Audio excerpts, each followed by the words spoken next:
I tear through the cloudless night, just like the moon.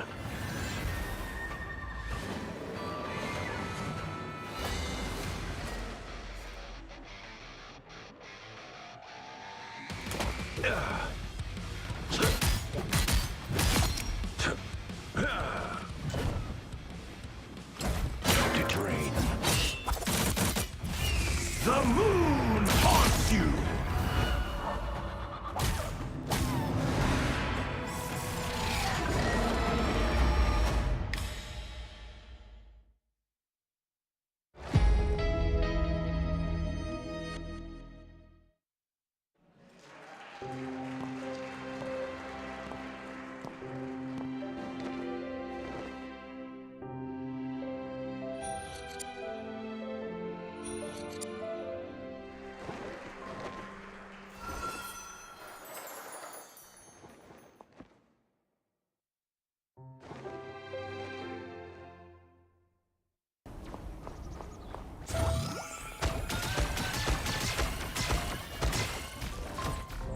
Psionic burst! Disappear!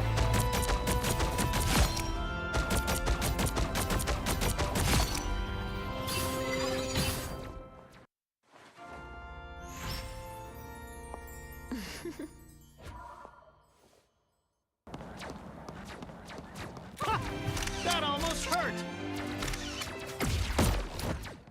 I've got you! Fantastic! Ha! Ha! Ha! Ha! Oh! Ha! Ha!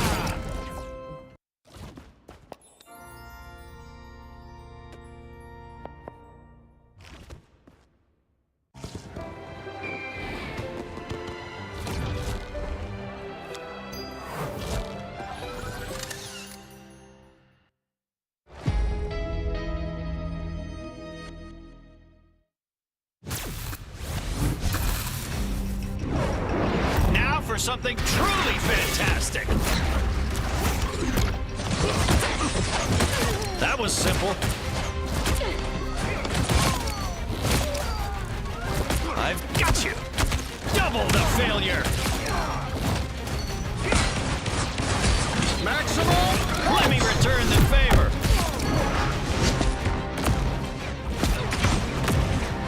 I'm as strong as Ben!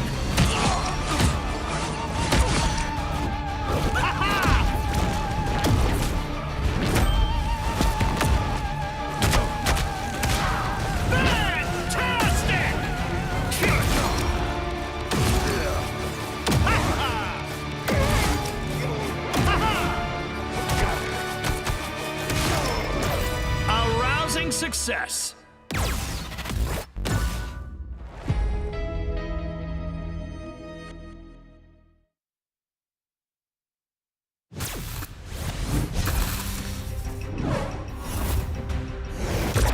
Who wants to see something fantastic?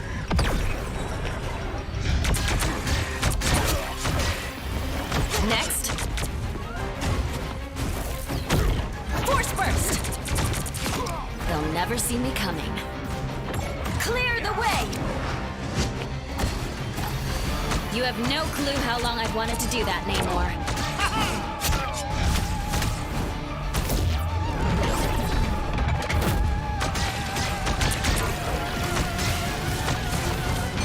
Disappear!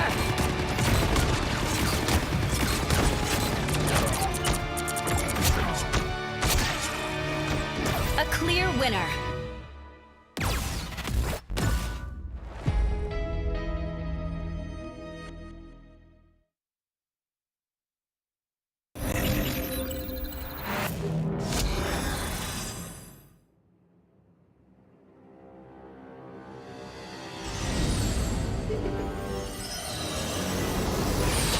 You have been sheltered by the light for far too long.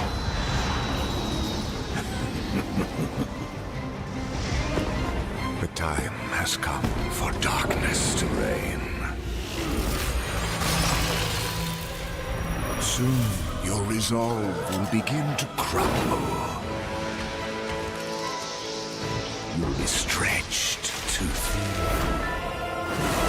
be nowhere left to hide, and your fire will cease to burn. For no light shall survive in my empire of eternal night.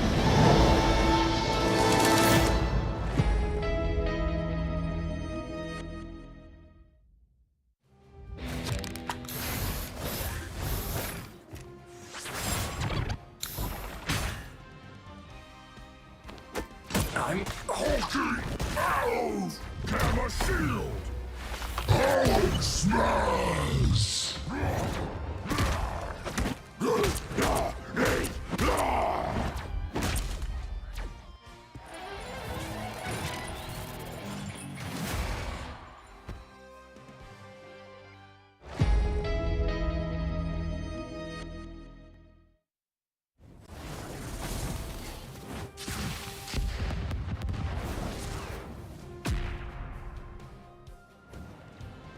Dodge this!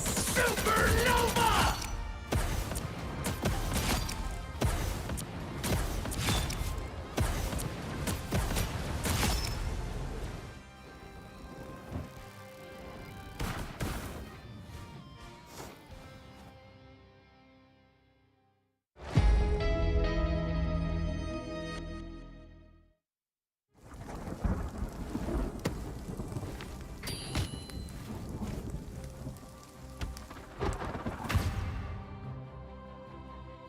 Oh yeah, coming through! My favorite time!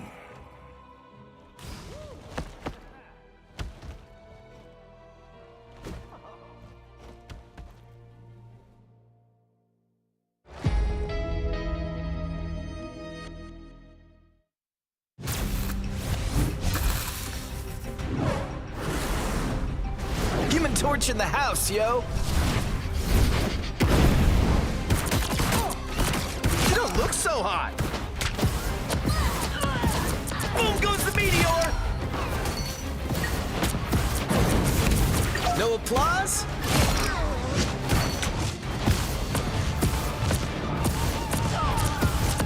Dodge this! I'm the brightest in the sky! Supernova!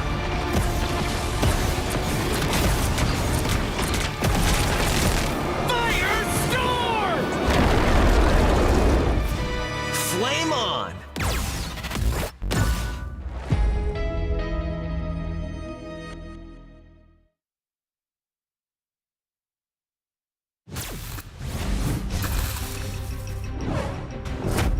Benjamin J. Grimm, reporting for duty.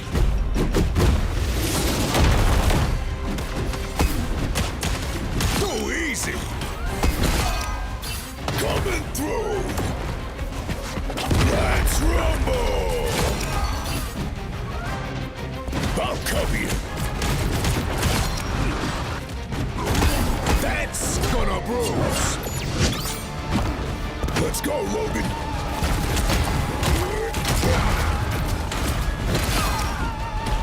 Ready to throw down!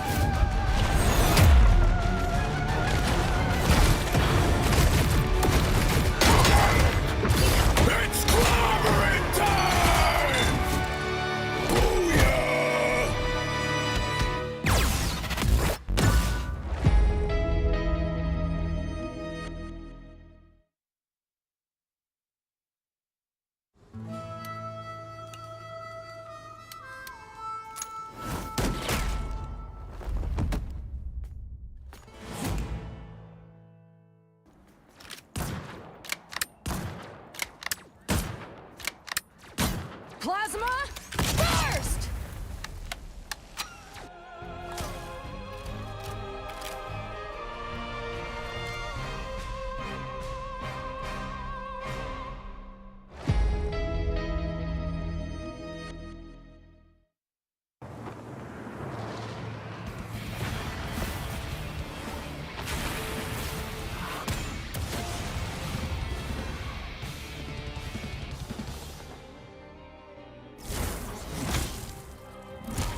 Just embrace the light.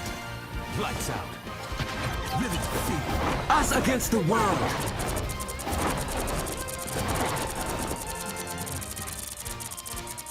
My turn to shine.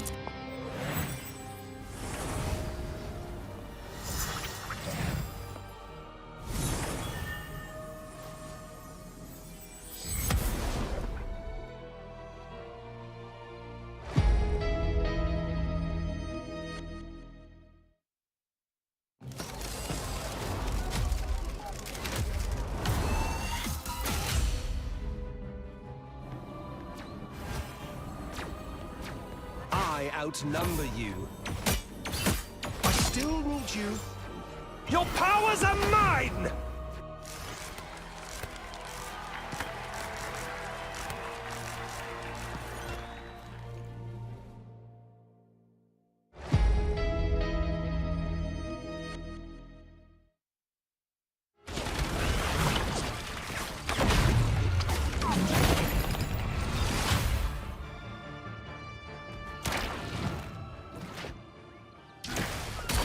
We are protected now.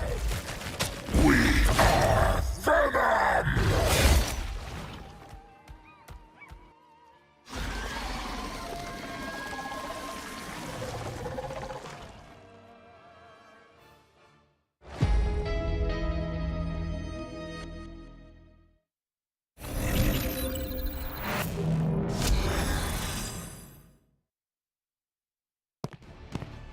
Double the failure! Double the fun! Success!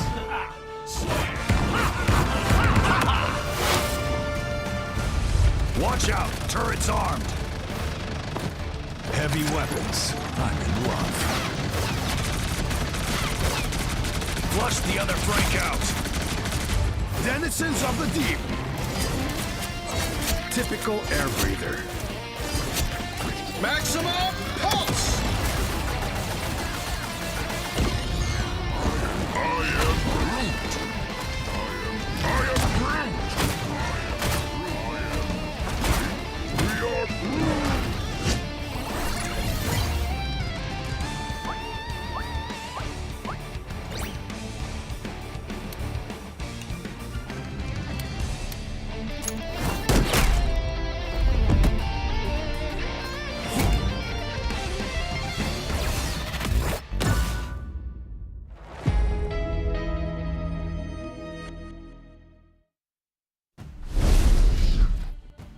Welcome back, everyone, to day 3 of the Marvel Rivals Invitational, ending the Swiss bracket format. Before we get into our elimination stages next week, we have some insane games coming at you in the first half of this broadcast. How you doing today, Cozy? Oh man, I'm doing good. It's an honor to cast alongside you today. If you guys thought the last 2 days were crazy, well, today, my friend, the teams, they're battle tested, and we've got some good action, man. I'm excited. Just jump into what these first matches are going to be and how the teams have been so far. What have you thought about the Invitational up to this point? There's been some intense games. Obviously, we've gotten vocal right in these games. Things have been wild. We saw, some of these games going to game 3, these domination modes that have been intense, a lot of OT pushing. There's just been everything seemingly so back and forth, and obviously these teams are still getting their footing. So we're still kind of witnessing where people are feeling comfortable, but man, has it been a blast to watch, especially some of these teams that we consider, maybe at the upper echelon of this tournament. Yeah, listen, this is, as we keep calling, kind of the birth of the Marvel Rival esports scene. Love to see it here, and talk about just loving to see it. I mean, look at the skins that we've got here. The Loki presidential attire, my friend, and Storm, the Goddess of Thunder. What are you thinking of these two? Yeah, man, I think the Goddess of Thunder skin might be my favorite skin in the game right now. Such a cool design, and it just looks so good in game with that hair flowing and just having that hammer around. I mean, yeah, gotta cop these. Big Loki player myself too. So President Loki, yeah, that's an immediate purchase. Yeah, I mean, we saw it in the beta, the alpha. I was hoping it would return, and here we go. We finally got it, which I think means we have all the skins actually from what we saw in alpha and beta. So be sure to grab these if you have not already, especially if you're a Loki main. This one is just sick to have in general, sick MVP screen. Overall, though, with this, I mean, hey, Storm getting the first skin. I think since the release as well, people have been waiting for that one. Yeah, you talked about the Loki skin. We've actually seen both of these skins now in the tournament yesterday, so that was nice to get eyes on. They just look so good in game. But yeah, man, we were talking about in game. Let's discuss a little bit about what we're going to be seeing in the first half. I know you've done a little bit of research on this stuff, but 100 Thieves, Sentinels, FlyQuest, and SHROUD-X, SDX. These are going to be wild starts to today's tournament, and I'm just stoked to get into these games. Yeah, absolutely. If you guys missed the last couple of days, allow me to get you up to speed here. So right now, the only 4-0 team, they have not dropped a match, is 100 Thieves right now, kind of the favorite going into today. And that's our heavyweight matchup. We're going to talk about more in just a moment with Sentinels, who are 4-1, total record 2-0 when it comes to the overall matchups, which has been just electric gameplay from both teams. And I would say outside of that, surprising kind of third force coming into SHROUD-X now at a 3-2 record, 1-1. We have Nightmare 2-2, 1-1, Fly Quest as well. So a lot of teams kind of right there, and then other teams trying to get into things here as we go into day 3. Yeah, I mean, we've seen similar comps, right? We can have a discussion around things we might want to see. You know, we've seen a lot of group compositions that are just terrifying. Those Guardian comps, just the extra lives, right? Getting those picks, thinking you have a play, and then just another res and having to do the fight again. But before we get into more of this, you can see the breakdown here. Obviously, the last 3 days, 14, 15, 16, we have been doing our Swiss bracket, which for those of you who don't know, it's just essentially a seeding situation, right, Cozy, where you just want to try to perform your best in order for you to play a team that may not be up to your seed and allow you to have a lesser chance at losing when we get down to our elimination bracket next weekend, starting on Friday, the 21st into the 23rd, where if you lose twice, you are out. And we know these prize pools, especially on this tournament, are no joke. Yeah, I love the way the format works here because every team kind of sees every team for the most part. And that is awesome. And like you said, $100,000 for the total award here. And you listen, the money's great. The early seeding is great, but people have egos to play for here at their first time org. I mean, they want to prove themselves as players, back up a little bit of the smack talk we've been hearing, or you could call it the confidence. Man, that's what has me excited. I think we're going to hear more of that today. Yeah, I mean, you're talking about the egos, right? But this is also that moment where you start finding fans, right? This is like, I like the personalities we're seeing in some of these interviews. Obviously, things are getting a little crazy, which is, you know, it's fun to watch, but it does kind of help you decide which team do you want to be supporting as we move through this, because obviously, this has been such a fun, competitive ride. I don't see this ending anytime soon. Here's a quick breakdown here of some of these teams over the last few days. I could walk through this, obviously, but just to give you a gist of everything, Rad, in terms of rounds, right, has been 1-3, Nightmare, dead even at 2-2, Envy 2-3 because they did push to a game 3, Shikigami 0-4, the actually only team so far 0-4 on the lineup, 100 Thieves 4-0, a clear front runner so far, Sentinels 4-1, SDX or SHROUD-X 3-2, also pushing to a game 3 yesterday, which was insanely fun to watch, and then Fly as well, FlyQuest right down the center at 50-50. Yeah, that heads us into today, round 3. We do have that 100 Thieves versus Sentinels matchup. If you guys are just now tuning in, you came to the right matchup. I mean, things are starting out on fire here as we have just... this is going to be a good one to jump into. SHROUD-X versus Fly as well is going to just be great. FlyQuest and them. A lot to prove on each side. And again, Nightmare, Envy, good stuff heading from them. Shikigami, Rad Esports to close out the day. Now, to talk a little bit about the history of these two Titans... we're going to jump into what they've done in the past so far. You can see here the time schedule of today, depending on if we go, are we going to see more 2-0s? Are we going to see more 2-1s? What happens if we get a draw, Shib? There's a lot that we might run into for the first time today.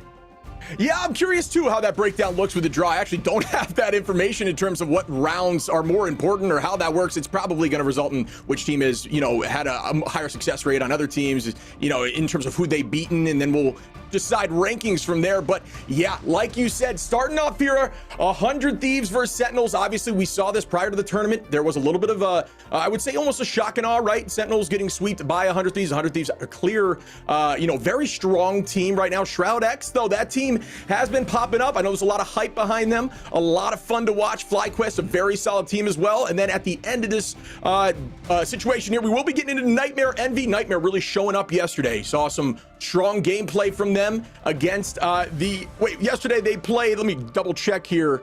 Who do we see yesterday from Nightmare? We saw Shikigami yesterday, 2-0'd them. And then we saw Envy versus Rad, and Envy got 2, but Rad snuck around in there as well. Yeah, listen, we almost got our first draw when if it was not for Vision's Hella just sniping Air at the very end there in Clintar, and then obviously that led us into the next match. Now, to talk a little bit about Sentinels and 100 Thieves here, two teams that have been kind of story franchises as of right now, and we had them previously. If you don't know, Sentinels was Nightmare's roster, and Mutants was what they called themselves over at 100 Thieves. Well, they played each other a lot in the past, all the way going back to the Alpha tournament, in which Mutants actually won, now 100 Thieves. And then you fast forward a little bit, and there's a lot of history between these two teams. The last Marvel Rival Invitational, Sentinels had the crown, first place. Mutants did not participate in the Invitational, but they met each other at the championship, and this is what was crazy. They went against each other in the upper bracket. Mutants won, 100 Thieves won, and then pushed down Nightmare, now Sentinels, to the lower bracket. They met up again, and Mutants won yet again. And so it's been awesome to see Sentinels, story franchise, same as the 100 Thieves. And speaking of which, we have a guest today, Shib, coming in with the coach of the Sentinels, Crimzo. Hey, how's it going, guys? What's going on? How you doing today? I'm doing all right, getting ready for the big match that's about to happen soon. Yeah, hey, it's been a joy watching Sentinels so far, and a couple questions just to open things up and get things going. And I want to talk about your team's identity, right? Every team has a different play style and identity. We've seen this roster and now bringing in Kalush into it. What's your team's identity, and how you feel about going in today's matchup? Honestly, I wouldn't really say we have like one identity. I've kind of helped make this team be really flexible, because I think that being like flexible in this game is very, very important with obviously hero bans in play and the whole ban protect phase. So I think our strength is honestly the ability to run like multiple different comps and different styles. So honestly, that's what I would say like our identity is like the identity of like being flexible pretty much. Yeah, I mean, your team is known for chemistry and synergy, right? My question to you, just being a coach, is how do you kind of build that behind the scenes? Because everybody seems just so friendly with each other. When you're enjoying the game together, it feels like you play better. How do you build that behind the scenes? It's just, honestly, it's pretty easy when everybody's kind of aligned in the same way that everybody wants to win and is trying very, very hard and putting in a lot of effort. And it's just about kind of dealing with people's kind of opinions and finding ways to like manage a way to move forward in terms of like, and continue to improve and all that. But honestly, like this team has been amazing to work with. I've had a very good time working with them, and I hope to see them succeed, of course, because I think we all benefit from that. Hey, listen, I mean, I know you've been with them a while. They just got signed to Sentinels, but you've been with them since really the formation of this team. And you got some awesome personalities over there. I see how much they care about each win, each loss, right? Amazing to Hogs. They're on Twitter. They want it. They're excited about it. Tell me, when you look at the balance and adapting to the current meta versus creating your own, innovative strategies, how do you go about that? Do you keep things close to the meta? Do you want to bring something fresh and new that people aren't expecting? As a coach, how do you prepare for that? So I am someone that believes in like playing to strengths, but I also do believe that, there's going to be a time and a place where you have to kind of make a choice whether you're going to commit to one comp or end up trying something else and swap to another. And that's kind of on the whole team as well as myself to kind of like find that like point of, are we going to keep doing this or are we going to change something up and it's not going to work, right? So I think, in working with the team, I think everybody kind of has like their own opinions of what they think is best, and I try to do my best to make sure that everybody's kind of on the same page. And like I do my best to try to not like force people to play things they don't want to play, because I obviously don't believe in that either.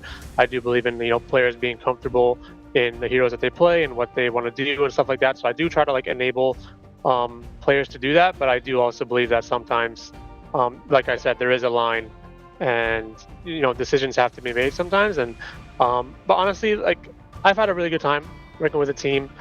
I haven't really had any major issues. So I just hope to see them kind of succeed, Yeah, absolutely. Honestly, in that same vein, like in my opinion, players who have played at this level, which obviously you have, in my opinion, are the best coaches because they know the experience, they felt what these teams are feeling in the moment. So my question to you would be, how has playing at a level such as this in a hero shooter inspired and shaped the way that you kind of coach them?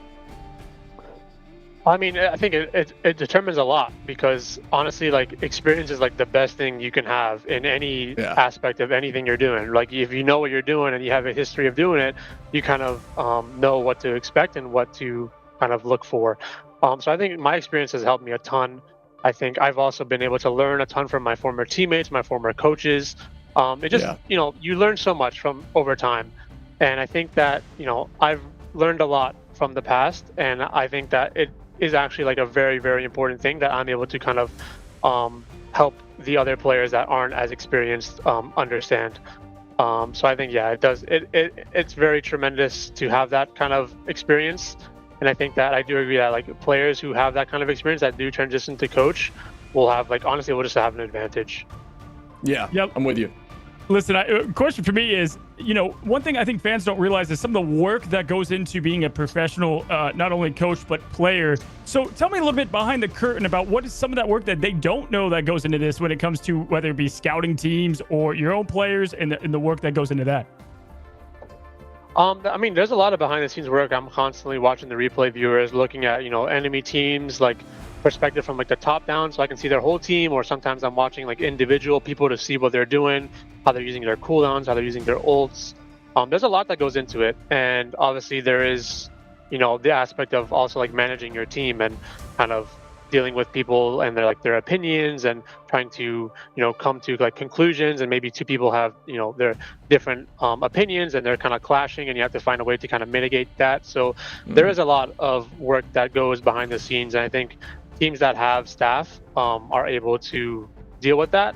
And I think obviously that's just the benefit of having some like support staff behind these like amazing players that are in this game, is to just be able to like help them navigate the like complexities of just being on a team, of course.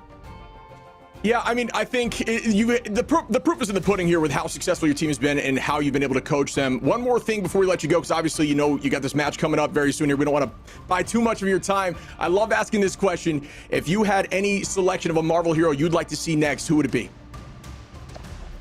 I'm waiting for Deadpool. I'm hyped for Deadpool. He needs to be in the game. He should have been in the game from the beginning. But when he comes out, you better believe I'm making this team play Deadpool, and I might even have to sub myself in to play There we go.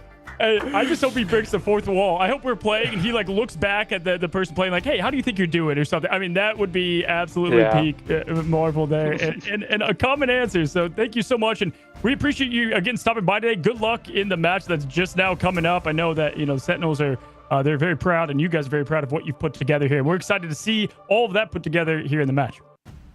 Yep. Thank you guys for having me. Great talking to you. Yep. See ya. Thanks. Awesome here, Ship. So we do have ourselves the rosters of the teams coming up. And Ship, you've watched a lot of Rad here. And tell me about what you've seen from the roster. Yeah, I got to watch them again yesterday. Red, they actually won, the first set of the games yesterday. I saw Len was on Groot and the Thing. He actually SVP'd with the Thing on map 2. Personal favorite of mine. Connie, a great Magneto player, playing a lot of the Shield frontline manually. The Hela, the Bucky. Chime was even jumping in on Bucky. Had 17 final hits in game 2, which, obviously is a testament how strong that hero can be. Spenny with the Loki and Warlock. And we saw Abs with the MVP as well in the Invis and Luna with 54k healing on one of the games, with the highest I've seen in the tournament so far on the Luna. It was an absolute menace. Yeah, listen, hey, I was proud of Rad getting their first win yesterday, getting that out of the way, right? They're 1-3 right now. It is 0-2 overall, but getting some momentum going for them was great, because you get one win and you're able to get things going. So interested to see what they're going to be bringing into today. A lot of interesting matchups that we have here, and of course everybody for the most part has seen everyone to this point. And we'll see what they have to bring as we go to 100 Thieves. Again, this is the team to watch. And we've got a roster of all-stars here from Harvey that we did get to see on the Loki yesterday. They've been banning them, but yesterday we did get to see the Loki madness. And my gosh, was it worth the wait? Fantastic play there. SJP has been fantastic around the board as well. Definitely a player that I've come to enjoy more, playing Luna, a lot of Cloak as well. And then, hey, Delina is just a absolute monster on Hela. I'm curious if we're going to see a Hela band open things up, because Delin is that good on Hela. And I know Amazing Sentinels, they don't want to deal with Hela. Oftentimes Hela's not banned because everybody plays her pretty well, but they could target ban it just because of how good Delin is. Yeah, I mean, 100 Thieves, we talked about this before, a huge favorite for this, right? Had been an absolute force, terrifying with Terra on that Wolverine, scares me every time I even think about it. But they, today, will be playing Sentinels if you want to dive through that roster. Yeah, absolutely. Hey, listen, Kalush is kind of new to joining this team, and they've got something special here. Now, we've seen Hogs play just about all the takes of the game. Used to be a big Hulk player, but as of lately, especially yesterday, a lot of Thing play, which has been fun to see him, especially just the newer hero coming into the fold here. Right, Amazing? Haven't seen the magic yet. I'm excited to. I'm hoping we get to playing a lot of Namor as of late. A little bit of Hela and Mantis flex. Again, this has been truly a lot of triple Vanguard, but they have flex to 222. And yesterday, they talked about, or Aramori talked about having Super Gomez off the leash, and he was a little bit more of a Vanguard the day before. They let him do his thing as DPS, a little Wolverine, a little Star-Lord, and my goodness, that's really what got them that win yesterday. So hoping to see more of Super Gomez on Duelist today. Yeah, she mentioned Super Gomez just doing Super Gomez things, which I thought was hysterical. As we move over to Nightmare, day one struggled a little bit, right? But yesterday, 2-0'd. They were an absolute force. I saw them kind of let loose a little bit, right? We had Mace, obviously really strong on those shield front lines, and Luca playing a very aggressive style when it comes to Venom, when it comes to Hulk, always just making sure he's buying space and trying to take at least a few with him. Kendrick, probably potentially in the conversation for one of the best Buckies with some of the most insane sweeps we'd seen yet in this tournament. Millennia on that. Star-Lord had a 43-4 game yesterday with 35k damage, which is up there with the top damage we've seen yet. Pizza Demon with that Loki and Phil support, we've seen that. And then Baser, MVP'd one of the games. We had an interview with them. Was a ton of fun to talk to him. And yeah, ran Invis, just some of those plays, and just gave us an idea of what we should be looking for when we're playing Invis. Yeah, absolutely. And that takes us to Envy, another team people have come to know a bit more here. Right now, they round-wise is 2-3, 1-1 though. So they look to kind of change things, and it's been fun watching, players that people know in Sleepy and Cal, and definitely overall their team identity newer all together, and it's been fun to see what they have brought to the fold. Yesterday, I know you got to see a lot of them and what they brought to the table. Yeah, we had a conversation with Cal. Cal, obviously, in previous hero shooters, had been playing a lot of the strategist-style roles, but now switching over, trying to change up the pace with a really insane Hela play. But then we got to witness the most ludicrous Warlock round I've seen with 17 final hits, and we had a discussion talking a lot about just, how to keep your mental and play strong. Just was scary to witness paint on that Mantis. This team has been running a lot of the Guardians comp, which we don't see here, but they had a lot of success with that.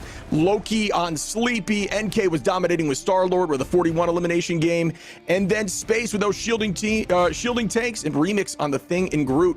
Just an absolute savage. And that takes us to SHROUD-X, SDX. We're calling it a little bit of everything right now, but SHROUD-X definitely, I think, was probably one of the biggest, even though they didn't win yesterday, was one of the bigger winners yesterday. Just what they brought to the table. One of the most electrifying matchups that I got to watch. And each and every player on this roster brings something pretty special. I mean, we've seen a lot of Doomed on Bucky Winter Soldier. And with that, in general, we saw a ban go towards him, and so then they had to flex it out a little bit. Vision, though, very comfortable on Namor. I mean, we called him the King of the Seas, yesterday, and what he brought. And then altogether, seeing Window, constant MVP. Window, I want to kind of highlight as someone that I thought yesterday did the work. I mean, really well, good play. Saw them on Thing a lot. I think Window is a phenomenal Strange player. Hoping we get more Strange play out of Window. But this team, front to back, I think they can beat just about anyone if they're locked in, and I think they're locked in. Yeah, I saw a ton of space from Window. I was going to touch on that if you didn't. I mean, it just felt like it wasn't talked about enough yesterday, but yeah, an absolute monster. As we move over to FlyQuest, I know you've been looking at this team as well. Yeah, hey, FlyQuest has been fun. Now, I get it. They went against 100 Thieves yesterday, and I've talked to some of the players, some of the people involved, and, they aren't totally impressed with how they played yesterday, and they look to correct some of that today. And I think they're excited, and the confidence I heard from them is like, hey, we're coming away with a win today. All right. And they're excited with that confidence, and they've got a pretty formidable matchup against SHROUD-X there. Now, when we look at some of the players, Light is one of those guys that can flex into just about any duelist. He said he loves Spider-Man, but I mean, yesterday his Star-Lord play was great and kept him in the fold a lot here. Energy great as Hela as well. And Cooper is like a mixed duelist with strategist, put together. They're playing a lot of Luna, a bit of everything there. So excited to see that play. Yeah, next we'll dive into Shikigami. Shikigami, you know, one of the things I like to hear when I was listening to Vinny on 100 Thieves, he said it just kind of depends on the day, right? Shikigami struggled a little bit in these first two matches, but we did see some strong play from them. It's just more so the team is just lacking when it comes to, you know, making the plays happen and understanding. There's individual plays that are happening. There's good takedowns. They're KOing multiple people at a time, but they just always seem to falter when it comes to holding the round at the very end and kind of crumble. And I want to see that change. I have no doubt in my mind that that can change. You know, they love running that group comp with Craze, Scatter running the shields, Amadian on DPS. We even saw Amadian on Storm yesterday, which actually got a ton of value, I thought, which was unique. I think it was the first time we saw Storm out there. Daze is an insane Bucky. Dinks on the Cloak we saw, which, you know, I like to see Cloak, especially after those changes, just kind of showcases how strong they could be in that pocket on the front line. And then Ricky got an SVP on the Invis yesterday, showcasing how strong he can be on the back line as well. Listen, I want Shikigami just to play loose, right? Because they haven't gotten that win yet. I think today they can. And that just, you know, have fun out there. And today's going to probably be a little bit of a different result. Now, what I want to talk about a little bit too, as we head into the matchup, as we're about to be getting into Sentinels versus 100 Thieves here, we're going to see these teams know each other at this point very well. And so when it comes to a little bit of pick and bans, as we always jump into the pick and bans, but when it comes to pick and bans, just looking at the tournament and what we've seen so far, Ship, we've gotten, would you guess it, 9 Luna bans. That's about 12%. That's the leading ban hero here in the tournament. Obviously, to shut down a lot of different strategies. Mainly, you know, that Namor just team up is deadly. And then after that, Loki with 8 bans. Yeah, I mean, the Loki doesn't surprise me. I just think that regenerative, or I believe it's called regen domain, or crystals, as I like to refer to it, is just a disgusting ability. It's one of those abilities similar to Invis Woman's Push, that it can shut down ultimates, right? Loki, when he pops those crystals, buys so much safety. It's essentially a reset button for the team. Getting rid of that, and also, I mean, not to mention his sheer power and healing ability with the burst healing and burst damage when he's got that firing line of 3 of the clones lined up. An absolute force, very similar to how Invis with that push and pull can shove Strange away and buy an ultimate without having to use one, right? That's big value. Yeah, the green circle, rune stones, whatever you want to call it, the crystals. I think it's one of the best abilities, if not the best in the game. And it's so important to take that out early. We see that with Star-Lord trying to counter that a bit. Loki is also the reason we don't see Psylocke a lot in this tournament right now. Very good counter to that ultimate, shuts her down pretty well. And I think, though, today, if we're looking at pick and bans, my prediction is we're probably going to see a Loki ban. Even though Harvey loves Loki, we're going to see a Loki ban because that is what is kind of the fuel to the engine of Triple Vanguard. Now, keep in mind, in a kind of grassroots tournament called Rivals Fight Night, Marvel Rivals Fight Night, they went against each other. They did the Triple Vanguard. They lost 3-0. So could they change it up? Potentially. But that Adam Warlock is what I see out of 100 Thieves. And then speaking to Sentinels, I think most likely it's going to be Groot without question, and then it's kind of a toss-up from there. Yeah, I mean, I think Warlock's gone. I think you're right. Or at least, you know, maybe at least at a specific round. I do think they're not afraid of the Guardians comp, but they just know how strong Warlock can be, especially with that Soul Bond. Soul Bond is another one of those abilities we talked about, similar to Crystals, that it makes you virtually untouchable into any sort of dive. And when you're running those 3 Vanguards and you're diving onto the team, I mean, it's a little bit scary. Yeah, I do think we could see that. I do think Luna is still on the table because I know both of the backlines of both teams could run the Luna if need be. So I'm curious to see what we're going to see, if we're going to see a Vanguard dropped as well on the side of 100, if they're going to take out a Vanguard. What do you think would be our second ban? Yeah, you know, it's tough. I think with how good Terra, aka Afrosea, has been playing Wolverine, I know that, you know, Super Gomez loves his Wolverine too. Deadly player at Logan. But I could see there being a ban there to shut down, because the Triple Vanguard, you have to almost have something to shut that down there. So I can see that being definitely a potential thing happening. But in general, when it comes to the predictions of today, all right, I want to put us on the spot. What you're thinking of the results of today. We're going to start with the matchup we're about to head into, 100 Thieves versus Sentinels.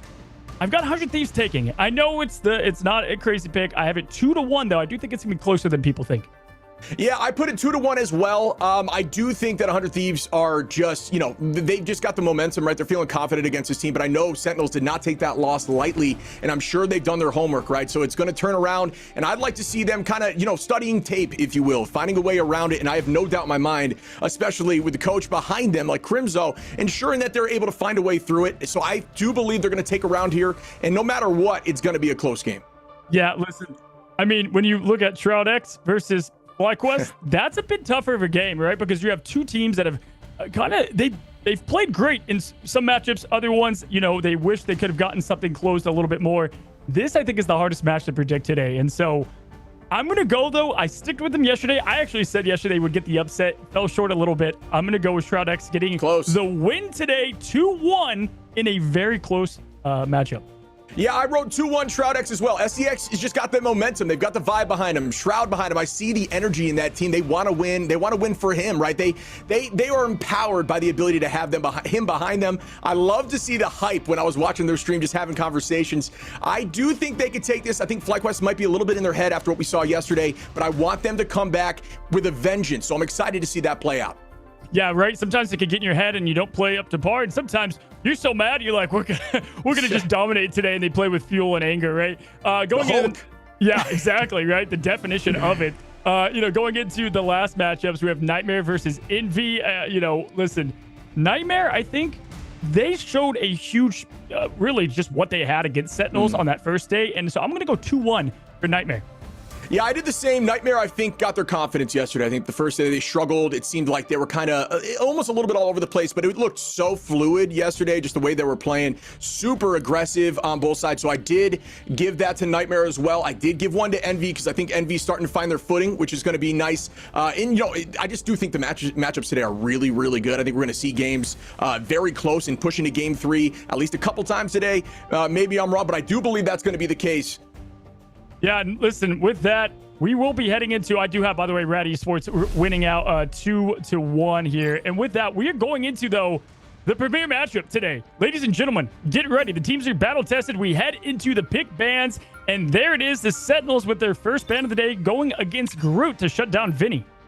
Yeah, Groot's out of there. I mean, you know, I'm sometimes hesitant to see the Groot ban because I know how good both of these teams can run Wolverine, and Wolverine just dices Groot up, turns him into firewood. So I thought they might keep him around, and look, they do lock that Wolverine in immediately, making sure that 100 Thieves are willing to select. If need be, we do see the Punisher lock. Wow. What do you think about that? That's shocking, actually. I'm going to be... first, I have to say, Loki, we knew that was going to happen. Called that. But the Wolverine there, getting the save against the Vanguards is huge. And what did we say? Hela would probably be banned today. They don't want to deal with any Hela. I know they have kind of a repeated history of this. But the Punisher lock, is it for confusion? Are they going to go with the double Z or the triple Z? And then we have the Adam Warlock, obviously, to shut down Kurova, but also just that passive. So... I mean, the only thing that jumps out massively to me here is that Punisher save. Yeah, I'm curious about that. I mean, it does, you know, it's difficult to talk about, right? Because I think it's just more so the idea of we could pull it out if we need to, right? In the situation of running that Z comp. But they, you know, they're showing Rocket now. Honestly, odds are for everybody that's watching, probably just to get that armor pack off the rip, you can start Rocket, give armor to your team and swap around, which we will likely see here in a moment. But this is going to be a fun one to watch as we start off here on a domination, and I'm ready to dive into it. How about yourself? Yeah, this is going to be a good map. I believe both teams, I think 100 Thieves, have they not played on this? I know Sentinels has played this map in the tournament so far. But either way, we have most people on what they're comfortable with. Vinny going to be flexing over to the thing with the group being offline now. Terra on Wolverine, an absolute terror. If you like playing Wolverine, look out for that. And then looking over to the Sentinels. You know, we expect Uriah Mason to go to Namor, and that's what we've got today. And Gomez is unleashed. He is now playing Wolverine, not that triple Vanguard. Yep, and here we go. Gomez and Terra gonna be on the Wolverine as we're gonna start off with the TP here off rip, and there we go. 100 Thieves immediately gonna be taking high ground on point onto their side, and the battle shall begin. Trying to find an off angle, potentially send in Wolverine. There it goes. Terra's gonna just do Terra things. See you later, Wolverine. Find the back line for me, find an off angle, and the battle begins. Yeah, we have Terra trying to get that pick there, seeing if they can get something going early here. Gomez going around, both kind of being Wolverine, stalking like animals. TTK going down a little bit here on health. SJP trying to heal him up and get the things going before any picks happen. And we do have Vinny taking out Hogs right away. The Thing versus the Thing. And here's the thing. Vinny gets up against right away with the elimination there. Yeah, the dash on the Thing does give a 30% damage reduction. There's a ton of play potential off that. If we do see Terra immediately going to drop by amazing numbers in the side of 100 Thieves, as they are going to be taking this point about 7% on the ticker. Yeah, wow. Right away, they're going to back out reset, right? Thing goes down, and then you have Amazing go down. They really have to get things kind of locked and reloaded there. But you know what? If we look at ultimates, a lot of build up there. Kurova almost has their ultimate ready to go. So we have the strategist ready to pop theirs, and Delina with the whale on lock, ready to happen. Yeah, we've seen some successful whales, obviously a little more threatening with the Luna, right? You switch to that damage boost and it can virtually one-shot everybody in the backline, including DPS at 300. So very scary combination, one that people don't think of as much. Usually think about the Groot as we dive. The Terra gonna be taking on the cat versus the cat as the Wolverines are diving again, but no major play just yet. And there's gonna be a full brawl on point and all out. And there goes one as Hogs is gonna fall from the side of Terra. After she does some of the best, or Terra does some of the best ultimates on Wolverine, always getting value. As we have the TTK, happening with the burst, taking out Karova and Gomez in one swoop. The Vanguard's taking out the duelist. Now they're hunting Rymazing here, trying to get an escape. Terra now trying to get his kill, and Kalush goes down, Rymazing goes down, and just like that, Aramori to fall as well, and it is 64% now for 100 Thieves. Wouldn't be a Rivals cast without us mentioning the TTK right there on the Doctor Strange, a controller player, one of the top Strangers in the game, and is on the sticks. Goes to show you, you can get it done with a controller. Absolutely beautiful play there to get an early pick, and 100 Thieves at roughly 80% as we start this game. Yeah, and not only 80%, look at how many ults they have ready to go online. This is going to be a very hard point. And I don't know if this is going to just be tough to take from any angle here as we see Delina on Namor. Didn't get a lot of Delina on Namor as he was playing hella mainly, but here's the clobbering time coming from Hogs here. Can he get something going? And it looks like we've got the support ultimates online and things are staying up. You saw that combination there as they did switch Luna over to DBS, trying to get a pick in the backline. Is Delena going to start chasing onto the Luna down? Goes Karova on point, but Gomez going to take two back numbers. Still in the side of 100 Thieves as they are up one, but the battle's still on point, trying to make a play. Delena going to take out Hogs onto the final pick. Will it happen? Down. Yep, goes Rymazing as 100 Thieves takes map one. If it's not the Squids, it was the Tridents. I mean, huge Delina picks there. And then, man, a valiant effort there from Super Gomez, trying to get a little something going there. It was Wolverine v. Wolverine there. And honestly, really tough matchups for the Sentinels there. 100 Thieves comfortable the entire time. Yeah, we saw a great ultimate at the end there from Gomez on the Wolverine, getting two, but unfortunately wasn't enough as 4 on the trade for the side of 100 Thieves. I wonder if we're going to see a switch up in anything here. We do have that Magneto coming in. I believe there isn't any major changes across the board yet, as everybody's just trying to get their footing. These first matches, when you're, in comms as a team, is more so settling those nerves, and 100 Thieves were just absolutely steel nerves there in that moment and didn't make any mistakes. Yeah, listen, Sentinels have a bit more early access to their ultimates here coming into the next battle, and they also have their some of the DPS ultimates online with the Whale. Looking at the stats here, though, telling the story. I mean, Terra 10-0 doing their thing as Wolverine there. It's tough to look at the stats down there for Sentinels. They wish they had a much better match map 1, but here we go, map 2 heading into it, and this is gonna be a pretty quick ult battle with a potential TTK teleporting into point. Yeah, you touched on it earlier, but for those who did not catch it, Afrasy was the old name of Terra. Terra switched the name up. We saw Afrasy, aka Terra, popping off in the last tournament. An absolute devastating Wolverine. If I'm on the sticks, I'm getting rid of that Wolverine every single game, but Gomez likes to run it as well. Very strong Wolverine player, and we are going to see a fight on the high side right here. Something you may not always see in ladder, but goes to show you how important high ground is to players at this level, as they are going to start shielding up and buying some time. Ultimates on the favor of Sentinels, who maybe had that discussion prior to the second map. Yeah, Terra already popped that passive on Wolverine, playing very confident, but did lose the passive right away here. And we've got the ultimate coming from not only Aramori, but also the Disappear with the Whale coming with the damage boost. No connection here as they continue to fight it out within the invisible boundary. Hogs with the clobbering time is going to take out Harvey. That's a great pick early, but is getting diced up by the Wolverine. Going to see if they can get another pick. Good punches there. Nobody falling yet as we do use another invisible boundary.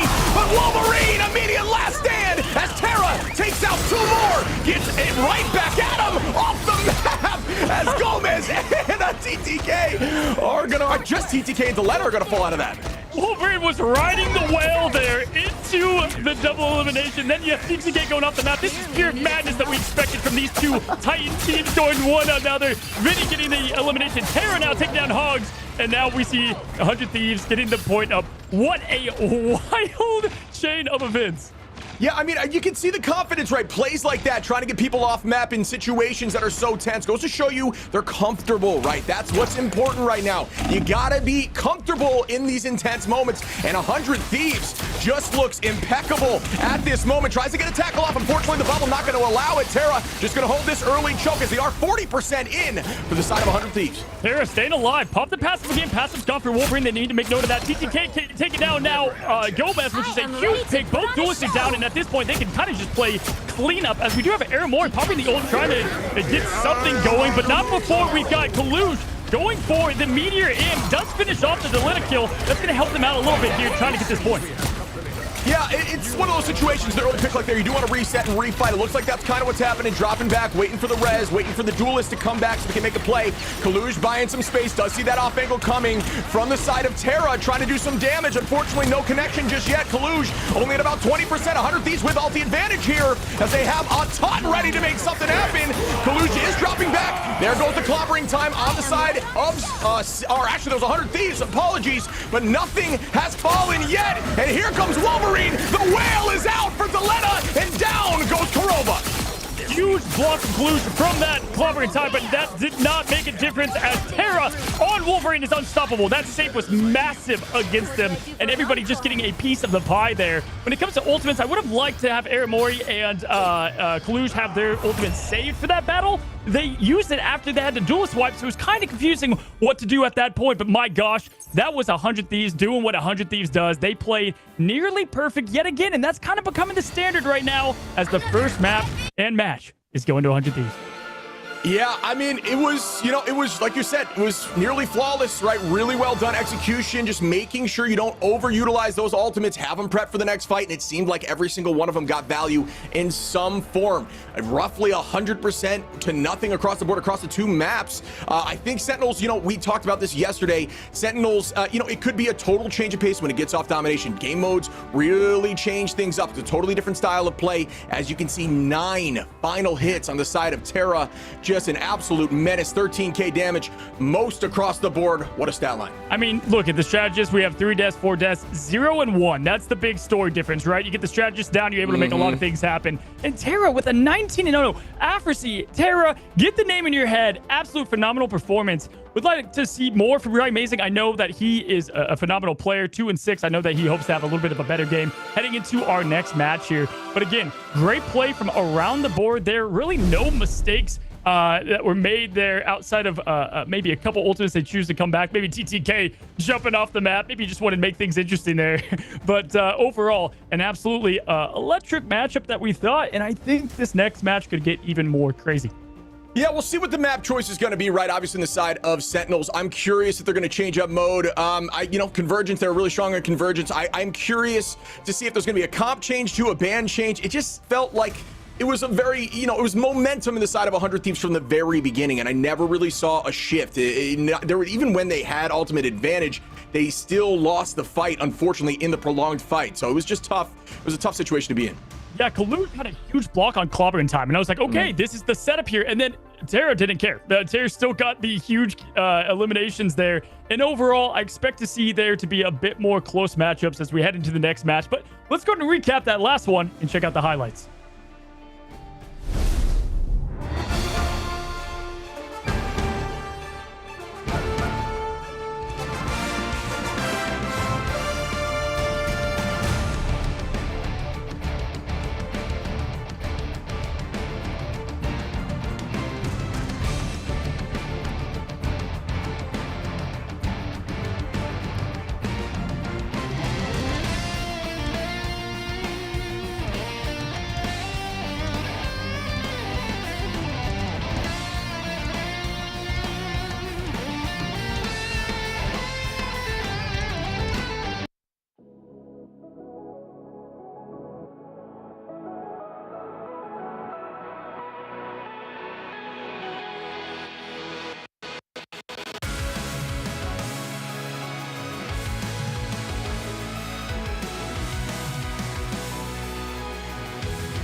Trapping all those fighting souls, but yet across the world I see you standing in my way.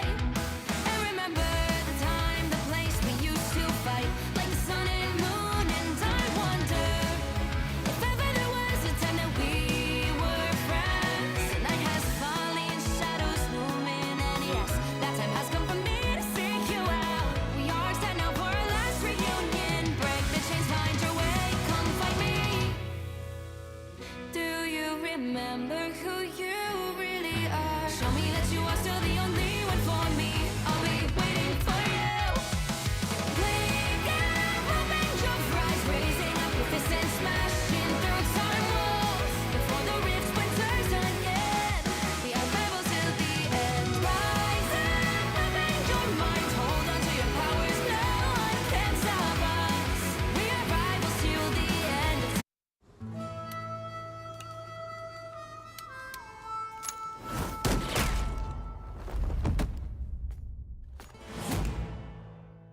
Plasma burst!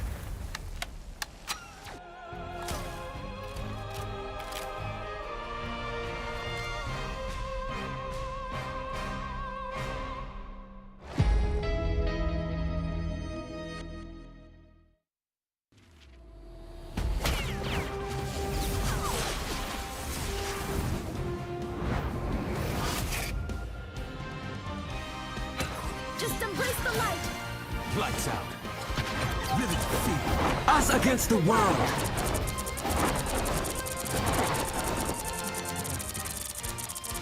It's my turn to shine!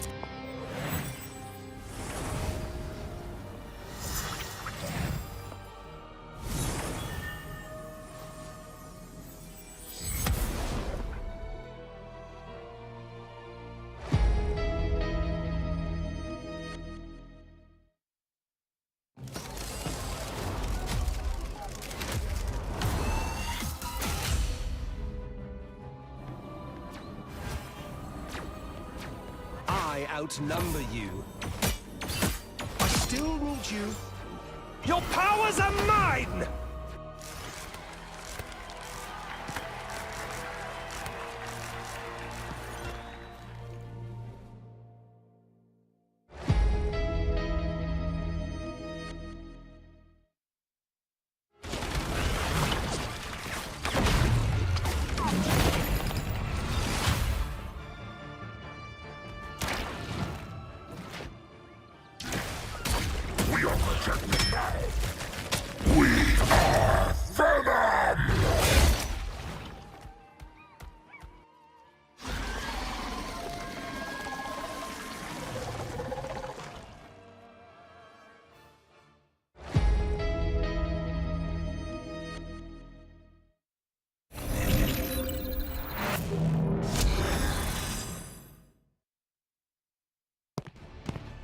Double the failure! Double the fun! Success!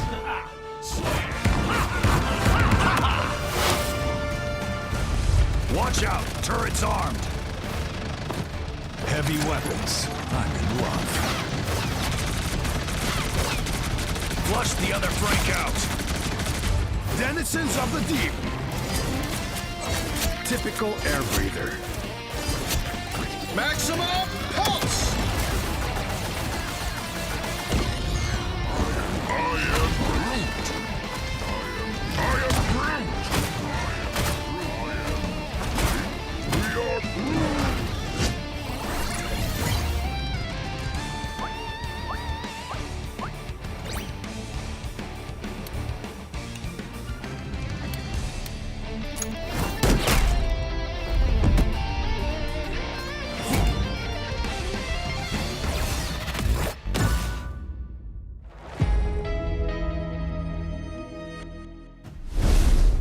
Welcome back, everyone, to the Marvel Rivals Invitational Day 3. We just watched 100 Thieves versus Sentinel, and I gotta be honest, it was a bit of a shellacking on the side of 100 Thieves with 0% captured from the Sentinels. I think something's got to change. What do you think, Cozy?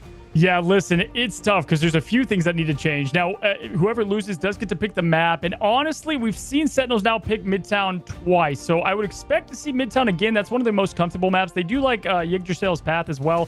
But I know that 100 Thieves loves that map. So I don't know if they end up picking that.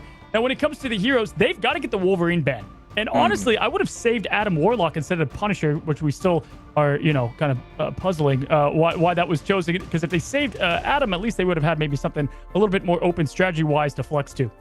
Yeah, I mean, you talked about them wanting to go Midtown and Yggdrasil, both of which are those convoy maps. So we talk about strengths, right? It seems like they really favor the convoy convergence rather than the domination. So maybe that'll play a factor here. But I'm with you on the ban. Very curious about the save of Punisher in terms of what they were thinking there. Maybe they did want to run that Z comp and just decided against it in the moment. But I do expect at least to see something different here in a few minutes.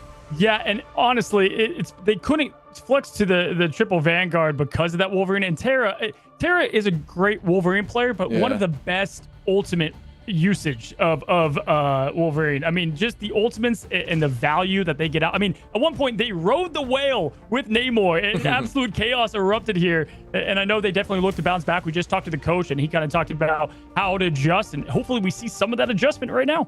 Yeah, I have no doubt in my mind they're going to make a change, and it's funny that you mentioned that. And you know, it's very difficult to run their specialty of that 3 Vanguards into potentially one of the best Wolverines, especially one of the Wolverines that I personally don't think I've seen miss an ultimate with any success in 2 tournaments straight at this point, where I don't think I've seen a fail on that side. It's just patience, understanding, opening windows, knowing cooldowns. He just got it figured out.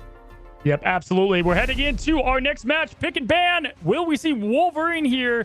It's Loki first from 100 Thieves. This has got to be Wolverine. They've got to go with the Wolverine here. Groot will be protected, though. So no matter what, you're going to have something. Nope, they go straight into Hela. So is this another Wolverine save or Groot save? That's going to be the big question here. Talking for 100 Thieves. For them, hopefully it's not Punisher here. Yeah, this is a heavily favored, very interesting on the side of Sentinels. Heavily favored group map, so unsure. They are going to obviously lock the Wolverine on the side of 100 Thieves. Very curious again about the save over there for Sentinels. You know, is it a mind game play? They are going to get rid of Warlock as well. 100 Thieves going to ensure that they can't run that Guardians comp. What do you think about that, Jeff Lock? You think we're going to see it? Yeah, I'm pretty sure that's the same as the Punisher save there. I mean, when we look at the bans, this is the problem with really going against 100 Thieves. They need to shut down Delina. We've seen Hela Delina is insane on Hela. But then you leave open Groot for Vinny. And Vinny's one of the best Groots in the world. So you consistently run into who to stop. And then, of course, they save the Wolverine. And that's just going to shut down the triple Vanguard. And so it's tough. Obviously, they respect Delina enough to say, hey, Hela gets the first ban. But now Wolverine, Terra's open for business. Yeah, I want to see this play, and you know, I do believe this is a very Groot-sided map, right? These lanes, especially with his walls, are virtually, you know, it's unstoppable. If you get those walls out there at the right time, it's an almost guaranteed free pick, especially if Wolverine is tackling somebody like a lineman into your team. You wall them off, you zone them away, you build a full structure around them, and you pick them off. So I do think we're going to see a fair amount of that on attack, but I'm excited to see just the mental change here on the side of the Sentinels, as it looks like they are going to run that rocket with the at least for now, the rocket with the Winter Soldier. So they are going to have some more damage into the walls. Very interesting. Hogs playing Magneto, which does not play a lot of Magneto. I don't see a lot of Magneto play from Hogs. Typically, that has been Gomez flexing to that. They're going to let Gomez play. They're going to let Super Gomez play Wolverine here as the round kicks off. Can Sentinels make a difference? Will there be a different result? Here we go. Yeah, I personally want to see a change. I want this to be a tight match. It's 100 Thieves immediately going to start owning this low ground, taking the high ground with Doctor Strange. Haven't seen Doctor Strange play in the first round, and it's on both sides as there's an immediate tackle there, and down goes Kaluge on the side of Delena. Well done there. Yeah, listen, Delina's like, hey, okay, take away my Hela. I have access to Bucky, and then we saw Winter Soldier, huge hook, and now they just have to back out immediately. I mean, that gives them all that lane to push, and not the way they wanted to start out. Their favorite map, the one that they chose here. They're amazing, trying to get something happening here with the infinite ammo. We do get a nice kidnap here from Super Gomez, getting TTK, absolutely huge, what he does best. Yeah, I mean, it was a double pull situation. It looks like they're going to tackle him in for one and then pull him again after the fact. So the Terra combination with Zelena, they're just a double yoink, if you will, shoving him back into the back line, getting that early pick, giving them some space. They already have the cart under the bridge as we still have 3 minutes and 2 seconds on the clock, trying to buy some space with the Groot on the high side here. Going to get shoved back slightly. And there's the tackle on the side of the Sentinels, unable to get anything to happen. 92% here for Delena, ready to start again. And we will see how it shakes out. Right, amazing with a nice pick there on Delena. Right before the again there from the 100 Thieves, and here we go, amazing now using Kraken Impact, but does go down to TTK. Keep in mind, Delena does have that ready to rock and roll here, though, going to the next matchup, and we have a res, though, from the Rocket to help Amazing. Any mistakes that happen, Amazing now taking down Terra, and this map has flipped here. Yeah, I mean, that's, you know, it shows the value of Rocket there with the res. They are going to be utilizing that team up too, trying to get a little extra damage onto those walls, knowing Groot was going to be selected. You know, it does have, the team comp does have some merit to it. I like what they're doing, the pull in from Corona, pulling virtually four bodies there, but it's not going to be enough. The jump from Gomez is going to make a 4-piece for the side of the Sentinels as they absolutely pop off one back on the side of Terra, but numbers still very much in the side of the Sentinels. And that was so important. You want to know why? Because the downside of Rocket is you don't have a defensive ult, and they needed to make something happen because Kraken Impact was coming and the snowball was about to ensue. But Gomez, they unleash him. Gomez playing terrific. That was an absolute clutch play there from Super. Yeah, they let off with the Eternal Bomb there from Cloak, seemingly gonna allow them to shove right through. At least that's what I thought from 100 Thieves. Great wall play too, but no, not gonna matter when you dunk the entire team with the Wolverine last stand. In the sky is the meatball, no connection as he does get shielded off from Doctor Strange, trying to get this space back for Sentinels, but they are still in a decent spot here. Ultimate advantage, actually roughly even on both sides. First pick is gonna be very important. Invisible barrier on lock here. They can't turn it on. They're gonna wait here to see if anything happens. Both teams actually have it ready to go. And Ryan Mason cracking impact, trying to get something going. Backs away. Here comes the invisible barrier, trying to bait that out a little bit. We do have the meteor imp coming down. Ryan Mason taking down Harvey. The Lina going down to Ryan Mason. And here we go again. Ryan Mason is stepping up to the plate after last match. And bam, just like that, kills most of the team. Yeah, Ryan Mason showing the confidence again. That's what we needed to see. A nice four-piece there, I believe. Just really showcasing it's not done yet. This is not over. Looking very confident. 40 seconds on the clock. Roughly one more fight. We have not gotten to see Ryan Mason play at his absolute peak in this invitational, and I want to see it because I know how good he is and the difference he can make on this team. With a huge kidnap here, with the pull, Ryan Mason taking out the Lina yet again. Clobbering time coming out from Vinny. They're trying to set up a combo here. Yeah, Delena gonna get res there from SJP, and the fight still goes. The limited ammo is out, putting a ton of damage out. There goes the rocket amplifier. Are you enjoying it as we begin again? This fight's gonna stay even out on both sides now as the rocket selected. Using the Eye of Agamotto, no connection there from Kaluj. Still gonna keep the pressure as Wolverine is going to take out TTK. They do fall off Kaluj with some nice damage there. Numbers on the side of the Sentinels, but still getting driven back by a little bit of pressure. In overtime, Ryan Mason with another cracking impact. This will be a massive stop that they can pull off here, but not before Harvey does get the invisible barrier unlocked here, ready to go. Notice the SCP did go to Rocket Raccoon, but Gomez taking out the Lina, the huge threat on the team of 100 Thieves. Wow. They were off the point. It's over, and that was a massive defense. Wow, Sentinels, way to step it up. I think the push might have shoved him off point there. I didn't get eyes on it based on the view that we had, but it bought him enough time to push away. Wow, what a hold there. Shows how confident the Sentinels are on defense on that map. Gorgeous. Honestly, I was a little concerned with the team comp. Goes to show you, what do I know, right? I mean, it just worked out so well for him. Great play there. Aramori on the rocket, popping off right amazing. Again, and again as he just sweeps everyone. Gorgeous play by the Sentinels. I mean, that was a Michael Bay special right there. I mean, the amount of abilities we saw come out, just able to hold, truly tremendous. What the hell did we just watch? Sentinels really making a big difference. This is their favorite map. That we've seen them pick this. And I mean, again, we said it yesterday. SHROUD-X was in this position on this map, on the hold here. You'd have to play an immaculate defense, which we just saw for 100 Thieves to keep their record. They have not lost yet. Could this be the first one? Get ready. Yeah, I mean, the thing we got to note is, yeah, they made him switch. They made Vinny switch off group, right? Like, that's crazy. You know, usually, and at least in my pee-wee brain comparatively, I would say, yeah, you need the Punisher for that, right? But no, doesn't matter if you're confident enough here with the Bucky. The damage output you can put is crazy. 12K, 12.5 from Ryan Mason, 17 and 1. An absolute masterclass on Bucky, the Winter Soldier. Gorgeous play as we start off on attack. And 100 Thieves, they went with the rocket pick as well once they realized that that's what's working. Delina here on the Psylocke making her first appearance here. Love to see that. They're going to try to go with a little bit of a different strategy. Vinny here on the thing as well, as you noted, not on Groot anymore. As they have the high ground, they're going to dictate the flow of the battle here. And here we go. We've got them trying to push up at the top there. And right away, Kurova's trying to push him with the Invisible Woman, getting the push down to get them off the high ground. Kalush facing down below with the Battle of Wolverines. Logan, that passive is not going to save Terra as they go down. Yeah, great early pick there by Kaluj, but there is going to be a res up. I think we may be seeing this Psylocke on the defense of 100 Thieves potentially go take out that rocket and, you know, make a sort of play, get rid of that res beacon, which is just negates one of the picks that you have. Kaluj taking plenty of space. They're already shoved up under bridge. Here comes the Wolverine back with his team to reset. Still owning this space. Elena, yep, putting a ton of damage into the back line, trying to find an early pick. That high ground pressure, a ton of movement, and there's the tackle on the opposing Wolverine as it does get popped. The push away was not going to help, though, as it does save the pick early on.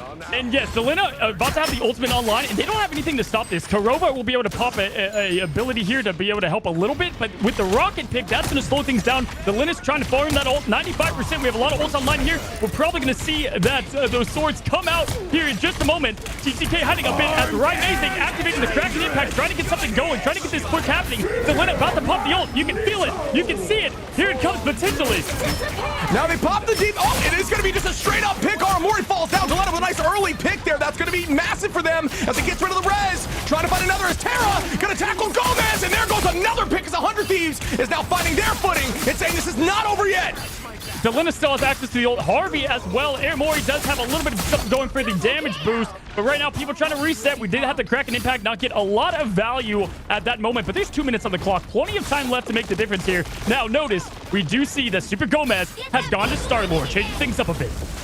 Yeah, Super Gomez, an absolutely disgusting Star-Lord, well known for playing him. You can see the carry potential here. I was wondering if they're going to make the switch, but I do believe Adam Warlock is banned out, so they won't be able to see the Guardians comp in its full potential. Amazing going to keep up this Bucky play, though, ensure that he's doing enough damage. Get these ults ready, about 71%, and there's the Psylocke pop. Is he going to find value? Shields up, and yes, Delena going to take out Hogs and Aramori. A great early start to the fight. Kaluj going to turn that around on Delena, but no, it's not going to matter as 100 Thieves are following up and down. Go for.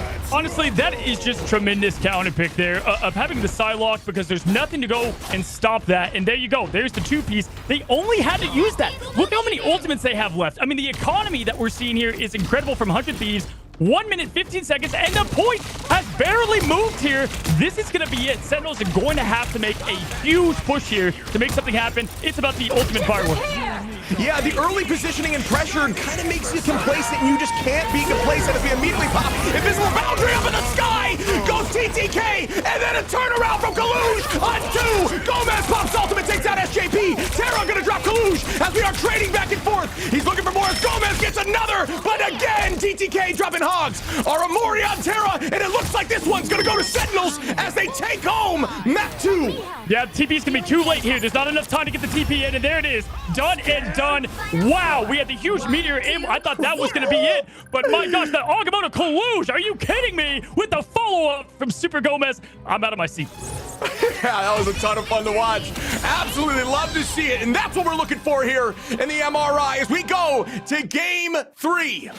Oh my gosh. Hey, listen, they've been here before, Sentinels. They are not going to get in pairs today. Not today. Now, it does give 100 Thieves now the map pick, but this is what we came here for. I think some people watched 100 Thieves as their last couple games and thought that same result, right? Just them, continuing to beat down their opponents. But wow, look at the stats here. And I just got to give a quick clap to Rising. We just saw the Namor stats. Look at them now. 17-3, 19,000 damage, 10 final hits. Yeah, I mean, gorgeous, right? Doubling the max final hits on the opposition. We got 7 from Gomez. Gomez making that switch and immediately getting value too, right? Only 1 elimination out of Self. There's 16. It's just an absolute gorgeous display across the board. Sentinels stepping up in when they need to, right? This map was very clearly a map they like. These convoy modes, these convergence modes, more of their play style, and it really showcased here as I'm curious if we're going to go back into domination for map 3. Yeah, look at Kurova's play here. I mean, 13-0. Oh 24,000 healing and 7,000 near damage. That is why the MVP was awarded over there to Kurova. Phenomenal game. This is what we've come here for. If you're thinking, wow, we're going wild, it's because we are. If you can see us, we're out of our seats half the play there. That was awesome textbook play from 2 of the best teams in Rivals. That's Rivals at its peak, and you guys get to watch it all over again. We got the highlights ready here, Shib. Yeah, gorgeous. Let's get right into the highlights.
trapping all those fighting souls, but yet across the world I see you standing in my way. And remember the time, the place we used to fight, like the sun and moon, and I wonder if ever there was a time that we were friends. The night has fallen, shadows looming, and yes, that time has come for me to seek you out. We are set now for our last reunion. Break the chains, find your way, come find me.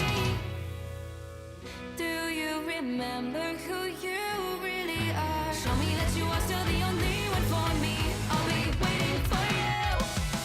Blink and open your eyes, raising up your fists and smashing through time walls. Before the rift splinters again, we are rebels till the end. Rise and open your minds, hold on to your powers. No one can stop us. We are rivals till the end of time.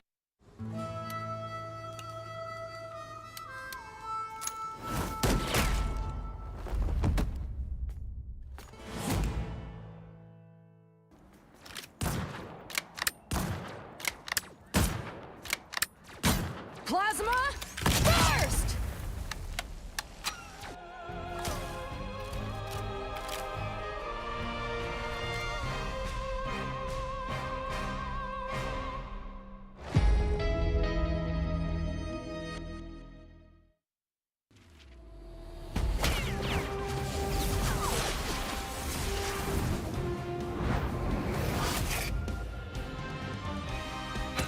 Just embrace the light!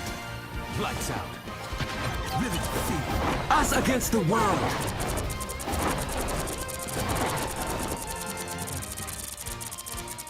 My time to shine!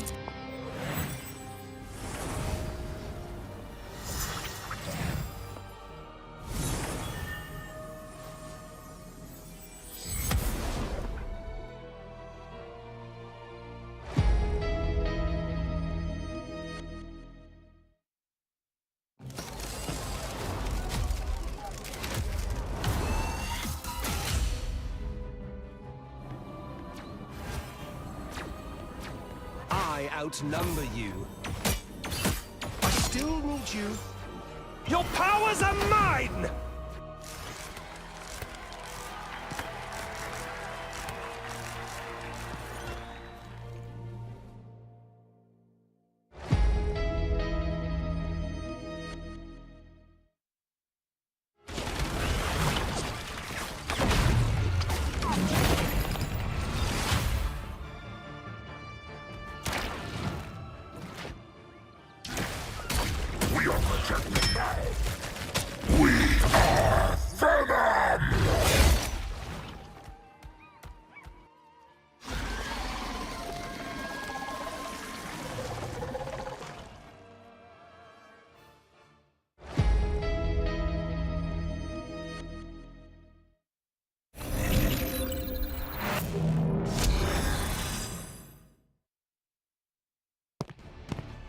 Double the failure! Double the fun! Success!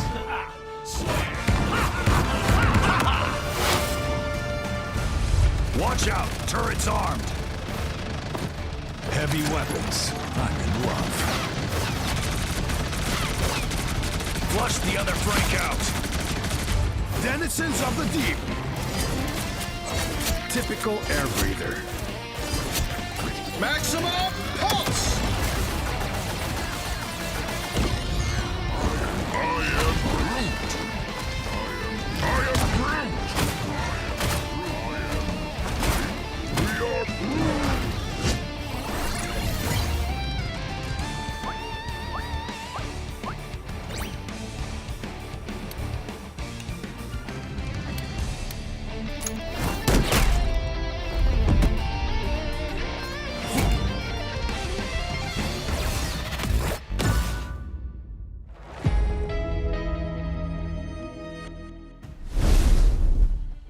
Welcome back. I was out of my seat as the Sentinels take this to game 3. An absolute beauty to watch. I have to quickly show some love to Kurova MVP 0. Never got eliminated once. 7k damage and not even on their main, at least the main that I've grown to know and love on the Warlock. An absolute masterclass. A ton of fun to watch.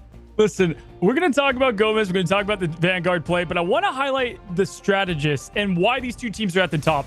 The strategist play that we're seeing from Harvey, SJP, Aramori, and Kurova is top tier, elite status. Crazy to see them take the risk of that Rocket Raccoon, but we saw that res come to play and actually help them get and keep that momentum. And then SJP and them had to match it as well.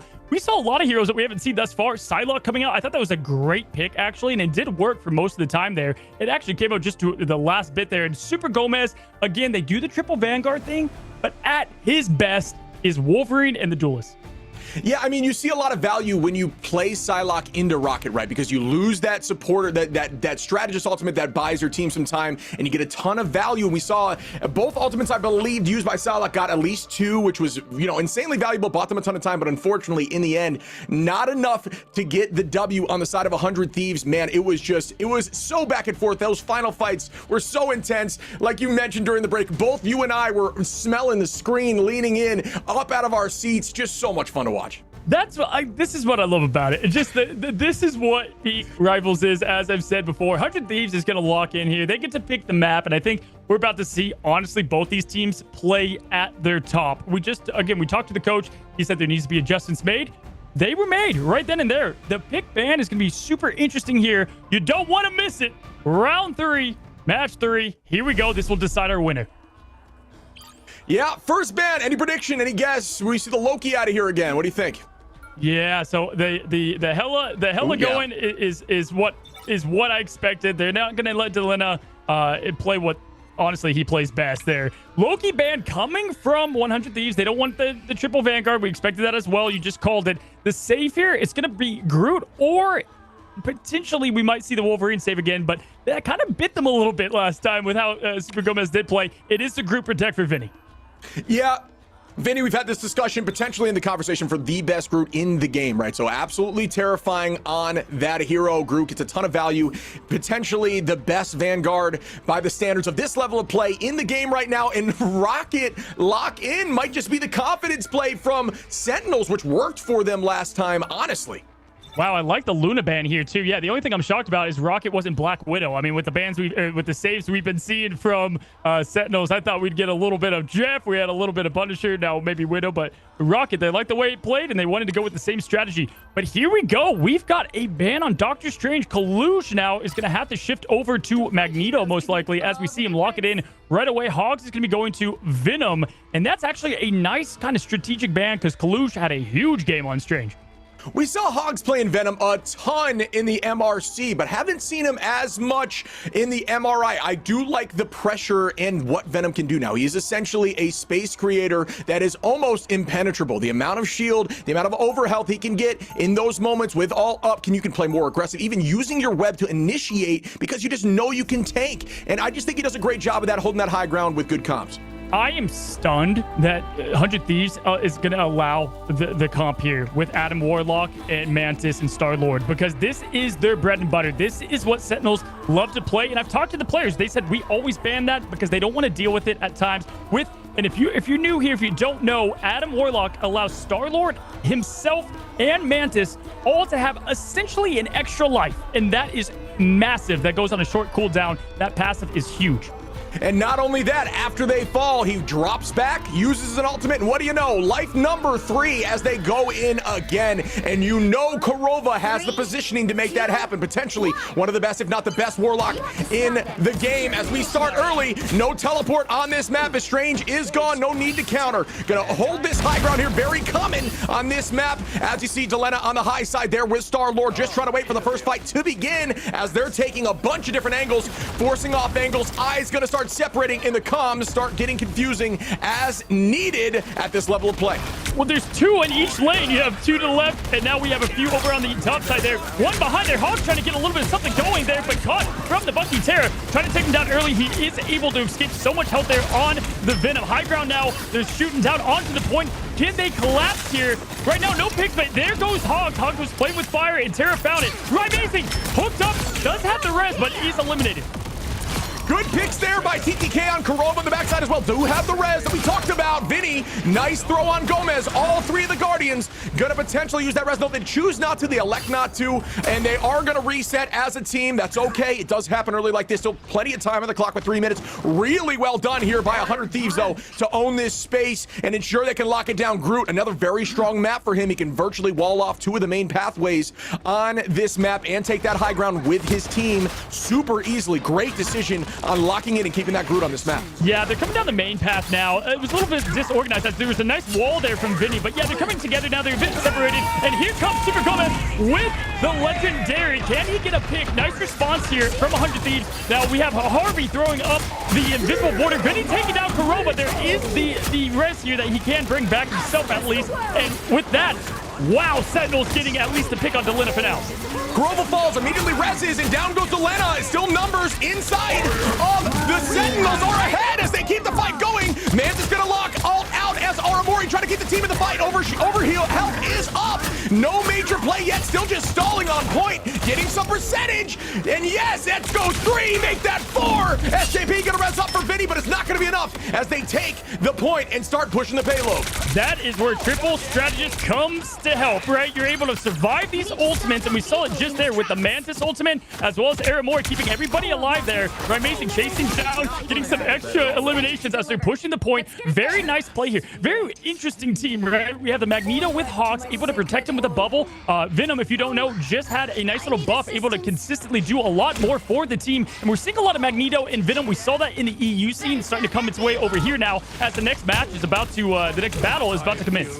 Yeah, another buff, and you know, it's a little bit of a change here for Magneto as he does more damage with his left click, which actually makes his KO power significantly more impressive and scary and oppressive, if you will. But hey, Delena gonna pop that all right back. Legendary in the sky, make that 2, looking for 3, and can they get 4? Delena is gonna fall, but a great take there for 100 Thieves as they take this space back. The res is up though immediately. Yeah, Kurova there with the nice res, trying to get everybody back into the fight immediately. They're nice, and they just use their ultimate too, so this is going to be a good time to turn things around, as we do have Mantis popping their ultimate, trying to get aggressive. TTK and Gang are going to have to back up here, as we've got the Mantis ult to supercharge everybody on that team. Vinny trying to go down and get something going here, and we got the res on Terra.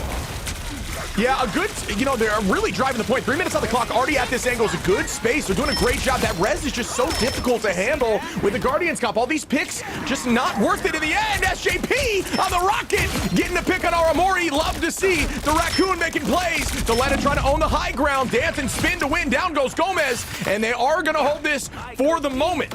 Wow, I know Super Gomez took that personally. Delena versus Super Gomez. Star-Lord v Star-Lord. It was close. Next one hit one there. Delena, it doesn't matter the hero. Look how good they are performing. They're there getting the pick on Kurova, taking down Kalush as well. No one left to survive. Hawks is trying to get a symbiote escape here as they go back to the point, and they're going to have to reset here. 2 minutes on the clock. Plenty of time because of how fast that first cap was, and that cap can be pretty tough to take. And can I highlight the rocket elimination on the cloak there? That was insane.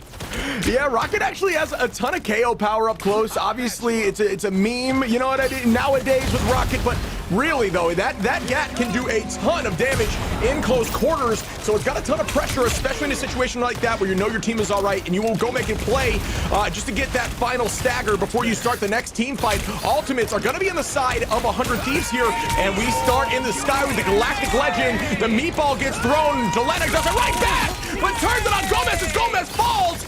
Gets walled up and shielded up, looking for the res potentially. Yes, it does go out.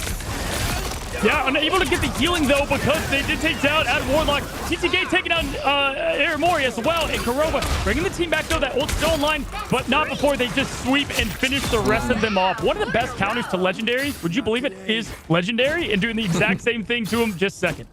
Yeah, incredible positioning, right? You saw them pop that Galactic Legend behind the bridge, right? You couldn't be in the vision of the other Star-Lord in the moment, couldn't get that auto lock, so you ensure that you are shooting first. That small window of extra damage is all that matters, because it's just about with Star-Lord when you're popping out, who started first, who has the damage on you first. They got the job done, it turned the fight, and even though the res was popped, it did not matter. But now ultimate advantage in the side of Sentinels on this next fight. Yeah, they got to win this fight here. They have all the ultimates ready to pop, and here it comes. Started right away with Aramori and the Eternal Bond. They're moving in here, seeing if they can get a pick. They need to capitalize off that ultimate here. Vinny, though, saying not if I have anything to do about it, as Hog's trying to make his escape. Kalu's now going for the pick. This is a huge pick that Kalu's could go ahead and get, and it doesn't look to connect, sadly. And Terra, though, finishing off Hog's, unable to escape. Terra with a beautiful hook on Amazing. Oh, Terra just showing a masterclass on Bucky here. And one thing I need to highlight is right there. You notice Terra got out in the middle of that fight, got 2 picks, but the patience, the understanding to not pop ult. It was not necessary. Hold on for the next fight. Gorgeous play there by Terra.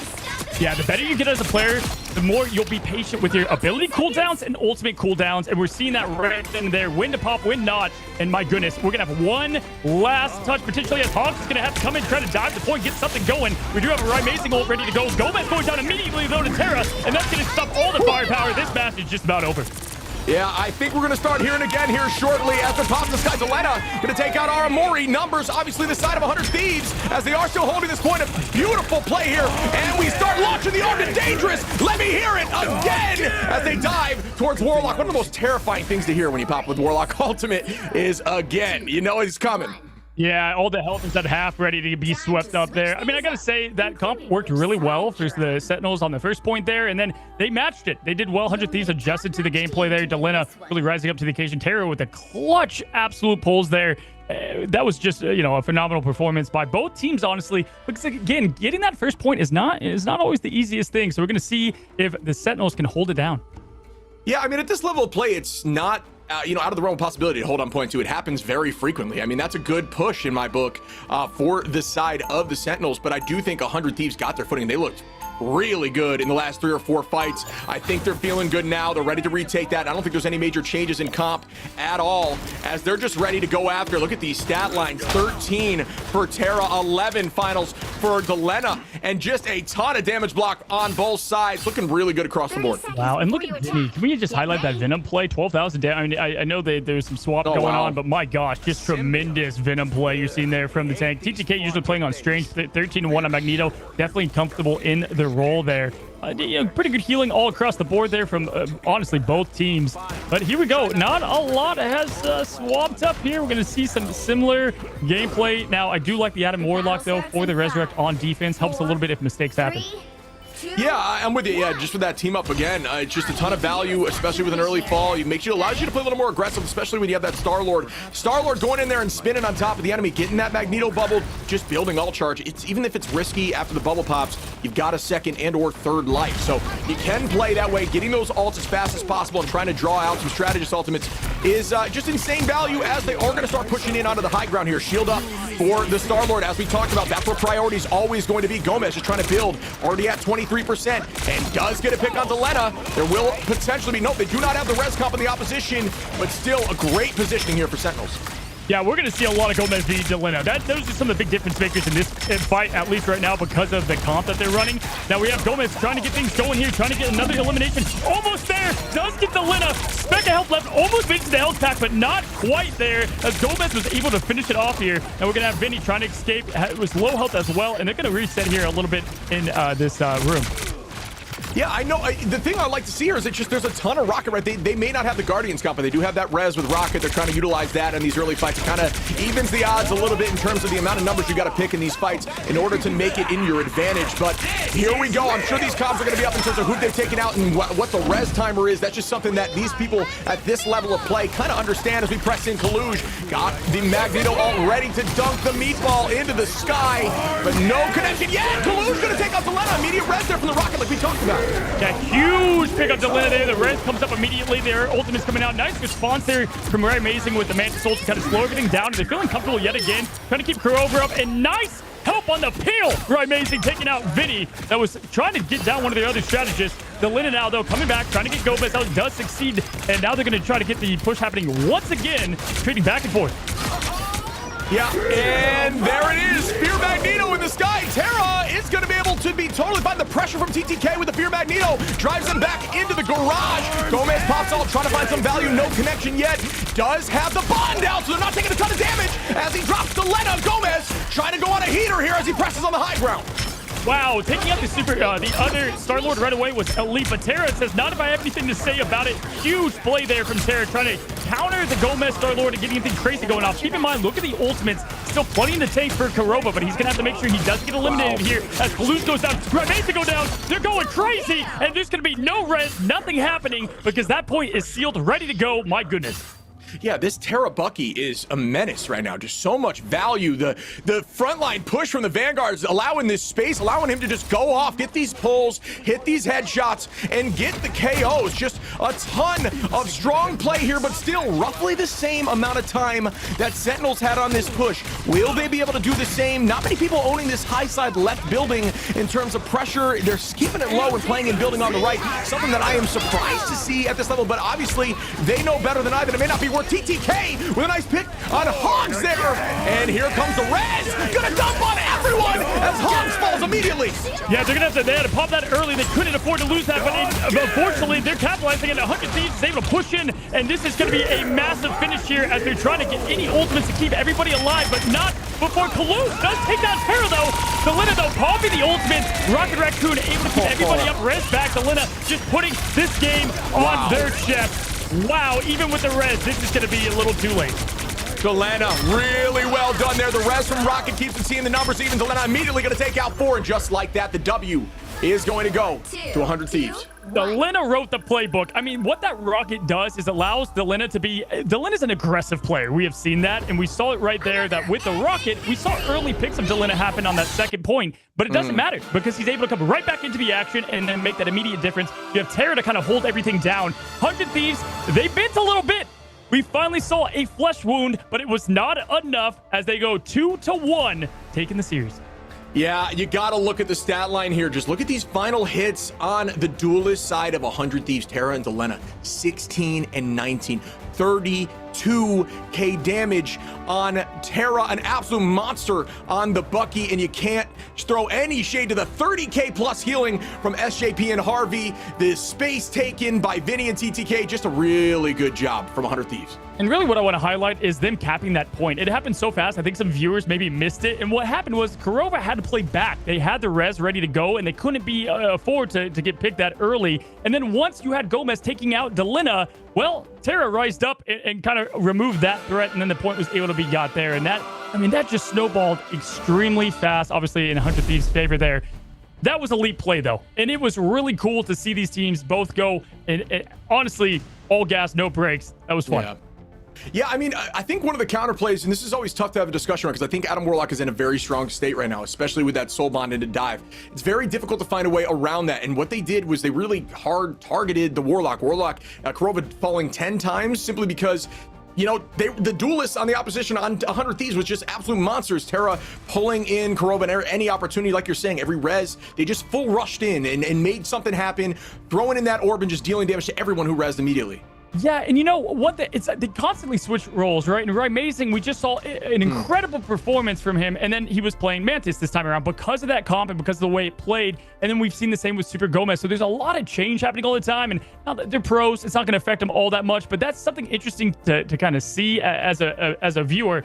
In a bit here, we are going to have somebody from the winning team. We have now interviewed 100 Thieves. This would be our third time. We've had Vinny, we've had Harvey. Potentially, we'll have somebody new here. But it's just been a lot of fun what they bring to the table, their style of gameplay, and honestly, their flexibility. Yeah, before we go to that interview, let's quickly check out this highlight. Highlights coming in just a second. Before we talk about or look at the highlights, instead, let's go ahead and I want to focus real quick.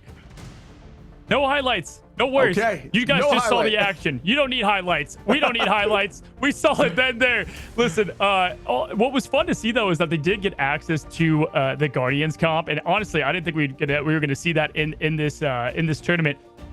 But SJP, we saw the counter pick happen on Midtown, and then they just stuck with it. And that's something that is stuck with me, honestly, as there was it allowed everybody, really, obviously Delina, but everybody play a little bit more aggressive.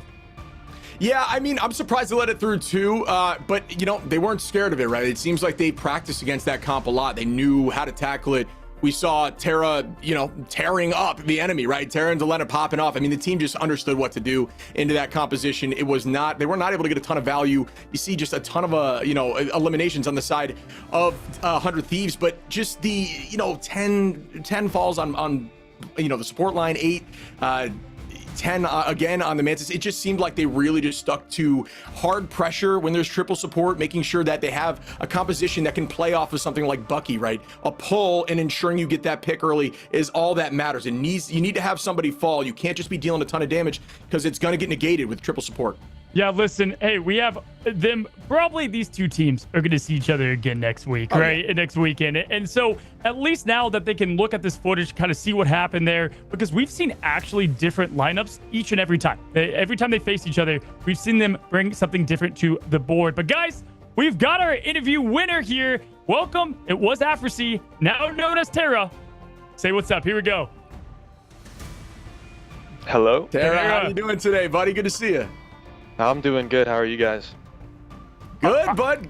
After those games, I'm doing great, man. That was an absolute awesome performance by both of you. I mean, really just putting on a spectacular show. I know we've talked now to Vinny, we've talked to Harvey. Now we're going to talk to you. And I've been excited to talk to you. I've been a fan of your gameplay, especially Wolverine. How are you feeling?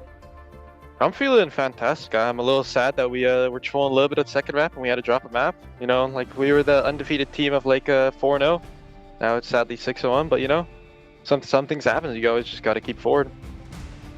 Yeah, exactly. I mean, one thing I'm curious about, we discussed this a little bit before we started talking to you, is what is your solution into the Guardians comp? Obviously, you guys have it figured out, right? Like you guys just put on a masterclass on how to handle that composition. Weren't scared to leave it open. So if you could walk through that, that'd be great. It's mainly thanks to our coach. Our coach has been doing a lot of work, and he has a spreadsheet of doom, so we know like what's good and what's bad there, and that's one of its worst comps like maps ever. And like anything too, like we just have people that will actually mark, like the res. That's why we swapped off of Venom. We swapped to Venom so we can mark the Atom res and all that too. Yeah, the res played almost no factor. I mean, Midtown with no Sentinels, like that map, and that went one way. But at the end there, what I've got to ask, it seems like you can step up with any duelist that you need to play there. Wolverine, obviously, I feel like right at home, but with the Bucky play, what do you prefer? What's your favorite duelist, or do you not have a preference? They're like kids, you don't like just one. My favorite duelist is Magic, but she's not that good into team play that much. You can only really play her into triple tank with 2 shield tanks.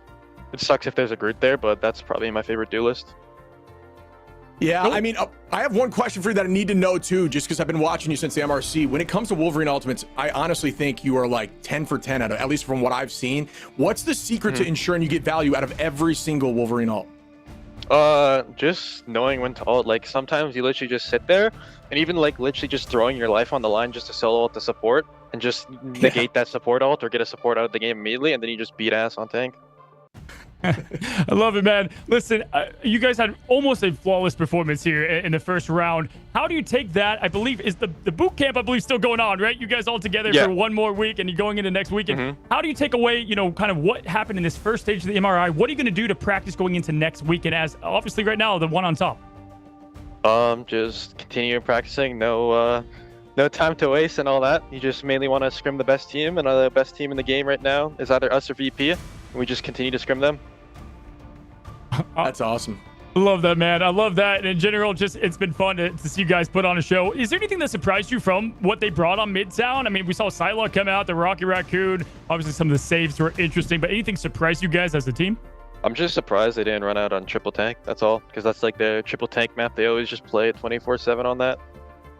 Yeah, well, you guys were ready there, and the SJP swap was huge. Hey, listen, congrats. We've talked to you guys in that room. It's been awesome to see you guys. We're even more excited to see you guys next week. And a huge congrats to the team there. Go celebrate and have a good time. Tara, anything you want to part us with? Anything you got to say goodbye? Any shout out you have? I just want to say shout out my manager, Blue Jay, and my coach, Tensa, because without them, we wouldn't be here. I'm not going to lie. Awesome. Well, we appreciate you talking to us, man, in your time. So thank you for being here. No problem. You too. Enjoy casting the rest of the games. Good stuff, buddy. Man, that's awesome. It never gets old seeing just all of them celebrate. TTK just loves that Pikachu coming into the shop there. But it was cool. It was cool to see and hear kind of what maybe did throw them off a little bit. I mean, heck, it threw us off. They said, well, we expected the triple Vanguard. And you know what I love about the best, right? You look at let's say the Patriots dynasty that they had, or they don't even like losing a little bit, right? Yeah. They just won. And they were like, I'm mad that we lost. And hey, let's check it out. Let's see the highlights of what we just saw. What just happened? They're ready for you now. Those highlights. Let's check them out.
Trapping all those fighting souls, but yet across the world I see you standing in my way.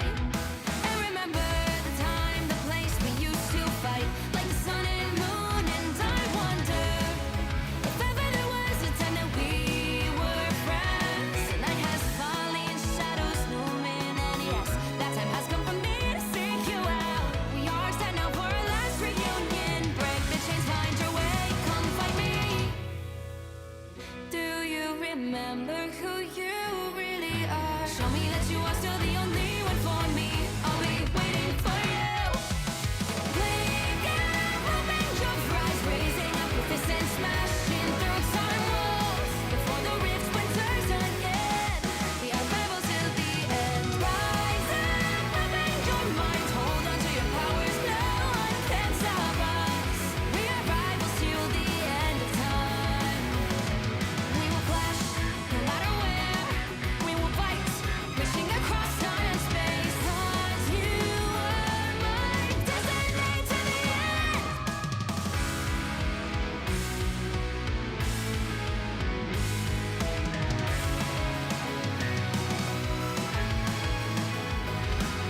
You see the dawn, the flames burning brightly, shining on those memories. And yes, across all time I see you turning the tides. And do you see now our time, our turn? We can still fight like the wind and fire. And wonder no more that now is the only time your heart is mine. Light has fallen, darkness grows, and yes, we fight for our destiny and fate. New days smiling for the past and future. Break those chains, lead the way, fight with me. And when you wake up, open your eyes, raising up your fists and smashing through time walls. Before the rift splinters again, we are rebels till the end. Rise up, open your mind, hold on to your powers. No one can stop us. We are rivals again until the end of time.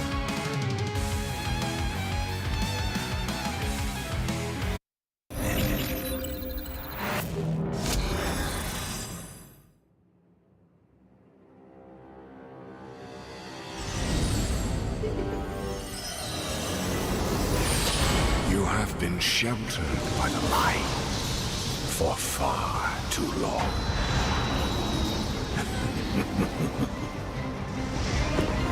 The time has come for darkness to reign. Soon your resolve will begin to crumble. You'll is stretched too thin. There will be nowhere left to hide, and your fire will cease to burn. For no light shall survive in my empire of eternal night.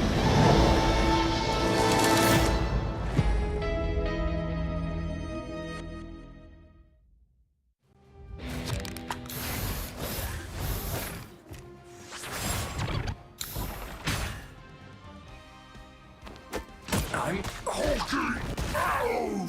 Gamma shield! Hulk smash!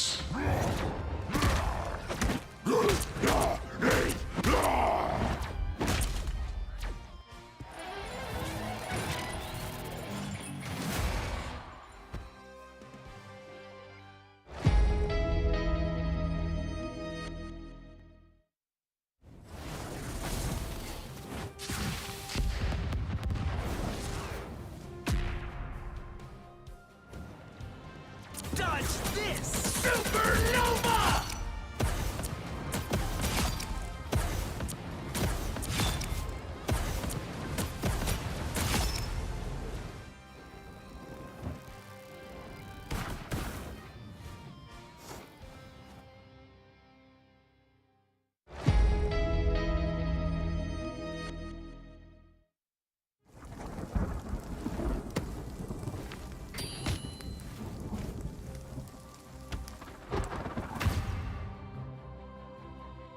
Oh yeah, coming through! My favorite time!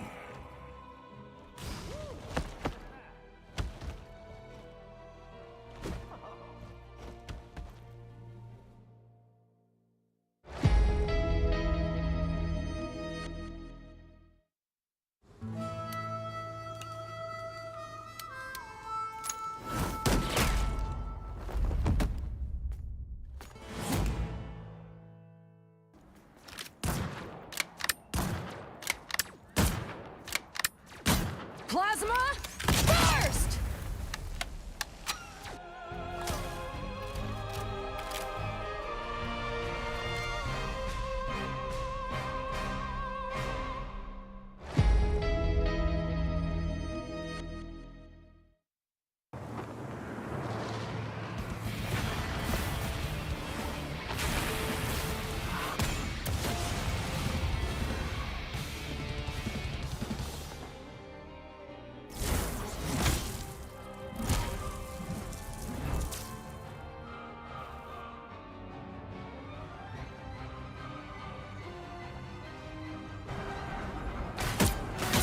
Be strong. Feel the thunder. Feel the wrath of the goddess!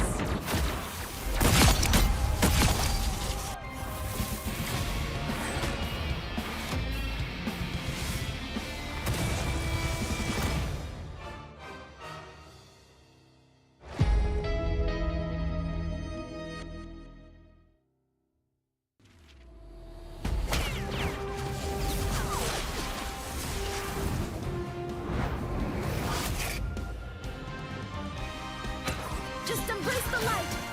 Lights out. Vivid feet. Us against the world.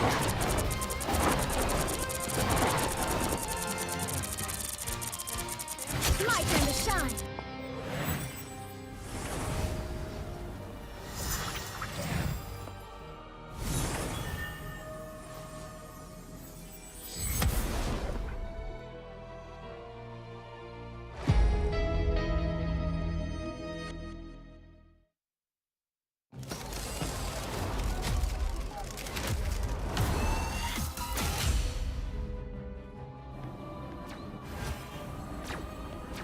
I outnumber you.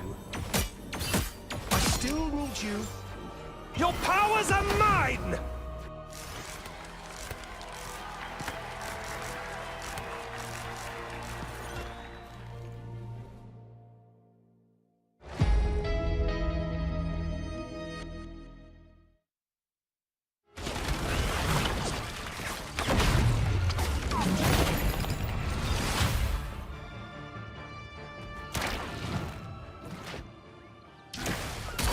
We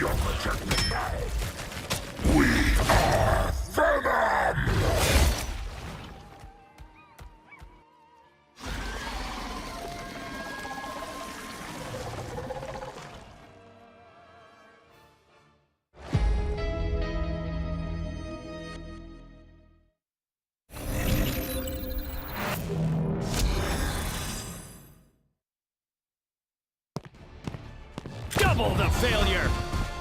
Double the fun. Success.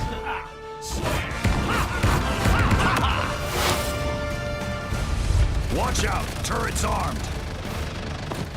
Heavy weapons. I'm in love. Flush the other Frank out. Denizens of the deep. Typical air breather. Maximum pulse. I am Groot. I am Groot. We are Groot.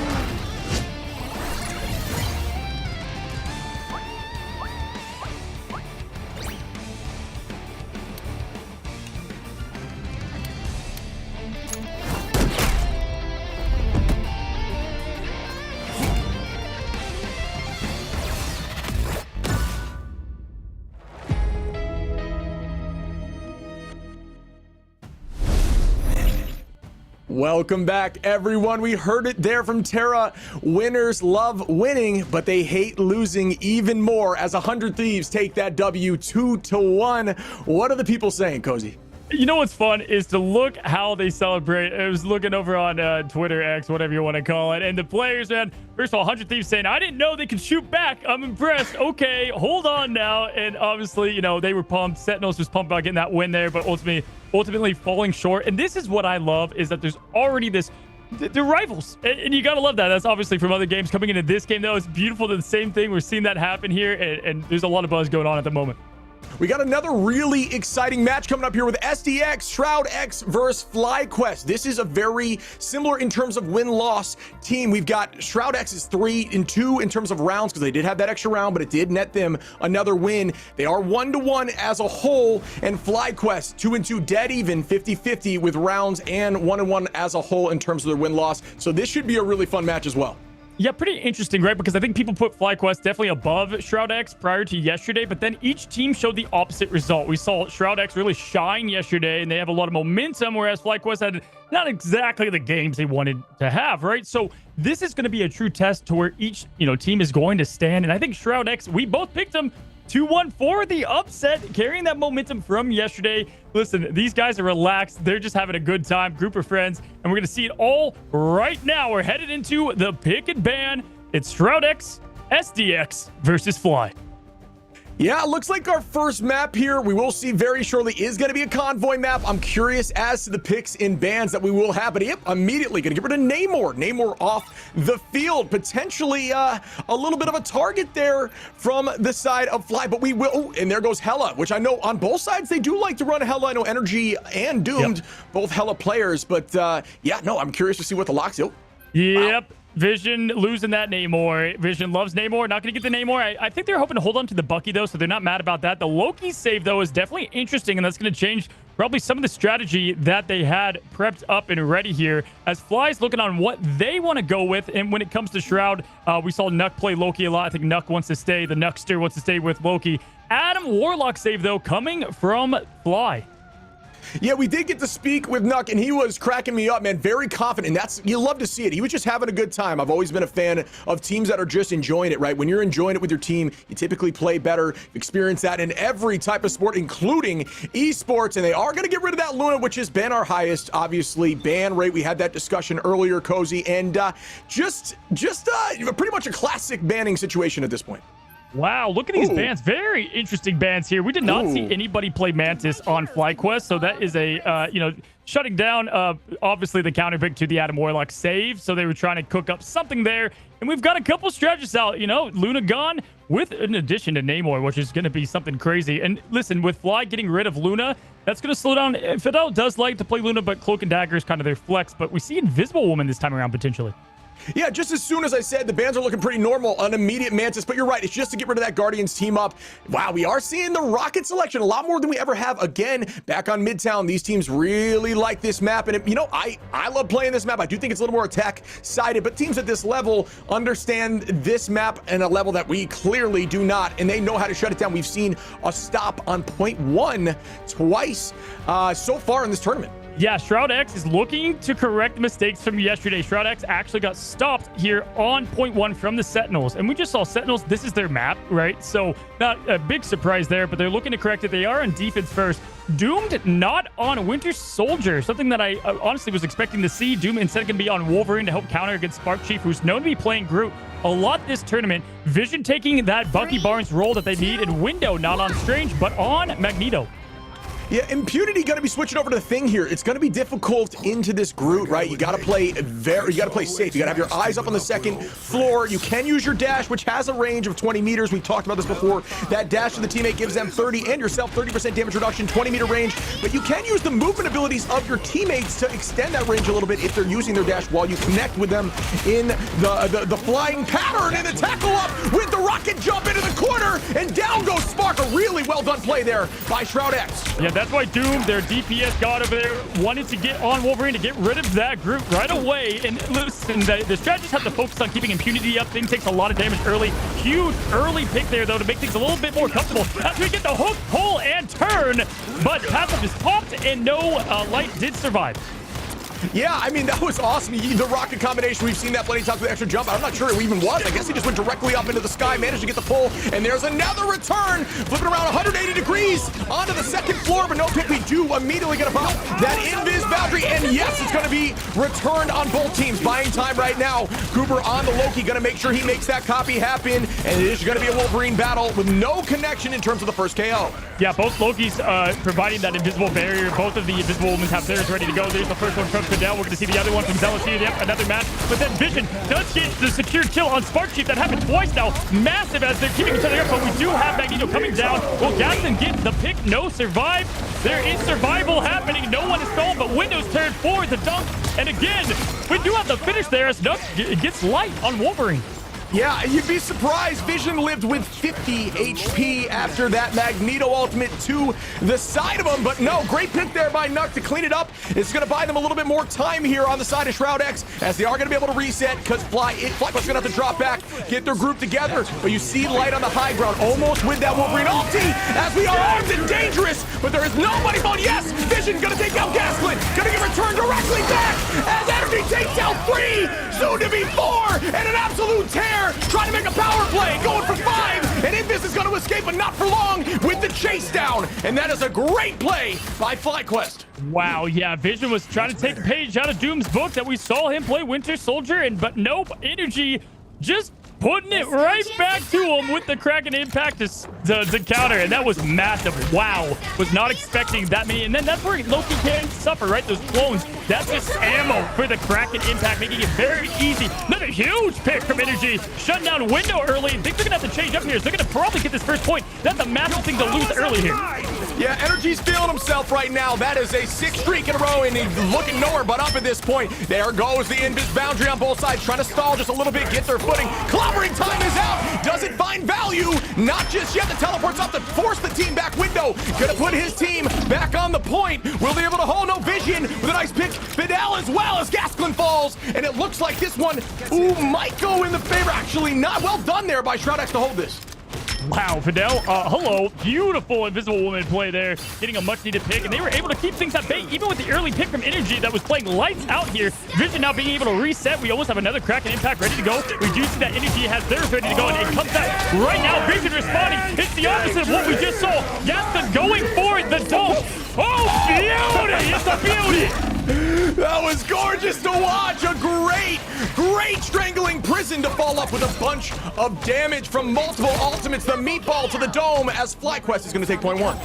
My goodness, that was a good little bit of a slowdown there from SHROUD-X, but ultimately that Gaston, that was so much damage at once. Doing the best impression of LeBron James that we've seen. What a dunk there. Gaston putting on that pressure, though, early here, trying to keep them away, trying to get this point around the early turns. Yeah, that was a great space take here. They do have 2:20 on the clock. I mean, it gets difficult now. You got to find your footing again and reset.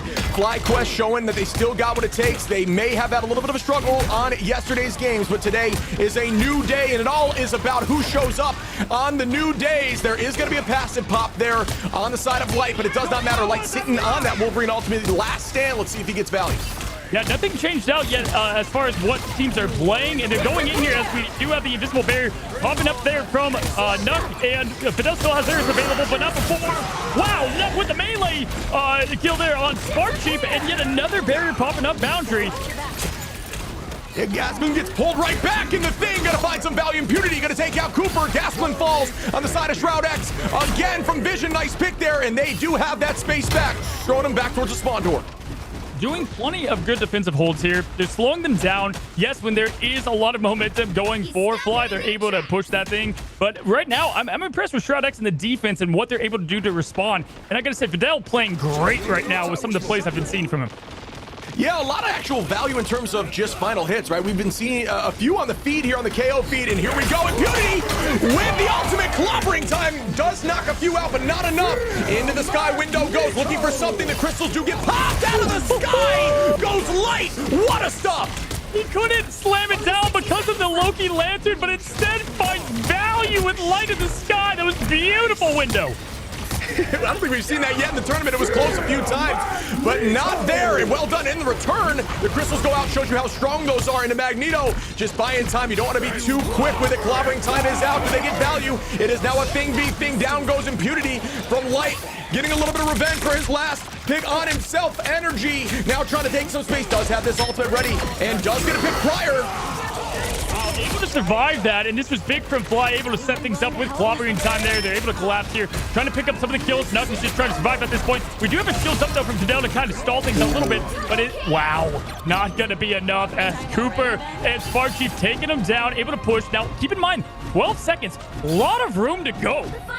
There's nothing more satisfying than hearing that gong as you land those haymakers. Well done there on the side of FlyQuest. There will still be another touch from SHROUD-X. I like what Doom tried to do there with Wolverine and try to get a pick. Unfortunately, gets turned around and does get KO'd, but they do switch up now. Doom is going to be changing the pick as we go into the next touch.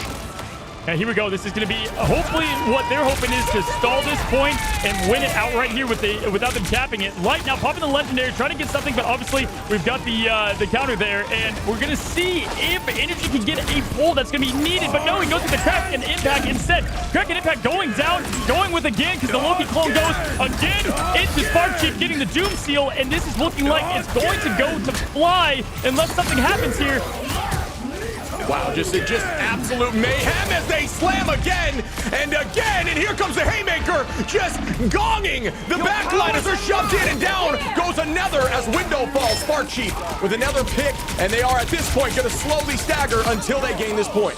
Yeah, this is good. They need to hold on to their ultimates. They just used them last time, and it didn't work out in their favor. Everybody take a deep breath, because that was a couple of just rounds of chaos nonstop here. But nope, Light says, I don't need to take any break. I'm going to keep going and do it, taking down Vision, and looking like he's going to swap a pick here.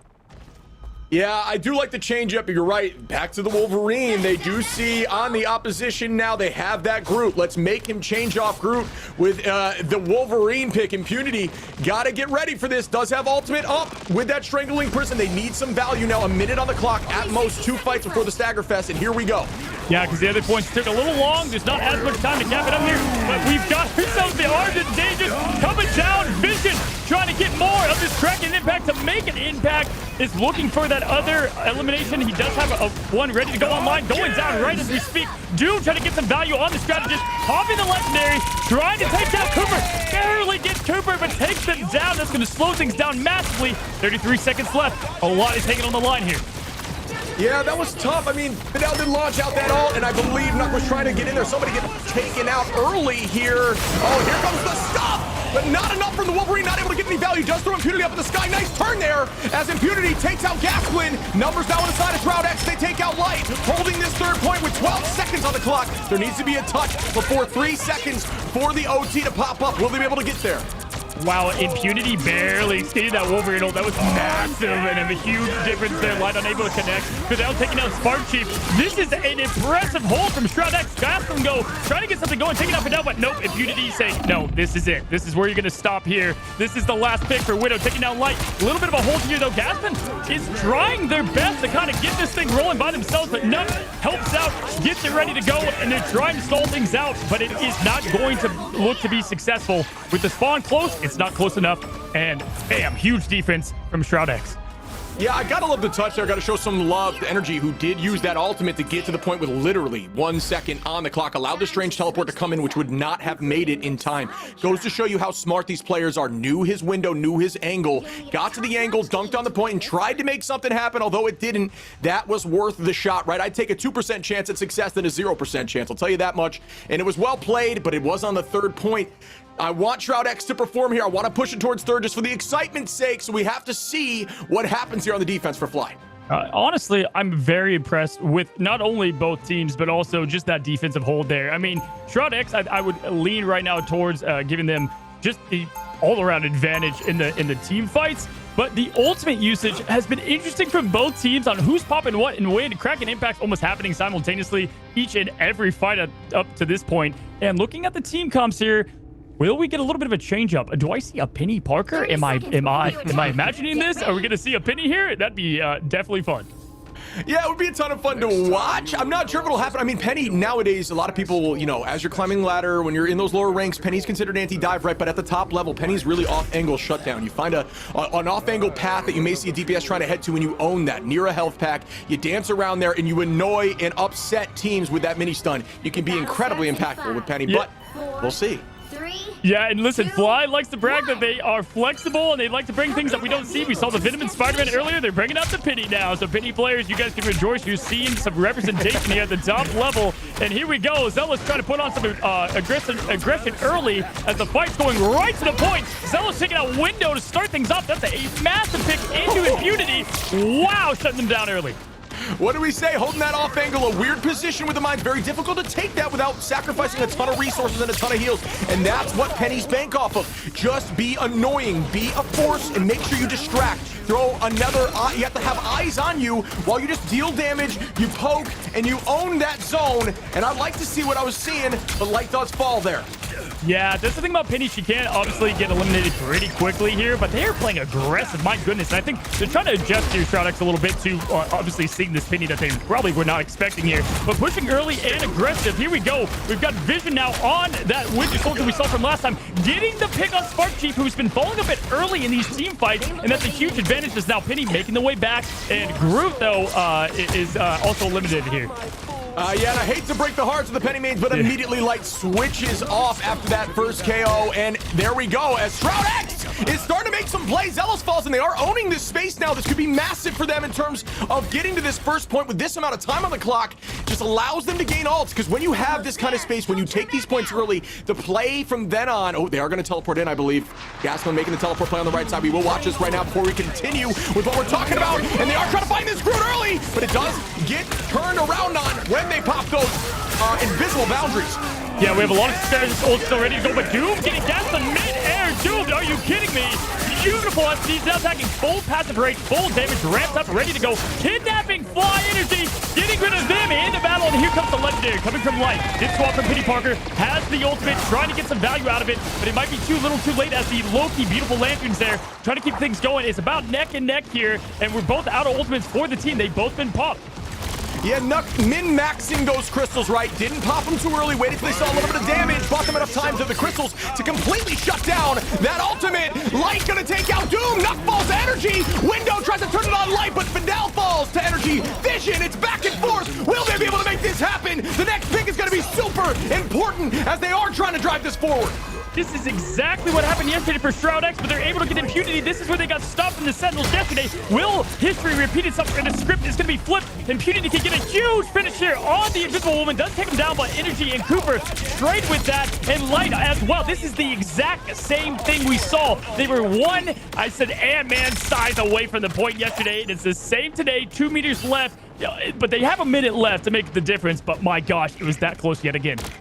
Yeah, so back and forth there. That fight was so fun to watch. It is going to be ult advantage in the side of FlyQuest here with Cooper, but you know they're going to have at least one, maybe two fights if they do that strange teleport change. This is everything for them right now. They need to absolutely show up in this moment. And there's the tackle from downtown. Not able to get any value just yet, but it did pull out some cooldowns. Ultimate's pop there immediately for SHROUD-X, trying to get some time and space and Window looking for a dunk.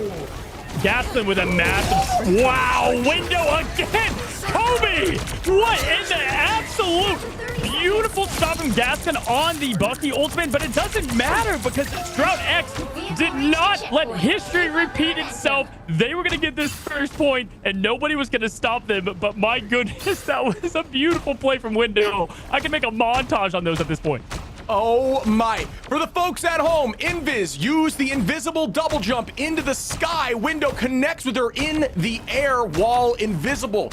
Was it a little luck? I don't know. Was it skill? Probably. An incredible toss there to get the pick to start the fight off in their favor. Dropping a strategist that early allowed them to shove through as we go to point 2. Wow, honestly, hey, the first one might maybe luck, but now we saw 2 happen. That's not luck. That is skill, brother. Vision popping in, trying to get Gretchen early. We saw it on this side last time. Vision trading with energy. A massive hit there as they pull in the Magneto, trying to get the hit on them. And Fidel, over and over again, able to get those crucial finish offs here as we have legendary pops by Light, trying to get a little bit of value here. Everybody pushing back, holding back, and everybody trading all their abilities at once. It's just an ability apocalypse at this point.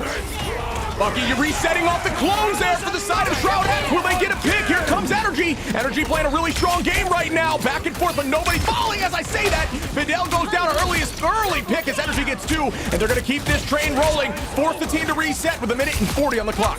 Wow, that was needed from Energy there. That was able to slow things down, ice in the veins, because right now that was looking all the momentum towards SHROUD-X on that point. The Energy able to step it up and put a stop to it. And we do have Nuck, Doomed, and Window with an ultimate. We've seen Window with these ultimates, and right now he's 2 for 2. So let's see if we can go 3 for 3 with the finish off here. We do have Zealous with their ultimate as well, able to keep things alive with the invisible boundary. And here commences the next fight. Here we go. Yeah, Energy sitting on this ult. They popped that a little early, maybe necessary, but is it going to hold on as we are going to get an aerial view of the teams? We see these boundaries out. Teams just stalling at this point. 58 seconds, so enough to get back. Window with a huge early pick on Gasland as they send the team and commit. Nuck with a nice pick on Light. Odds are in the favor of SHROUD-X. Will they get point 2 to ulti spot to keep the team up again? Onto the thing who's very weak now, about 5% down. Goes Spark as Window is shoving this face, and it looks like they may take point 2. Window, are you kidding me, man? You are playing lights out, no pun intended. I mean, this is awesome to see play, but we do have the portal coming in. There is going to be a contest here. Light is going to go with Legendary, trying to get the back picks. I don't think they were expecting it. Fidel goes down, but they do get... Wow, what a massive Cooper chopping the ult there. What? This is it. Everything's coming out. It works. The portal worked there, Ship, and that is going to be a stop with 15 seconds left. Oh my, they have to teleport now. Usually you need about 20 seconds, 15 to 20 seconds to get the portal off to the point. You need to get in there quick. I'm not sure if it can happen in time. 5 seconds on the clock. What a teleport. The problem was a diverted focus. They are able to get the touch. 1 second on, but immediately Gaston pops doomed out, and the odds are back in the favor of FlyQuest. Taking 2, make that 3, as the numbers are looking bleak for the side of SHROUD-X. Wow, Gaston was like a ticking time bomb, ready for them to come into that portal and pop the AoE burst. And just like that, they were able to touch, but it was too much. Oh my goodness. What an absolute huge clutch defensive stop from Fly there, where all the momentum was with SHROUD-X at the end there. But no, Energy and team stepped it up massively.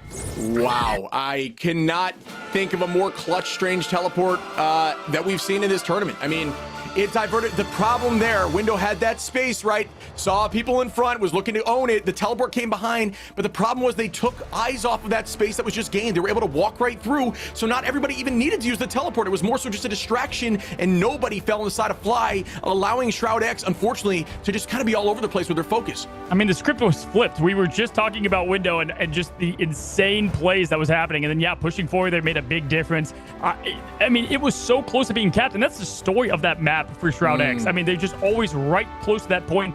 Honestly, being able to get that would have been just a huge game changer with the time on the clock. But no, instead, able to be flipped. Looking at it, I know Fly is very happy with their performance compared to yesterday. Look at the damage. Spark Chief, what all of, I mean, there's nothing to point out that's just like, wow, look at this one individual, because they all put up an incredible performance here. Yeah, the stat line across the board is crazy. I mean, obviously, Energy with the 22 final hits is disgusting, but look at Nuck's healing on Loki. 54K is crazy. I mean, there's just, it's so back and forth, these team fights. I mean, this honestly, I truly do believe could have been anyone's game. Those last second plays were so clutch, and it's just a game of inches, right? A game of moments and inches, and they got it right there at point 2. that was probably the closest match in terms of each player and everybody contributing that we have seen. I mean, that was right there, and it was anyone's game to win. And the strategist play there from everybody. Nuck, Fidel, I mean, very good strategy play. And also, I mean, can we talk about the Vanguard play we saw and what they were able to do as well? Just incredible stuff around the board. It was a close one. Yeah, this is one of those games that I have difficulty trying to single out a specific player. I saw plays that were potentially point winning from both sides, including the strategist ultimates. There was a few strategist ultimates that seemed to be popped a little early. Maybe they were in trying to save somebody in the moment that obviously we didn't have eyes on. So not trying to speak, ill will upon that, because we just don't have eyes on everything in these fights. But it really was across the board. Yeah, on the first, when they were on the defense, SHROUD-X, I think Fidel popped an Invisible Woman ult to try to keep some momentum going, and then ended up, they weren't able to keep that second point held because at that point kind of ran out of gas there, but then Fidel also made incredible plays, right? So it was just a trade-off over and over, and it was one person just completely snowballing the other at times. And listen, this next map could go any way, and on top of that, also SHROUD-X, because they lost, are able to pick, and so it's going to be interesting to what they decide to do. So yeah, so one thing that we've got to discuss, right, was, those strange portals. The thing about this game that you need to understand when strange is available is you need to know that when a team is wiped, your team has to be so hyper-focused and ready. And we saw that with FlyQuest, right? They knew that portal was coming as soon as somebody came in, an immediate pick, which just gives the odds, tenfold in the favor of the opposition. But we didn't see that on the side of SHROUD-X, which I think we're just so hyped in the moment about what they had just done in that fight. They kind of allowed it to sneak in. They diverted focus. They took that space, which I don't even disagree with doing. I think Window did a good job of that. That teleport started behind, and instead of keeping the space on the three people in front of them, they forced to turn around, allowing those three to come back into the fight, and then at that point they just won it. History didn't repeat itself on the first point, but the same thing happened yesterday with Super Gomez swapping to Strange, and then they were able to ultimately hold there, and it was the exact same thing on that map. And you know what, guys? Let's go ahead and check out all of that on the highlights right now.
Trapping all those fighting souls, but yet across the world I see you standing in my way.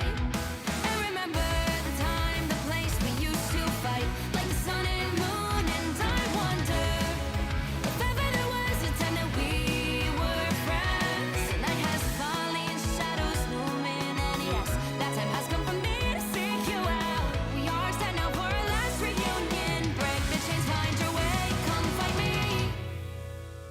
Do you remember who you really are? Show me that you are still the only one for me. I'll be waiting for you. Playing out, hoping your rise, raising up your fists and smashing through time walls. Before the rift splinters again, the arrival till the end. Rise up, hoping your mind, hold on to your powers. No one can stop us. We are rivals till the end of time.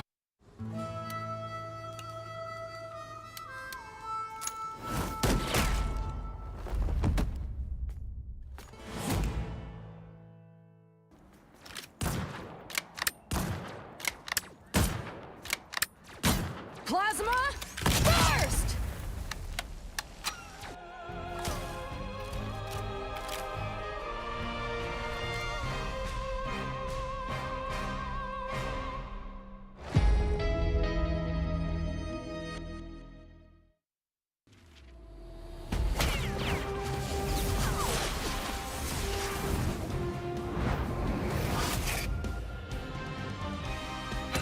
Just embrace the light. Lights out. Vivid feet. Us against the world.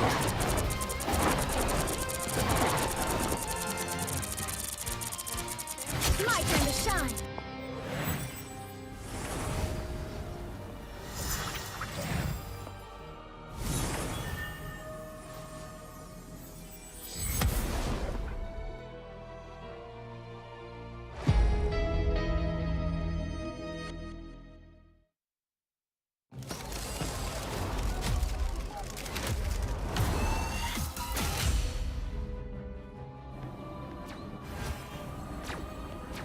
I outnumber you.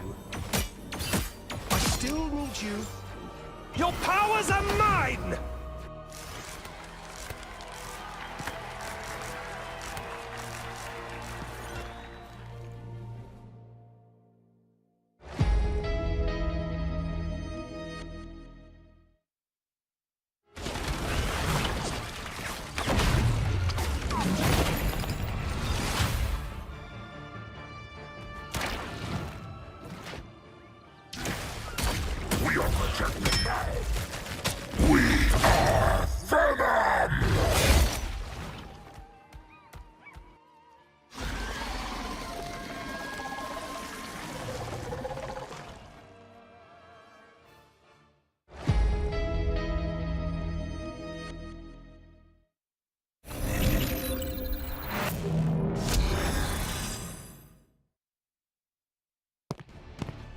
Double the failure. Double the fun. Success.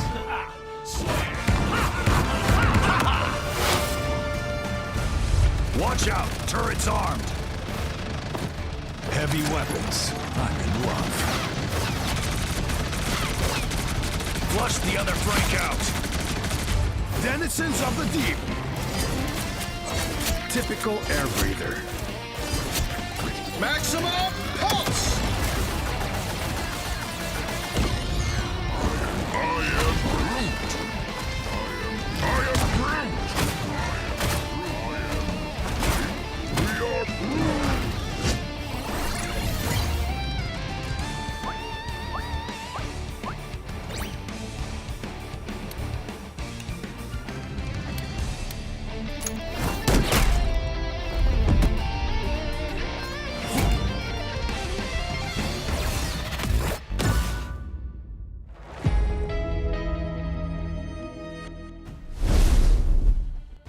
Welcome back, everyone, and that was an absolute nail-biter right there. FlyQuest versus Shroud-X. I truly do believe, Cozy, that could have been anyone's game. It was a portal finish on both sides, virtually, to get you to the point to tie it up. I mean, at this point, Shroud, I want Shroud to have like a heart monitor on screen here. He's aged probably a month just watching his team because every single battle they're in is that close. And altogether, I mean, if you look at how each team performed, the only question mark I had is a little bit of, I loved Doom on Winter Soldier. They changed things up a little bit. I'm going to be curious if they swap up their comp and who plays what exactly. Everybody played well, but, you know, at this point, you might need to tweak something, and that might be what we see. Yeah, I mean, we talked about it a bit. I thought everyone performed on their role insanely well. I do think energy really popped off there. There's a lot of moments we saw him on the feed a ton, even without just popping that ultimate. So really strong performance there. But we will see map 2 is now going to be in the favor of Shroud-X in terms of what they want to pick. So let's see how it looks. Yeah, curious what they pick here. There's a couple options that they can go with. I believe last time they picked Clintar, and that's what they ended up beating the Sentinels in. And so maybe they return there. They could go with something else though that they're confident with. You know, we haven't seen, you know, everything that they have behind the curtain there. But all I know is this is going to be a tight matchup because there were so many moments in battles where one player kind of did what it took in that moment. We saw it from Gaston at times. We saw it obviously from Window at times. Energy, I mean, that was the highlights, was almost just Energy's highlights. You know, there's things that I was seeing from him. Beautiful stuff. And it's going to come down just to the wire as we enter in our second battle. Here we go. SDX, Shroud-X versus Fly. All right, our first ban of this map, and you nailed it, is going to be a Symbiotic Service Convergence. We are going to be seeing that Clintar map, and let's find out immediately. Namor again off the field. Obviously, a bit of a target there for Vision, and Hela's gone as well. Yeah, with the way that Energy played just then, they don't want any hella from Energy, so you're gonna get the same exact bans a little bit here. Namor going down from Vision. Let's see if we get anything that's gonna swap up a little bit here, as SHROUD-X is going to save the Loki. I would too after Nux, what, 50,000 healing that he had, it seemed like, and so yeah, good save there from them. And Adam's save, which is gonna probably force the Mantis Star-Lord ban here. Yeah, I mean, yeah, 53, I think almost 54K. It's one of those top numbers we've seen in the entire tournament. Really well done there with Loki. They're going to keep the Warlock on the side of Fly. I do like that. I mean, it's a very strong pick in this current meta. Very, you know, it's essentially Hela on a strategist, but with an ability to save your entire team every 25 or 30 seconds. Yeah, and even if they don't plan to play it, it's such a good bait to make them ban whatever helps that. You know what I mean? So, like, instead of them banning something else that helps them, they're like, you know what? Let's just get them to ban the Mantis to slow that down. I don't even know if they had plans to play it. They are flexible, and they could, but this is the team comp that we have moving in here. Doom's now playing Star-Lord, and Window trying to decide between Strange and Magneto most likely here. Impunity staying on the Thing, which I think he played pretty well. Yeah, you love to see the Thing. I think Thing struggles a little bit into the group comp, but, you know, these players are at another level. They have the comms and the ability to dash out over those walls if somebody gives them vision, especially if you have something like a Star-Lord above you. It gives you that angle to be able to dash away. So I do see the ability there. I mean, you know, no counter portal play inside. They did keep the bans the exact same as last time, so not able to counter portal. Odds are they're going to probably hold high side should they want to portal in. Not sure that they're going to, but I am excited as we do see Rocket right now on the side of Cooper, wondering if that's just going to be given armor. Yeah, much different look from yesterday when we saw this map. I mean, they play this map very well. I mean, we saw this yesterday against a team even like Sentinels here. And so we're going to see if their strategy remains the same. And if I remember correctly, they had a great defensive approach here and an even better offense. So we're going to see what Fly comes up with here. Using the Jeff, you use the bubbles to get the push going. Cooper switching now into that. Let's see if they take Main Street.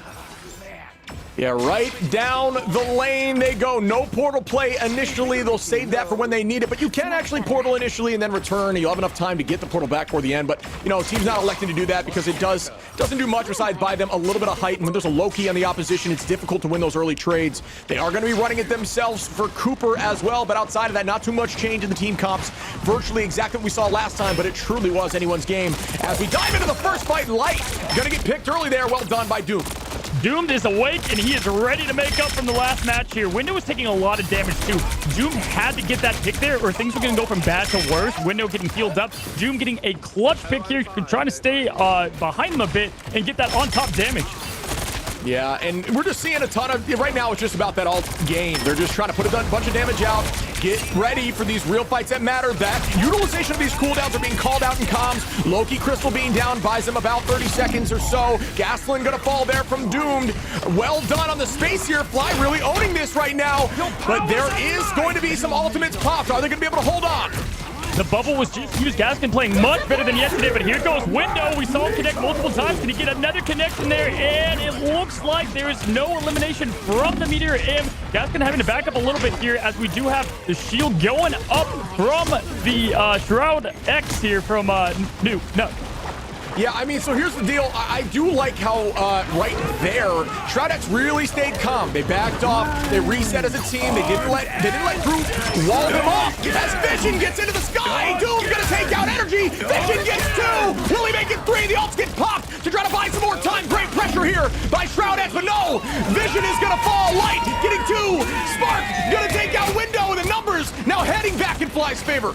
This is what we just saw in the last one. You had huge picks there from the Duelist, and then now it's flipped on its heels. The script was flipped, and just like that, wow. But Clutch Portal coming in to close things off with Gaskin there. But we just saw what we thought was going to be a Vision and Doom show. But no, Fly got the point, and they're pushing the payload now. My goodness. Yeah, you're right. I mean, it just seems like the fights are going one way, and then they just, you know, it's like the picks just don't mean much. It seems like, honestly, we've seen a lot of spark popping off there with Groot just getting few picks on their own with the walls and the poke. I just think it's tough. It's really tough to be running something like the thing, or, you know, you don't have a ton of wall damage right now. Those walls are getting so much impact. They got to find a way through it. They're using the height a little bit from Doom to stay away from it. They're holding on to the second point, but right now, Fly is just maintaining this pressure. Yep, there goes the Runestone from Loki, so you got that down, at least on the cooldown. Nice hook from Energy there as he's trying to get a little bit of capitalization. Vision going down, an absolute massive pick that's going to change the course of this battle. As we go in, he's coming down, trying to Energy, trying to get Impunity now picked up. Impunity trying to get healed up as they're putting the pressure, making their way around the corner here, and they're pushing in.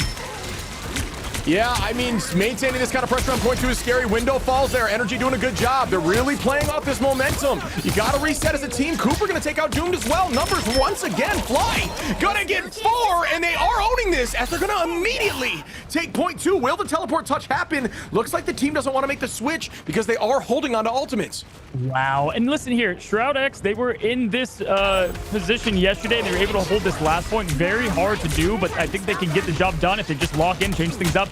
The ultimates, there's going to be a lot happening here, as I called it last time, the Michael Bay special. Fly Energy taking out Doom, though. That's going to change the course of battle. Impunity, though, are able to answer with Energy going down as well. And here's the connection from Window. Yet again, he missed 1, so now he's 3 for 4. Seeing the connection there on the Invisible Woman.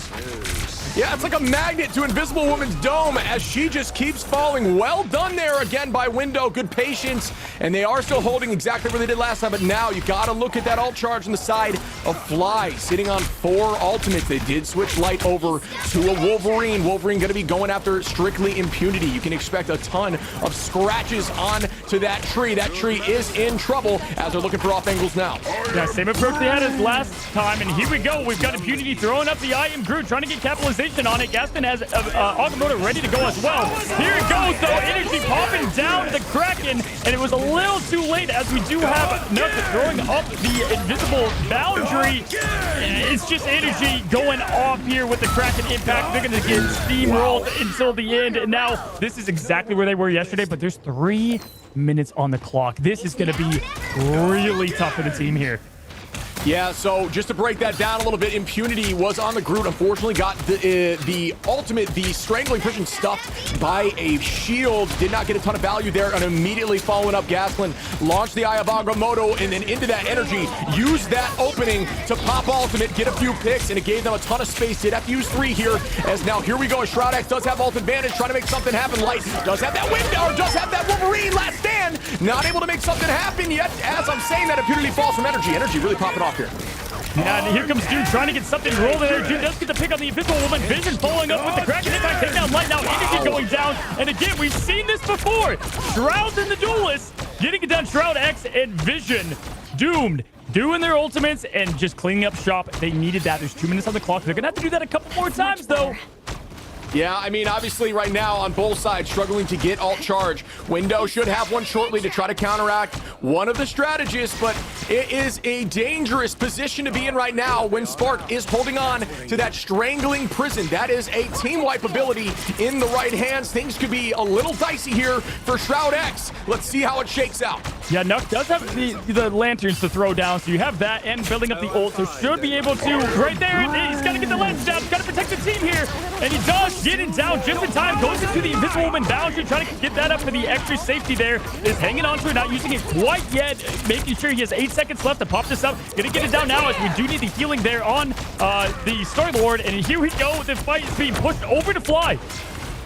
Yeah, I mean, that was a gorgeous set of plays there by Nuck. I like what he did there with the all-immediate switch after using crystals. That's a big, a strategy you need to take as you climb ladder. Utilize his cooldowns prior to the change, because you will get him back when you go back over to Loki form. Well done there as they held for a while. Window does fall early, though, giving the advantage back to Fly, and they are forced to retake, are sitting on ultimate vision, ready to dunk, but you got to know that there is going to be a strategist on the side of Cooper. This is looking rough here. They're going to have to really make something happen. Gas can come down with the Eye of Agamotto. He's getting it connected. An impact come down, but it's too little, too late. Doom going down in Window. That was absolutely massive. There's not going to be enough of a response. They're going to try to get there doing something. So now throwing down their invisibility barrier, but it goes down immediately. The light popping the legendary Vision going down as well. Running, hiding, trying to escape, but no, it's shooting you down. Knocked down. This is looking bad. Really well done here by Fly. I can't say anything else besides that. It looked so clean. Great ultimate there by Strange. Followed up with a bunch of duelists making things happen. FlyQuest looking really clean on this attack. Oh my gosh, yeah, that Invisible Woman, Fidel, putting up that invisible barrier boundary, but was not able to stay alive through it. And just like that, there's 44 seconds left. I believe there was about 1 minute and 10 seconds that they had for the overtime last time. So they can answer. They can definitely answer here. 44 seconds, a lot better than 3 minutes. So you can come away happy with that. But here we go. We're going to see if there's any differences. Obviously, Captain America, we're not going to see that from a window. That was just to try to stall the point. Yeah, this is a very momentum-focused map, right? Like, I think the biggest issue that was there, they did as good as they could have in terms of holding point 3, but that point 2 for them was a big problem. They got shoved through in one team fight. It is a rare occurrence to see that here on Clintar, because that is a very defense-sided position, in my opinion, with the high ground on left and right side. You can really hold that with the correct heroes, but unfortunately, the correct decision from Fly was to take that high ground on the left side and have your entire team up there fighting. What needs to happen potentially is you got to get on that point, at least make them get down on point with one hero, but no, unable to do so as they just kind of walked through on point 2, and now we'll see if they can make that happen. Yeah, you know what, though? Yesterday, they did amazing on offense here. SHROUD-X got the point within the first push, so I'm going to be interested to see what they can pull off. A little bit of counter portaling happened from Gasklin here. A little bit of stalling, getting a little bit of an eye of what's happening. Not the eye of Agamotto, but the eye from the portal as he's watching them, putting down the portal and bringing the battle to them. Yeah, a lot of people that play Doctor Strange do think, oh, counter portal, I'll throw the portal in front of Strange while he's portaling, and I'll put it in a weird location. At the end of the day, all you really have to do is put it over his dome, put some damage into Strange, and make him fall. Not only will the cooldown be gone, but he will also have a 20-second cooldown on getting back into the fight. That honestly has more value than just tricking them a little bit and making potentially someone almost go off the side of the map, when at the end of the day, you could just get a pick. And into the sky! Doomed gonna tackle back Gasklin, who tries to get out, very weak now, and down goes Gasklin. Well done there by the side of SHROUD-X. Oh my god, Peter Pan! We had Wolverine with the jetpack able to go up and kidnap. That was a massive pull. Vision also getting picked in. This is what we saw yesterday. They're tremendous on this point, and just like that too, Nuck almost has their ultimate as well as Fidel. Both strategists' ultimates almost online there. That was probably the highest pixie dust I've seen on a Wolverine yet. Well, what happened is they must have switched to Rocket initially, got the Rocket jump, held onto it, switched off Rocket, kept the jump to get the tackle, and then shot back up into the sky, which you can do when you're playing Wolverine after you dash. You can use that Rocket jump to put yourself a mile in the sky and utilize and push that tank wherever you want to go. That was absolutely beautiful. And hey, look at that. They got the point instantly. They are great at that first point. Light instant respawn and take down Vision here. But that is a very fast cap. 5 minutes on the clock. And this is exactly a repeat of what happened yesterday. They actually got wiped right here after the first point too. And so they're kind of used to where they're at. If you look at the ultimates, it's pretty much fair across the board. Doom has his at 50%, but Impunity coming up on theirs. And it's going to be an even fight for ultimate. Yeah, I mean, you're right. It was a great call. They're really good on attack there. You saw how fluid that was. It was like a play, right off a playbook. It just seems so smooth. Got to that point. They have 5 minutes on the clock, 4 minutes 40 right now, and they are going to start this, but this is where it really matters. Point 2 here is a pretty strong defensive side point, as we see Vision going to take out Energy. Nice pick early there, and here comes the dunk on the entire team in the Strangling Prison. Window going to take out Light. It gets the reset. Now on to Groove. Can they get the pick on Groove? Bang! Goes another, as Vision is going to be on an absolute tear. The Winter Soldier play here is peak. I mean, did you watch that? The Energy use their Kraken impact. The whole Vision finish it off. Able to use his clone, by the way, to go a little bit further. Gonna let that elimination happen a little later, and now has access to yet another one. Hoping that Cooper comes out. Come on, Cooper, come out. Vision says as he has that Kraken impact ready to go one more time. He's thinking about using it, but gonna play it safe. Understandably, great play by Vision. Yeah, that would have been nutty to see him reset again, but it was a smart decision at the end of the day. I like the clone pick as long as possible. Waited to the last possible second to get that res on clone, just in case somebody tried to make a play early. Very big brain there by Vision, and their whole team on the side of Fly holding this high ground. A unique hold. I like to see it, and here comes the ultimate. A lot of protection there on Light with the Invis protecting and the Magneto. Team just resetting right now, taking their time, utilizing those Loki crystals to keep the team up. Full reset as that ult gets no value. Does force out some cooldowns, though.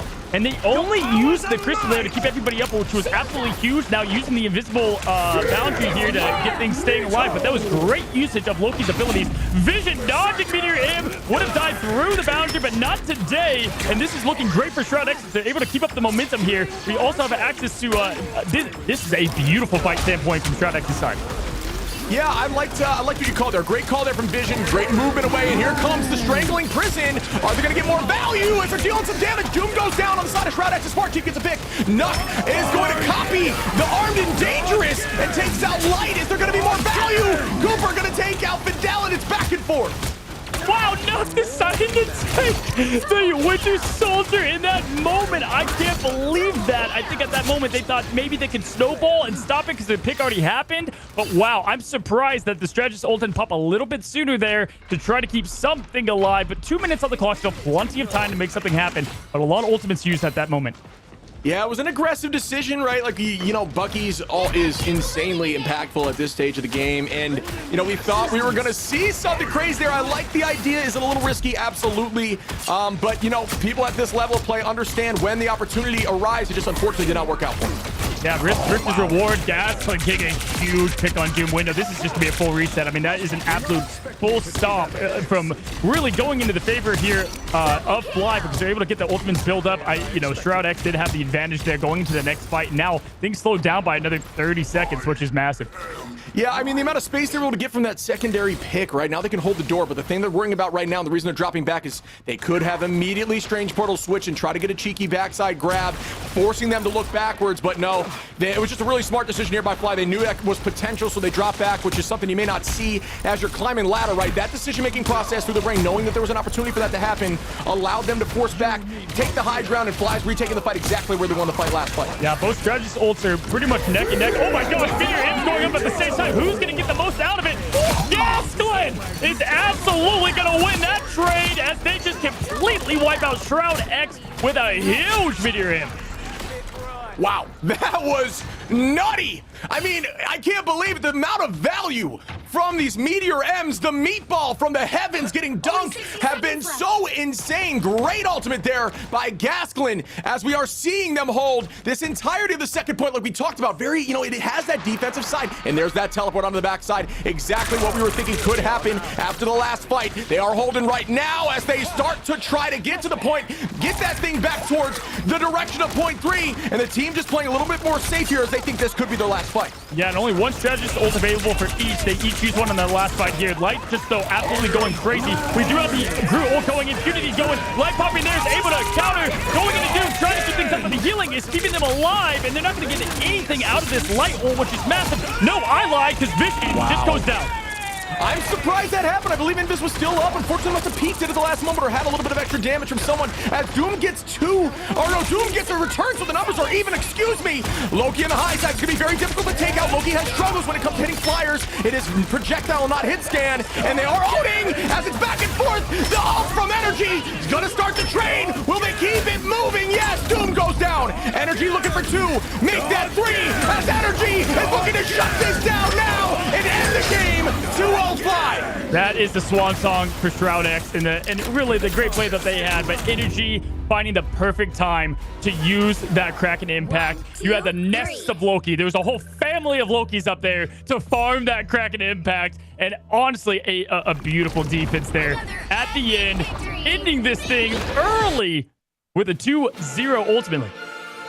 Wow, I mean, that was intense. I mean, we talked about it. I really do think that if SHROUD-X had a little bit more pressure on that second point, it could have been a totally different game. But FlyQuest just popping off, understanding what needs to get done and getting the job done. Energy again leading the final hits there with Bucky and damage.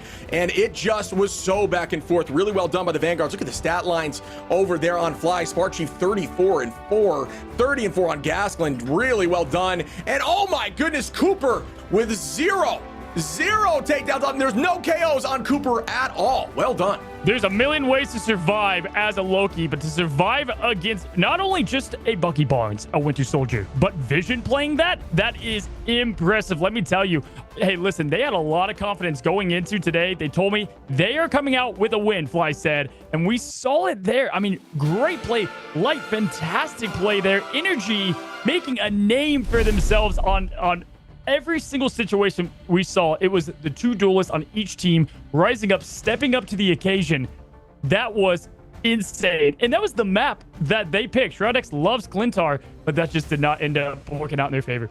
Yeah, I mean, we talk about it a bit. I truly do believe it was just point two was the struggle, and FlyQuest just kind of walked them on that point two. I like the strategy that I obviously haven't seen a ton of it, but immediately getting on that high ground on the left side, owning that as a full teaming, letting Cart just standard push, taking that high ground, and as soon as they saw SHROUD-X push in, just jump them, try to get an early pick, and it worked out for them. They could not touch again. There was no switch to Strange to try to teleport touch point two.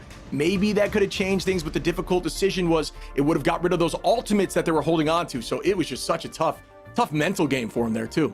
Yeah, sometimes, right? It's just a little things that happen, right? And you saw Cooper coming out as the Loki and saw the Kraken impact left from SHROUD-X's team, and he was like, nope, went right back in, and they had to end up using that, and they weren't able to kind of snowball off that. Could have looked different on that second point if they were able to utilize that. And then we had things like Nuck copying the Winter Soldier, trying to get things going after the pick. That was all very close and a lot of just neck-and-neck battles. And I gotta highlight Gasklin, who played an opposite game from yesterday, honestly, and really clutch play from start to finish, not only on the Meteor Imps, which I can say confidently were some of the best that I've seen, not just today, but in Rivals. Great Meteor Imps from both teams. Yeah, absolutely. I mean, and we did see early picks from the Vanguards, right? That's something that is, it's so huge for team fights. If you get those, it was forced resets for the entire team in moments that they couldn't have that happen. Wasting 30, 40 seconds before another fight just by getting picked early before your team can even see you, before your strategist gets eyes on you. Taking that space a little too early, maybe being out of LOS of your back line. There was just a ton of value on that defense from the Vanguards as well. And yeah, I mean, these group compositions, when these groups are run, it seems like FlyQuest just did a really good job in running it. We saw it yesterday. Fly went against 100 Thieves, and it just was not their night, right? Second map, they were playing a little bit better, and we saw that get carried into today. And we often, right now, it's still early in this esports scene, so we're trying to see where is FlyQuest in this equation, right? We always hear 100 Thieves, we hear Sentinels. And that right there, I think, helped really define their placement, where they're at. They can punch up to anybody, and they're like, hey, we're not underdogs, we're just dogs. Yeah, absolutely. I want to real quick show some love Cooper too. We talked about Loki having a ton of survivability, but there was just so many times where we saw resets from Bucky, and I had no idea Cooper was still in the fight. Must have just played the invisible game, held that cooldown for the very last cooldown, and just walk out at the end. I mean, I was sure there was picks after some of those full ults there, but no, I mean, just a really well played, really good positioning and just understanding that map. Yeah, and to SHROUD-X, you guys hold your head up high. You guys played great yesterday. Today, you were in it. It was a couple of things. Obviously, practice Midtown. That seems to be right there on a couple points there, because this happened, back to back. But listen, that's why all of this is happening this weekend. There's still next weekend to fix these mistakes. Look at what happened and what can change to have that script flipped once again. Now, what's great about this is we had him once before. We're going to have a repeat because, dang, this guy's got some charisma. Welcome back, Light, who played sensational as Star-Lord there. Guys. Hey, welcome back, in, buddy. man. How you guys doing? Good, man. How you doing? I'm doing great. Always feels good to win.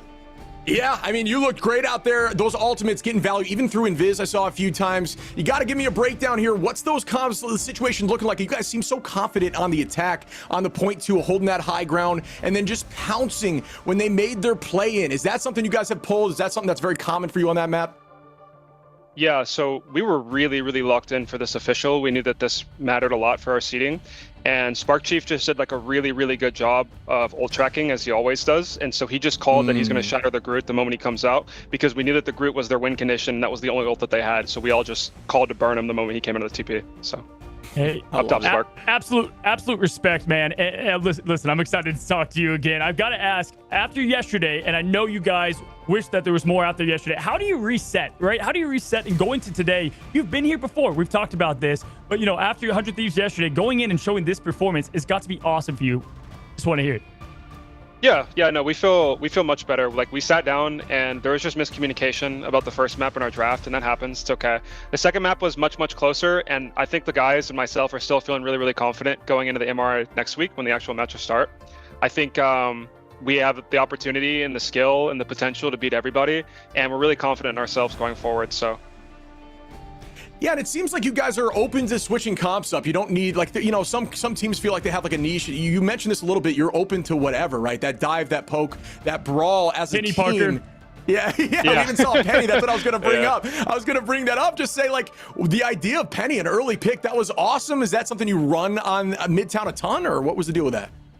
Well, I can't give away too many strategies, but I was a Penny one trick in the alpha, even though I did get hooked and just troll and spawn, but it happens.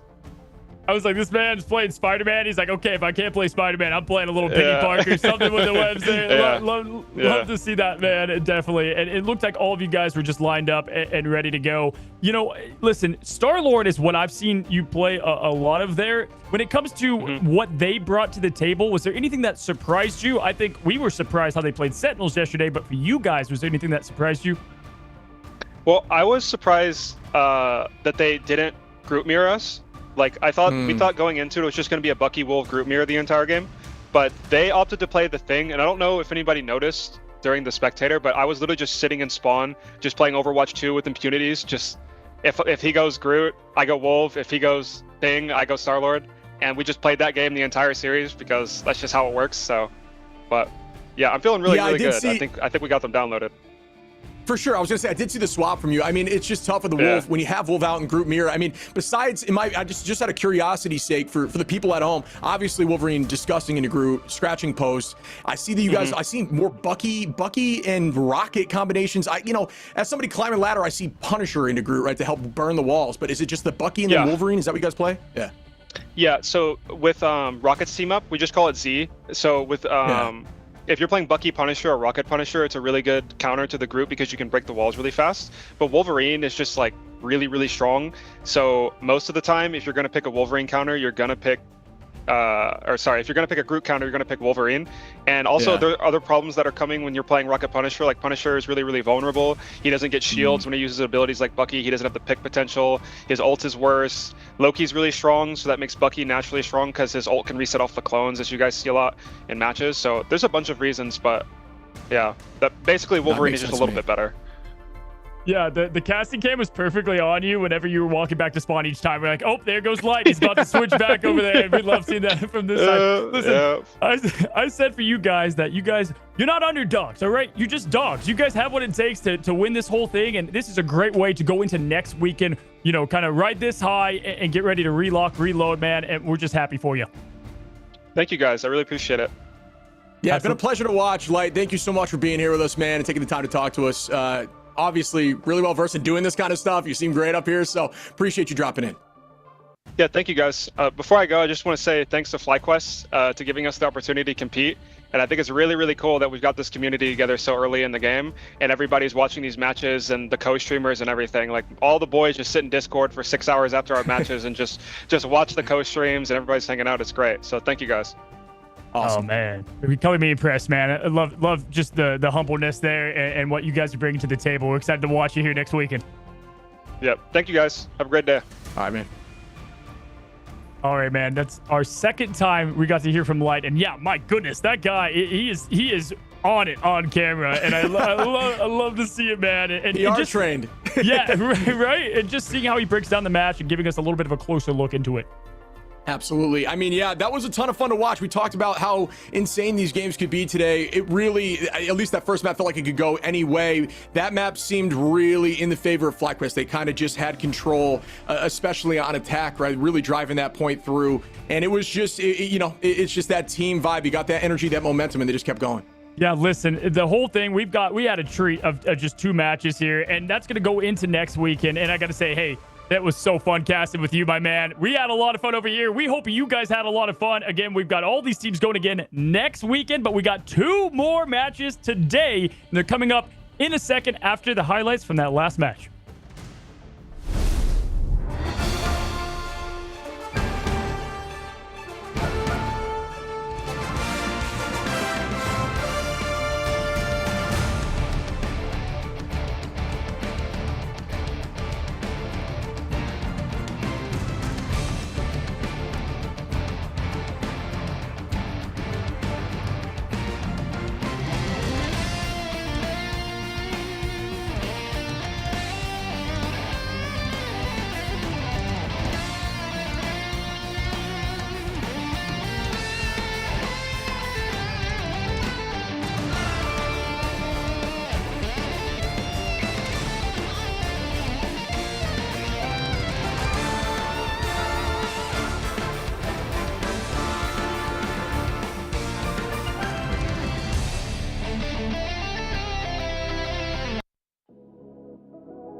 stopping all those fighting souls, but yet across the world I see you standing in my way.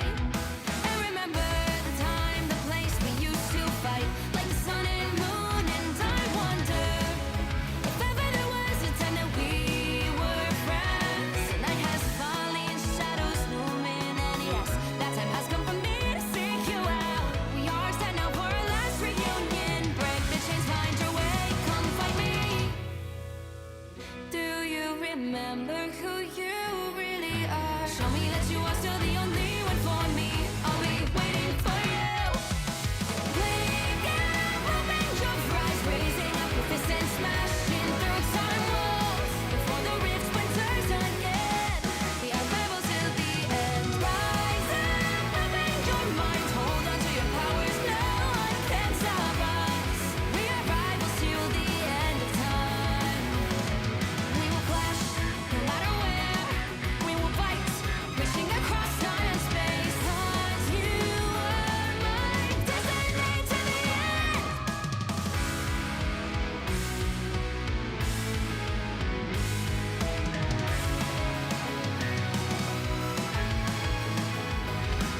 You see the dawn, the flames burning brightly, shining on those memories. And yes, across all time I see you turning the tides. And do you see now our time, our turn? We can still fight like the wind and fire. And wonder no more that now is the only time your heart is mine. Light has fallen, darkness grows, and yes, we fight for our destiny and fate. New days smiling for the past and future. Break those chains, lead the way, fight with me. And when you wake up, open your eyes, raising up your fist and smashing through time walls. Before the rift splinters again, we are rebels till the end. Rise up, open your mind, hold on to your powers. No one can stop us. We are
something truly fantastic.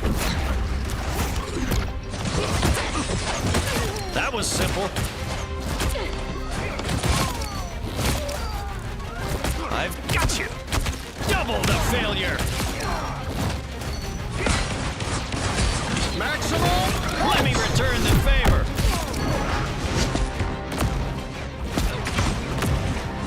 I'm as strong as Ben.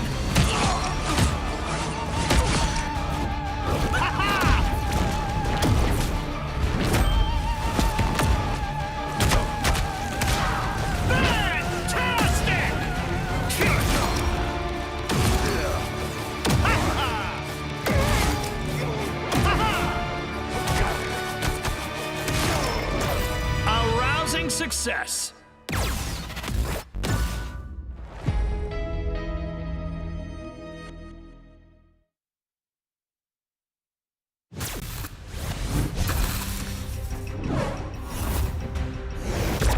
Who wants to see something fantastic?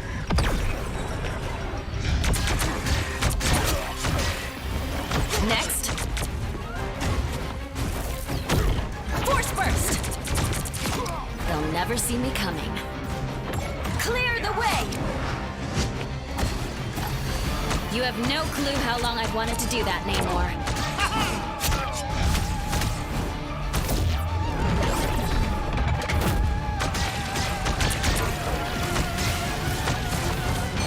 Disappear!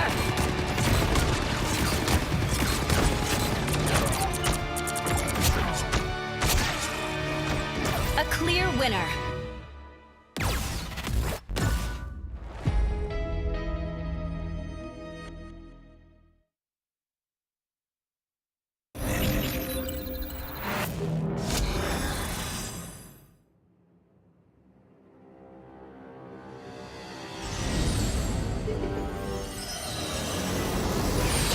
You have been sheltered by the light for far too long.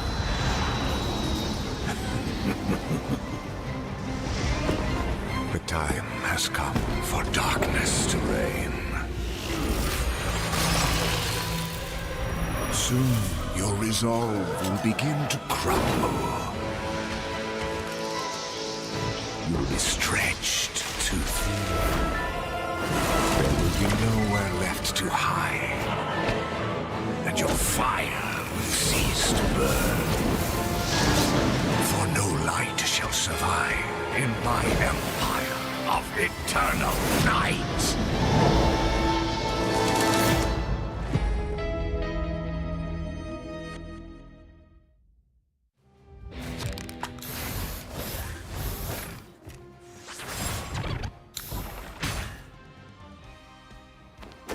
I'm hulking out! Gamma shield! Hulk smash!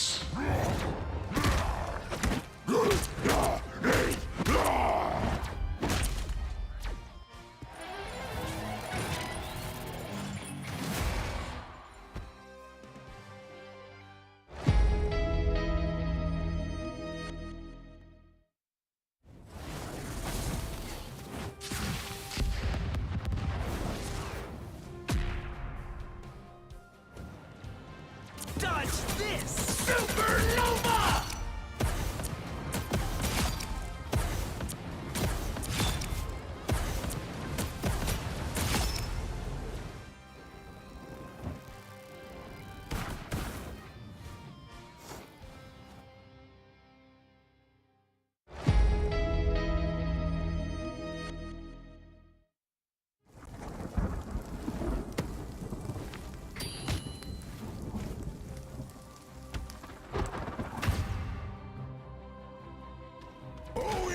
Coming through! My favorite time!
Just embrace the light. Lights out. Vivid feet. Us against the world.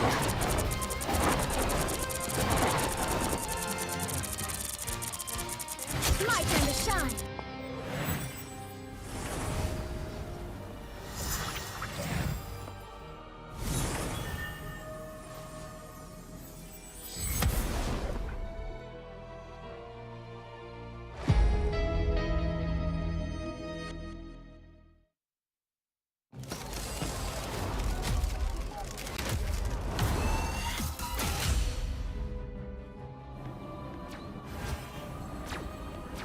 I outnumber you. I still need you. Your powers are mine!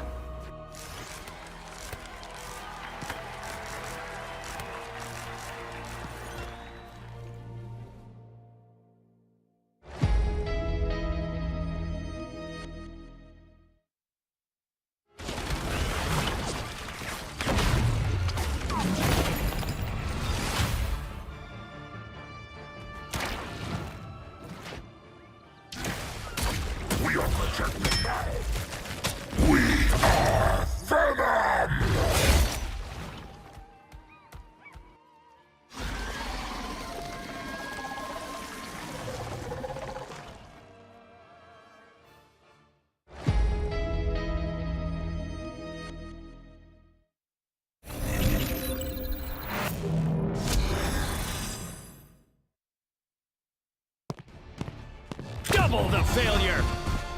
Double the fun. Success.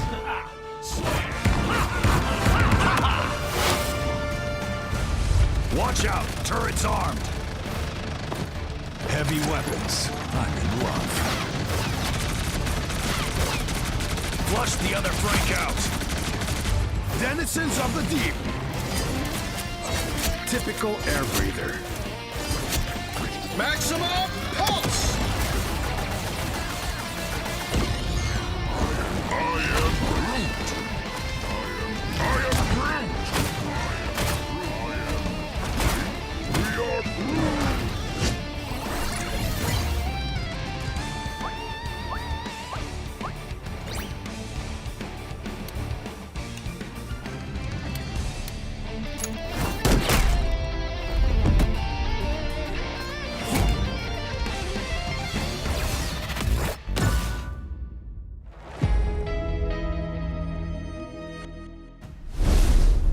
Hello, everybody. Welcome back to the Marvel Rivals Invitational. My name is Dogman, joined by Leg Day. We're here on day number 3, the last day of the Swiss stages. We've just finished up 2 matches. Leg Day, it's good to finally have you over here in North America, first of all. Yeah. I mean, introduce yourself on this side of the pond, man. How you doing? How you been? For the eagle-eyed amongst you, you might recognize me from Marvel Rivals Invitational for EMEA. Quickly stepping in for Lemon today, but don't worry, she'll be right back with you next week. And yeah, the games we have today, Dogman, are super important for the seeding heading into next week, and we are doing the same 2-weekend bracket we did in EMEA, with our Swiss concluding today and bracket play starting next weekend. Yeah, I mean, it's incredibly exciting. I like how you pointed that out. You know, it is a very important matchup specifically for both of these teams that are about to compete in Team Nightmare and Envy. You know, both of these teams 1-1 at the moment, right? They're trying to get that 2-1 seed to put themselves in the upper bracket, which would be, you know, huge for them moving forwards. You know, for both of these teams, I think it's pretty neck and neck. I know we know both of their rosters, right, pretty inside and out. And I think Envy specifically, I mean, we know them from a lot of experience on the, you know, in other hero shooters. But coming into this one, Leg Day, you know, they've had some learning to do, and it's been an interesting road for sure. Yeah, for these teams, some of them have been, I feel, Envy more than others might have just been pulled from available parts. But one of the things that we're really going to be looking for across like the length of this tournament is that there's going to be a lot more scaling for Envy to do going into next weekend as a newer team in terms of like more scrim time together over the course of one more week. So whatever you see today in terms of parallels from these teams, this might not be the be-all and end-all of how their performances in this tournament are going to go. And we were discussing it a little bit too coming into it, right? We were saying metas, right? You know, we've seen a lot of Groot and stuff, and I know that you mentioned in EMEA there's been a lot more you know, like hard into the Groot or less Magneto. Can you maybe like elaborate on that necessarily, like the difference between play styles over coming into North America with our sort of differences? Yeah, we see quite a lot more Doctor Strange over in Europe. We've got a lot of very talented Doctor Strange players. Obviously, leading the way is going to be Fincy on Virtus Pro. We saw earlier in the Mutants interview, it was Terra who was saying that the best team in the world is either them or Virtus Pro. I'm a little bit biased, but we never know. Not yet, not yet. Yeah, not yet. But in Europe, we like our Groot and Doctor Strange. And Magneto does make some appearances, but a lot of it often comes in when the Groot is banned. And teams will often just ban out the Groot if they feel they're about to forget Groot Diff, kind of like how everyone tries to ban the Groot away from Vinny because he's kind of the best. We have the same with Nevix constantly getting banned off the Groot with Virtus Pro. Yeah, that is a great point because, yeah, a lot of times we'll see, you know, specifically with, I believe it was Shikigami before, you know, a lot of teams try to force kind of into that Groot, and it goes back to, you know, the age-old thing with, like, you know, seeing a team try to play meta leg day and they just can't play it that well, and people are like, why aren't they switching? But it's the meta, so it's always difficult. Which, meanwhile, leg day, you know, first ban comes out on the Venom, really targeting Luca on Nightmare side, it seems, whereas a hella counter ban and Wolverine Protect comes through. All right, Wolverine Protect certainly going to be interesting. That's going to keep iRemix in a lot of danger alongside Space. But of course, Space more likely to play that Magneto, who does have his countermeasures against the Wolverine. Yeah, Space is definitely accustomed to playing against it, really, to give shields and stuff to anybody getting kidnapped or whatever. But Doctor Strange ban comes through with a lot of Vanguard priority for the side of Envy. Meanwhile, no strategist banned so far on either side. We'll see if maybe Nightmare opt into banning one, right? We could potentially see a name war come through with Luna Snow if neither of those characters are banned out. You know, a very interesting matchup. And here, another Vanguard ban, Groot taken out of the lobby like we talked about earlier, leg day. I'm kind of surprised to see Groot get taken out of the lobby when Wolverine is available, especially considering that Groot is a very good matchup into the thing. I particularly am interested in seeing Cal play this Adam Warlock, though. I saw one of the previous matches of Envy. Cal, I heard you losing your mind a little bit, I'm not going to lie. And I was right there with you, popping off in my chair like, whoa, Cal's a little bit nasty on the hit scan properties of that Stellar Blaster.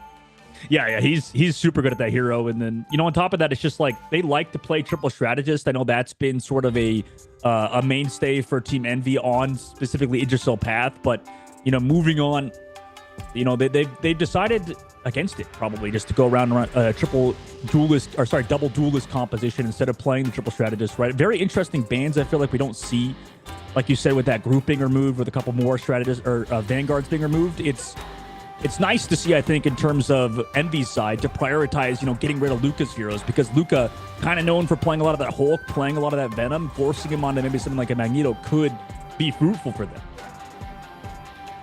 Triple duelist at the moment from Nightmare. I've not seen much of this previously. Of course, going to have that additional Namor squid with a slowing on it as well is going to be a little bit of a pain for Remix to deal with.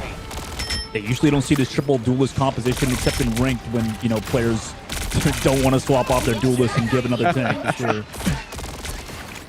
Certainly a lot more common to see either the triple Vanguard or the triple strategist as well. Just going to play from the top here.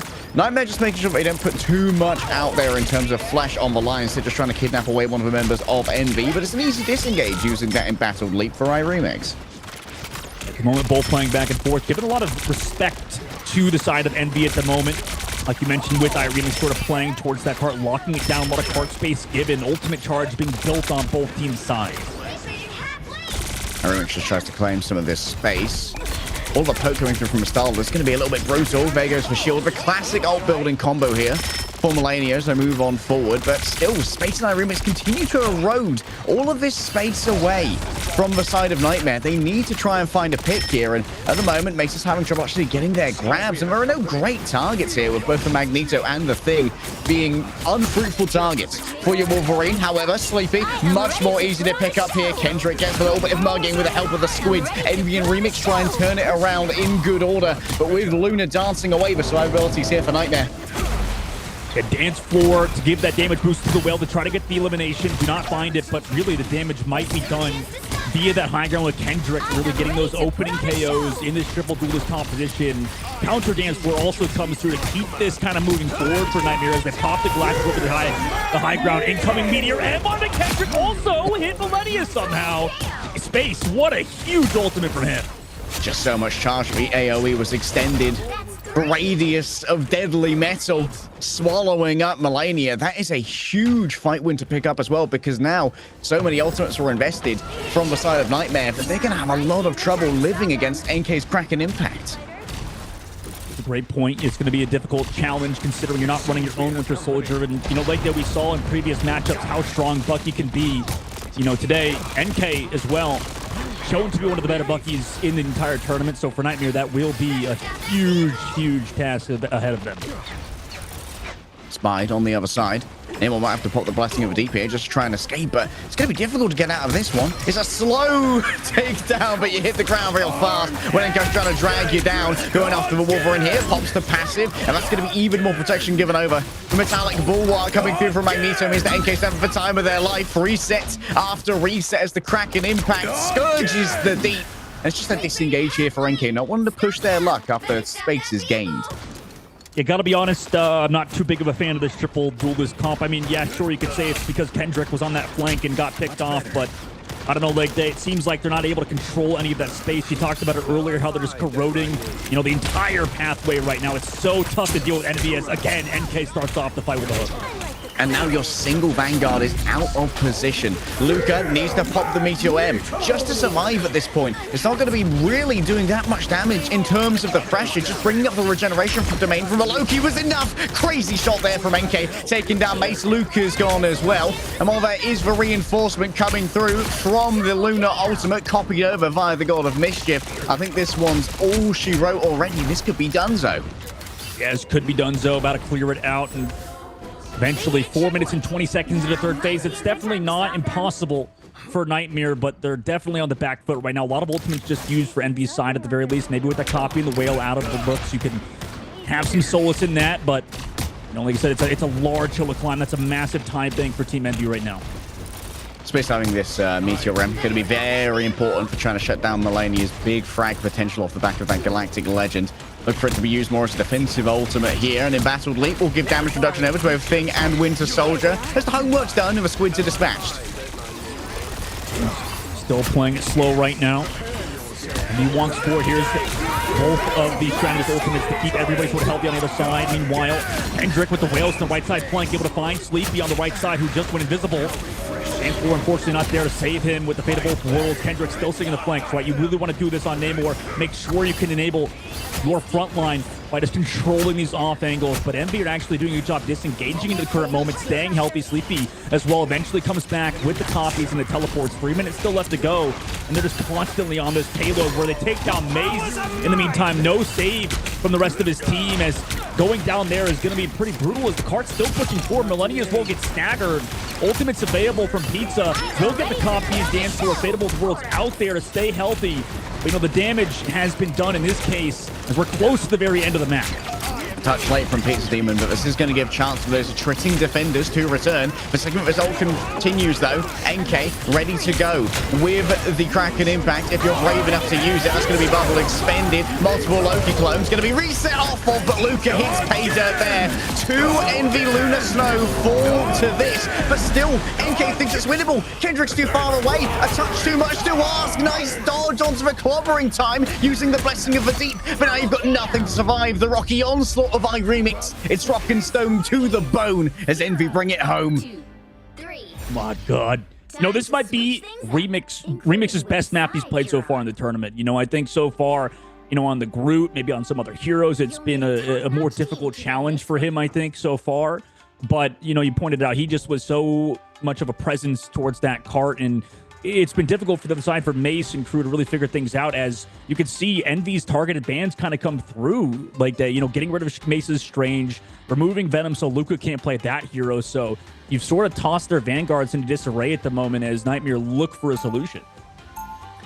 Yeah, honestly, I don't like to single players out when it comes to like how things went wrong, but looking at this triple duel list, the question that's come into my mind as I look at this is, like, did we see any value out of Mace's last stand on Wolverine? Because usually that can be a fight-winning ultimate, and I don't think I ever saw it used.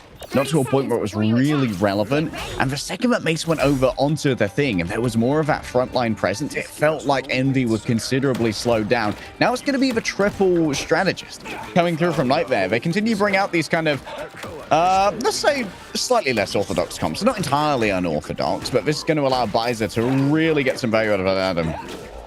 Yeah, I mean, it's good to see them try something else and mix it up, but I don't know. Personally, I'm not a massive fan of running Magneto solo tank as well. It can feel pretty difficult even with the triple strategist composition, and we see nowadays like a lot of teams trying to play these aggressive first point holds here on this map, and it kind of works out if you trade 1-for-1 towards the cart right now.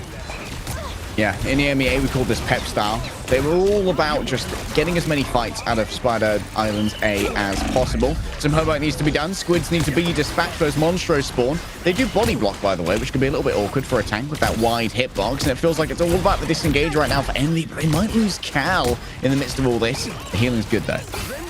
Staying healthy, building towards those ultimates. Already Paint, you're going to see, going to have that Fate of Both Worlds before anybody else in the lobby is going to have the role. Maybe Kendrick will come up on a whale. We'll see if Envy want to take advantage of the tempo and maybe go for a hard engage with it. They're just going to play it slow. Let Nightmare also build up on ult, build up some space. Potential disengage can come through Kendrick, really trying to control his off angles as well. A good right click here. Could be everything. Sleepy taken down, especially Mace at range, using the Ice Darts to pierce through multiple targets. The Blessing of Deep already used by the opposing Namor, but Kendrick does need a little bit of healing here. Is just going to wait patiently while the remainder of the team is taken care of by the strategist. Nice right click coming through. Blessing of the Deep used again. Patience is rewarded here for Kendrick. That off angle is continually getting pay dirt, and now just everyone can turn into I remix, and a 6v1 is too much for one lad. That was clean there from Kendrick. Unfortunately, Sleeping getting caught out on the back side of the point. Primarily because, like you said, if you leave that Namor off, you know, don't mark that hero so hard to deal with the incredibly strong flanks from the Namor with that team up alongside the Luna Snow. Kendrick keeping his team alive in it right now into the street space of the map with 4 minutes and 40 seconds. These constant damage boosts onto the Namor as well are pretty brutal to deal with. You're really trying to build up towards that Galactic Legend quickly off the back of both the inspiration of Mantis and the bubbles for the ease to really give some space and longevity to a Star-Lord in positions where Star-Lords usually don't survive. That's going to be big ult coming through from a Mantis. Good healing power survivability. In comes the Horn of Proteus. Seems like everyone survives it courtesy of a Soul Bond. Even though afflicted by the culling of the Kraken, Impact Luca takes to the skies and makes sure to eat up any of the turnaround damage coming through. Meteor M dodging Mace. Nice skating there. Just keeping themselves mobile and wiggling away. Kendrick rescued now by the Fate of Both Worlds. Moving forward. Horn of Proteus good to go for Kendrick. The damage boost is just in time, and Paint's found out the hard way that you don't survive a damage boosted Giganto. Yeah, I mean, it's so tough. I mean, it's such a massive radius and well-timed, well-played there by both Mace and Kendrick to time those ultimates up together, considering, you know, how dicey things were in the mid-game. And for Team Envy, they'll come back at least with some ultimates in the next fight, maybe a potential advantage with their own Fate of Both Worlds, understanding that I have that edge. We'll see if they can take advantage of it. They didn't on first point. We'll see if they do now, but oh no, Sleepy going down early is terrible. I mean, this happened on first point. It happened again in the streets phase, and we're almost done here too, Leg. They can get into the third phase. They just give up all the space right now. Yeah, Loki consistently being that first pick, a huge priority target because Sleepy just gets so much done onto it. Iremix can try and save this. Clobbering time is available. There's going to be a last second touch, reinforced by the Lunar Ultimate. Fate of Both Worlds going to keep everyone healthy. Still healthy, walking forward, clobbering time as well. I don't know if they can connect on anybody necessarily. It just creates a little bit of space on the back side, but now, I mean, they've overextended. Cal caught out. Millennia just back into the back line. Does get frozen, pulled, maybe can get taken out, but the healing is far too good onto him. Gets the bubble into the Galactic Legend over the top side, and guess who's looking for? It's Sleepy in the back line once again. They keep each other alive until now. The follow-up is there from Nightmare as Kendrick and Millennia combine for 2 and move this cart onto the third phase of the map. Bring back an old classic. Beautiful tracking there from the Galactic Legend of Melania. And now, 4 minutes is a considerable time bank for Nightmare. Seems like they've really recaptured the momentum with the additional staying power that 3 strategists brings to the 4. Yet again, we're going to be seeing that Horn of Proteus come out from Kendrick. Mace, unlikely to invest for Fate of Both Worlds here as a damage booster, though. It's going to come down to just the inspiration from the Mantis. See if that's enough for Kendrick to find Illumination. Here comes an early legendary from Cal with a damage boost Shirley and some support from Bubbles of Magneto. Both teams just playing it slow at the moment, just kind of respecting each other's positions. As Cal on the right side, he's gotten everybody so low. Oh no, Whale's tossed out deep, but Pizza Demon's been found out on the back line from Cal on the flank. He's been doing a good job on that high ground. Drops back down into both of these dance floors from Mace and Sleepy's copy. Shirley will extend this fight out a bit longer as Nightmare finally back in control. Get clobber timed on his cart. And in the meantime, Cal gets traded from Kendrick on the high ground, who on his flank able to take down that Star-Lord. Mace with the yeet across the map, takes down Kendrick. What a shot from him to keep Envy in it. But a Born Again from Nightmare is going to bring back Kendrick and Mace into the fight, and eventually Millennia as well. So it didn't seem like those kills, those eliminations really mattered at the end of the day, as there's a dance floor on the cart as well, on top of Envy, pressing out Nightmare. Huge res, but it didn't really matter as Envy in paint blows out on Nightmare. Just absolutely manic fight there, but it seems like Envy, like Cal, is just continuously unnoted.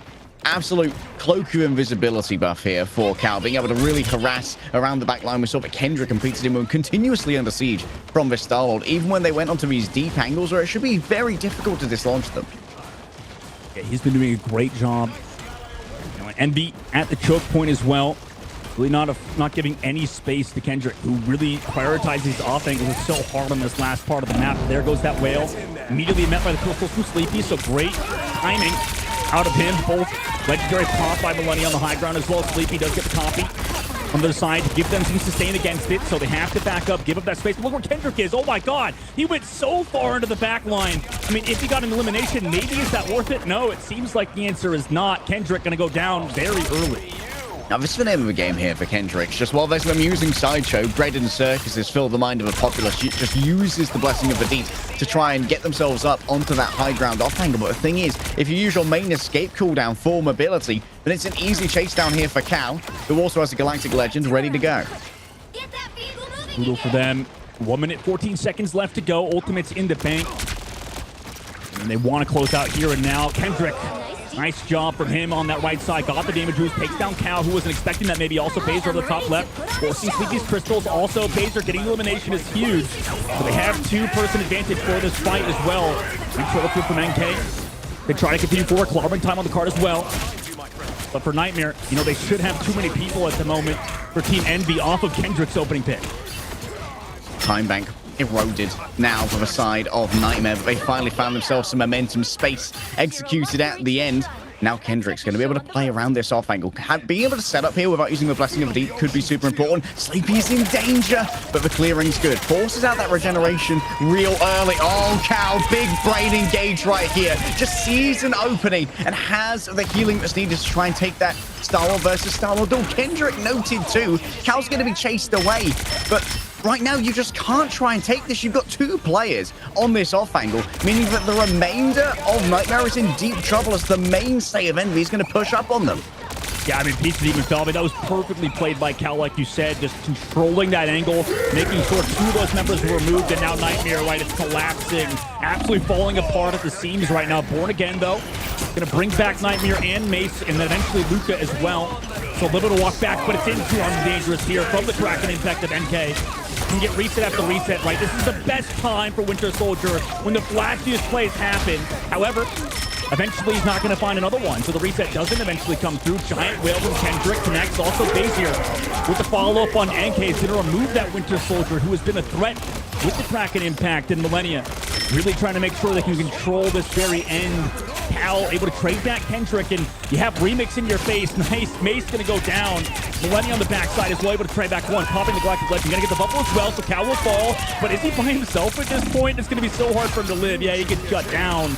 Luca, though, still controlling this objective here, leg day, as the team regroups.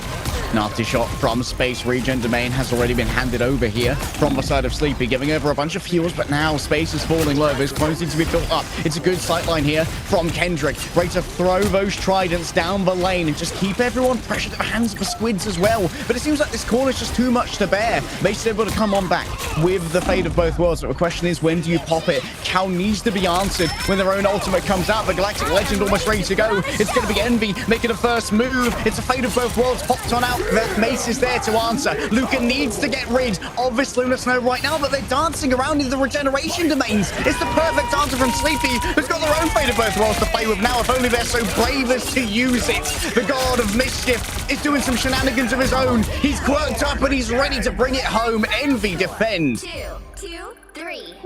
I mean, it was Nightmare. I feel like very similar to what we saw out of SDX, SHROUD-X earlier, where, you know, they had a lot of time in the bank on that last point, but just were constantly hitting a brick wall. You know, in many cases, like it was really a hard kind of point to finally capture out. And we saw as well, Luca, you know, kind of pressured into committing that Meteor M to try to counter, or at least find, like you said, paint in that Fate of Both Worlds. But once he used that right then, both Millennia and Kendrick were just kind of, or sorry, not Millennia and Kendrick, on the other side, NK and Cal were both just free-legged. I mean, they were just able to get all of those eliminations. Cal with a huge ultimate towards the end was not countered by anything, and Envy hold on. I mean, I know the stats aren't everything, but look at what Paint got done on the solo Luna right there. 56k healing, Sleepy, no slouch as well. It felt like for only playing 2 strategists, there was no real gap in survivability here for Envy, which is a slight problem considering what Nightmare are trying to get done with the additional survivability of either 3 strategists or how deadly, in theory, 3 duelists should be. Yeah, it's a toss-up right now in the current meta where, you know, who knows really what is best. It feels like at the moment 222 sort of brought back into the main fray of like a lot of teams liking to play it, especially a lot of the top teams. They've just kind of figured it's the best composition to play if you could play it at a high skill level. And, you know, a lot of people talk about how much damage Adam Warlock does, and Bazier did do that. But you know, it just might be that 222 that just ends up reigning supreme when you can, when you have the skill level and the skill talent to do it. Yeah, it can be difficult, but there's still so much iteration for Nightmare to do here. They've got the good ideas. I'd love to see some more out of that Wolverine, hopefully not against the Magneto thing, which is kind of a most inassailable backline, or a most inassailable Vanguard line for a Wolverine to go up against. So I'm glad that Mace read that well and moved over onto the thing themselves, being able to go up against iRemix and Space and continually get those Stone Haymakers cleaving and allow for a real win condition off the back of those clobbering times. Yeah, he's such a good player. I mean, Remix at the moment looking very, very good for Team Envy, and overall they're looking like they're improving as a team consistently. So we'll see if they can keep it up. Obviously, that's just map number 1 in this first of 2. So we're gonna go to a short highlight and then come back to that map number 2.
Trapping all those fighting souls, but yet across the world I see you standing in my way. And remember the time, the place we used to fight, like the sun and moon. And I wonder if ever there was a time that we were friends. The night has fallen, shadows looming, and yes, that time has come for me to seek you out. We are set now for our last reunion. Break the chains, find your way, come find me.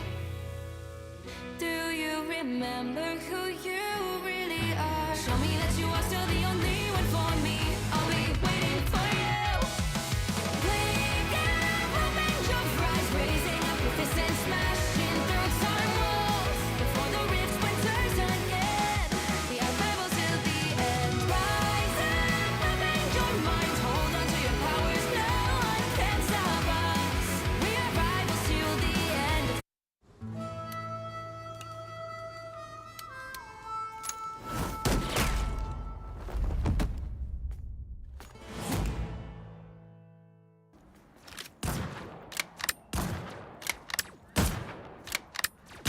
Plasma burst!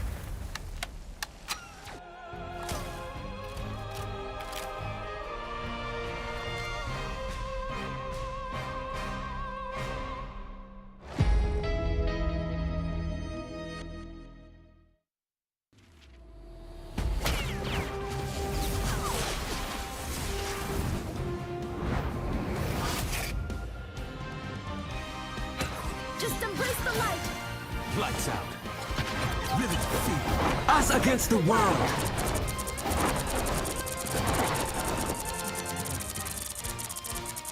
My time to shine!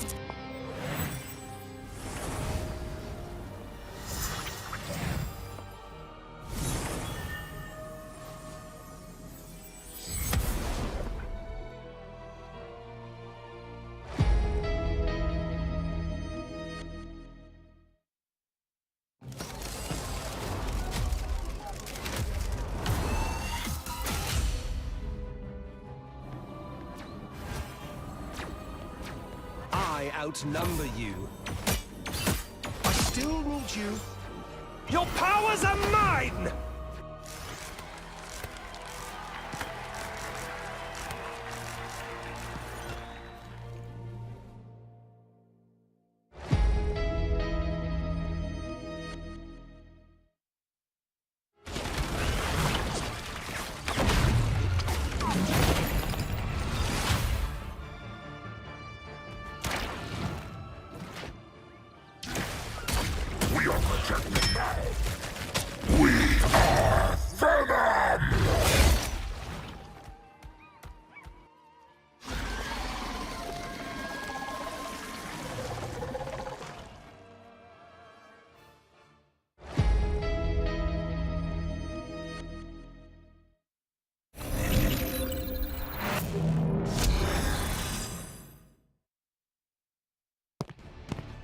Double the failure! Double the fun! Success!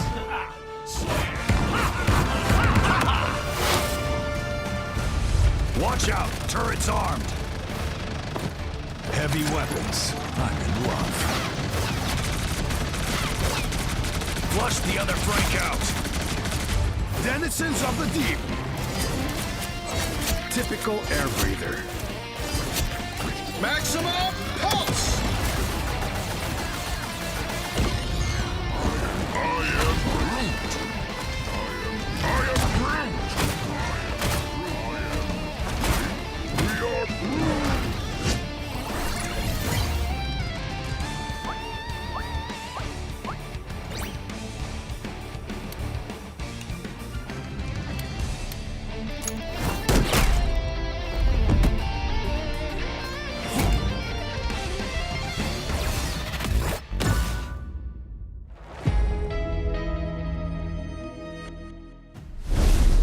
Welcome back, everybody, to the Marvel Rivals Invitational in North America. I'm Dogman, joined by Leg Day. We are coming into a map number 2 between Team Envy and Nightmare, where Envy won map number 1 in relatively easy fashion, right? Obviously, both of these teams were, I think, coming into it evenly matched, but Team Envy seemed to have a good game plan for Nightmare at the moment with banning all these Vanguards. Leg Day. Yeah, Envy are really crafting a comfortable 2-2-2 for themselves that Nightmare are less likely to really be able to push into. Between Luca and Mace, they should be able to play the Magneto thing, but they don't seem as comfortable able to slip into it as Space and I Remix are able to just dominate the frontline duel so far. And I think that going into our second map, we're really going to be looking at Nightmare to have some real stability in the frontline, not get constantly bullied back and lose space as they wait for their duelist players to find those picks, because you're trading space for pick opportunities in these scenarios. But unfortunately for Nightmare, the picks never came. Yeah, they've been having a hard time dealing. I think you pointed out in the last map how Cal kind of just roamed free on these off angles, was just constantly being a nuisance. And a lot of times that's kind of Luca's job. Like whenever he was playing Venom or Hulk or whatever it is, Luca, will show up in the kill feed and people will be like, oh, he's feeding or something. It's just like he's going in there trying to mark their duelists, and without that pressure, it feels like Nightmare are kind of struggling to find an answer. Yeah, no surprise that we saw Venom be one of the primary bans going into this, just trying to constrain Luca into one of these, maybe someone where he's a touch less comfortable. I believe we're probably going to be going to Yggdrasil Path next, which is going to once again be a convoy map. There's going to be some very good linear play as well as these very safe defensive positions. And I really need to see Sleepy leverage these as well, because when we did see Nightmare get progress, it was often after getting Sleepy first picked by Kendrick. So either that needs to be an information deficit that needs to be addressed where we are constantly tracking Kendrick's location, or maybe a few more resources into Cal when he needs to take an unfair duel against a Namor. Namor specializes in getting a 1 versus 1 and saying, actually, this is going to be a 4v1 because I've got all my buddies here from the aquarium. Dude, I saw somebody in chat earlier. There's been like, hey, we should buff Namor squids. And I was like, what? Incorrect, what actually. Yeah, there's no way, dude. Why would we buff Namor, man? He's already top 2, top 3 duelist in the game, considering what we've seen so far in the tournament. And, you know, that's why we see it prioritized in terms of the ban department. For Nightmare's side, though, like, they've tried to just kind of force play around it almost. And like you said, we said earlier, they played triple strategist. They had Mace swap on to maybe other roles. I mean, I don't know. You have to be hyper flexible, right? The fact that Mace has not only shown Vanguard play to show strategist play to show duelist play, do you think maybe they're stretching him thin a bit too much? Well, we know that Mace is a bit of a ladder demon. And being a strong ladder demon in this game does necessitate a certain amount of flexibility, as you never know when you're just going to have 3 people who insta-lock for duelist. Even up in one above all, it happens. So Mace has probably had at least a lot of time on this. But I feel that, yeah, maybe you stretch Mace a little bit too thin here, because while Mace does have experience on these heroes, it's rarely going to be productive scrim time that you've got, okay, next map, we're swapping Mace's role again. It doesn't allow you to really build up cohesion as quickly as you'd like, especially for a team like Nightmare that are very newly constructed after Nightmare lost many of their players twice over in the last 2 months. Yeah, that's a great point. I think Nightmare's, having to rebuild from the ground up has been, difficult, and it would be for any team, right? For the same thing with Envy, they were kind of in a similar case, I suppose, getting picked up in the past week, pretty much. But for Nightmare's side, right, they have the talent on the roster. We've seen them compete before, in other hero shooter titles, and then also in this one, right? Kendrick has been kind of a demon, right? I mean, just been so consistent so far on, a lot of the heroes he could play. Specifically, I feel like on Winter Soldier has had some incredible highs, but, overall, they really need to look at potentially changing up the bans coming to this next phase, right? Because, we see a lot of teams prioritize, or maybe not deprioritize, I guess, the protects because of, the bans being a bit more important, I suppose. But for Nightmare, I don't know, like, what do you think they do differently, right? How do you stop the other team from potentially banning out, 2 Vanguards, for example? I mean, maybe you really lean into Millennia's hero pool to try and get some kind of advantage in that direction.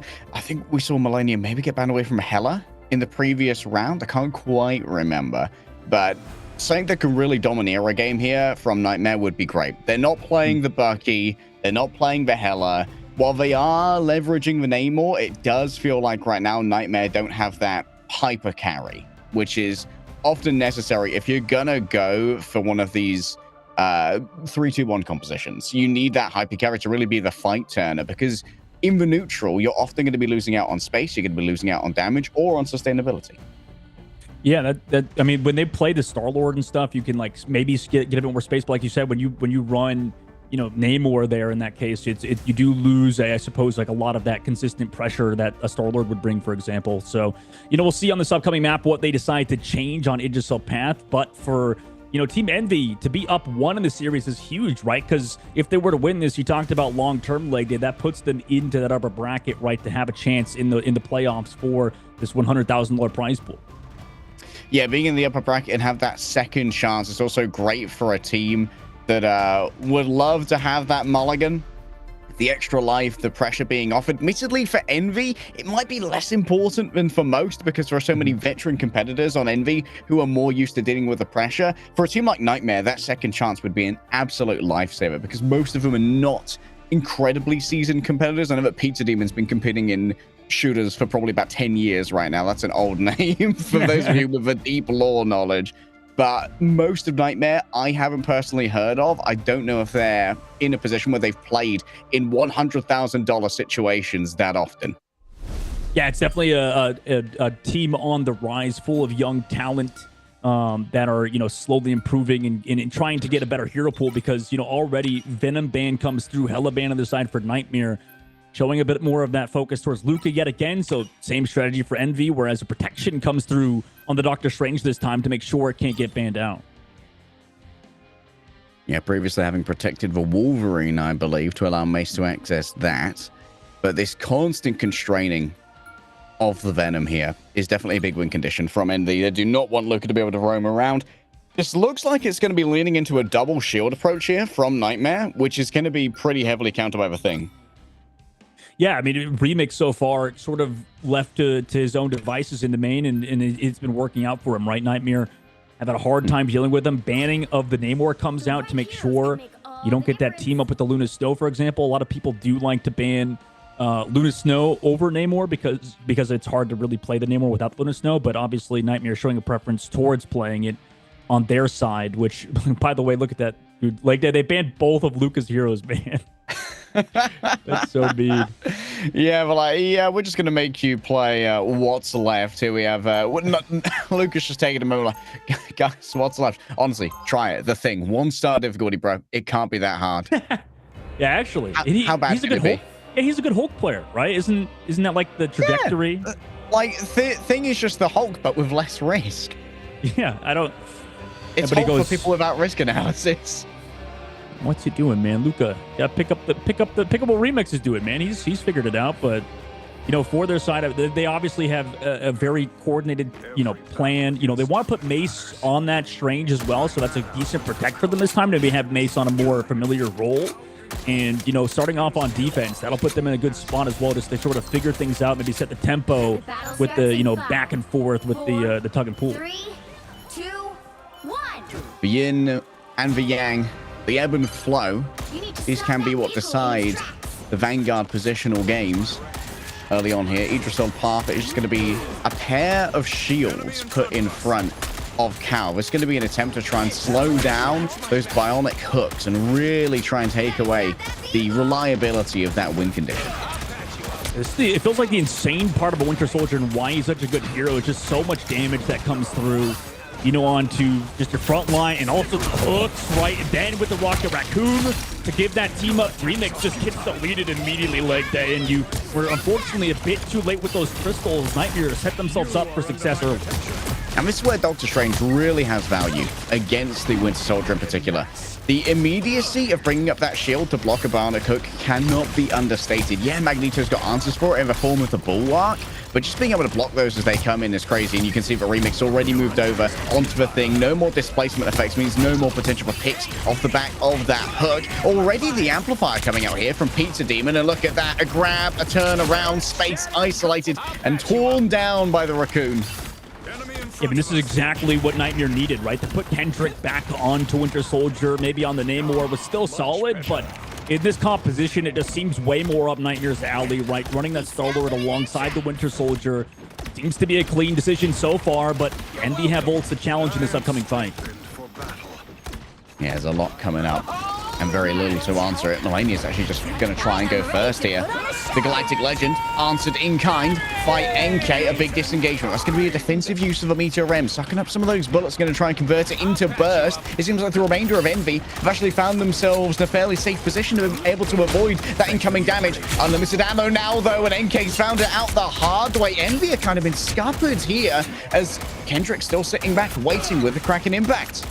I don't know if Space meant to bubble Remix instead of NK, but that obviously resulted in his demise after Kendrick.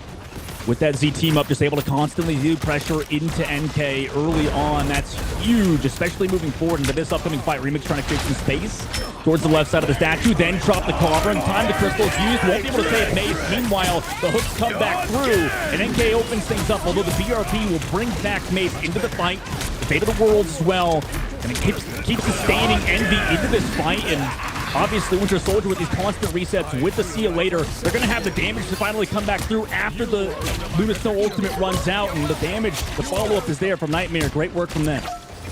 the frequency of the Cosmic Yarn Amplifier coming through from Pizza Demon as well. It's just such a great stopgap measure. I know people complain that, oh, it doesn't really have enough healing. No real burst sustain from the Strategist ultimate of the Rocket Raccoon. But what it does do is it claims you so much space. It's so hard to challenge players doing 40% more damage than you. That's a great point, because teams have gotten so good at running, getting those 3-2-1 combinations with the Cosmic Yarn Amplifier. Meanwhile, Triple Strategist on the offensive side for Envy. We'll see if they can open things up. Galactic used by Millennia, but he's deleted by NK in the sky. Also countered by Space with the Meteor M to suck up all that damage. Millennia will be brought back, but that's huge. Oh my god, what an ultimate from Mace. That could be massive for Nightmare moving forwards off of that insane Eye of Agamotto. Another legendary into the sky met by Lucas. So both of these Magneto players doing a good job countering out the Star-Lords in the sky, as now the counter aggression comes through with Paint Flush on their engage. Remix able to take down Mason, run back through the Clobber in time. Everybody sent back into the choke point. That's so much damage coming through, as well as Cal with some right clicks over the back.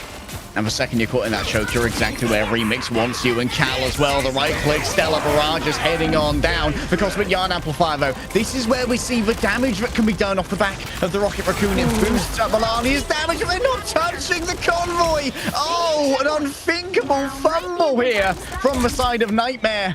And now they've just got to try and scamper away, disengage, and they've used their portal cooldown as well, which may be critical later.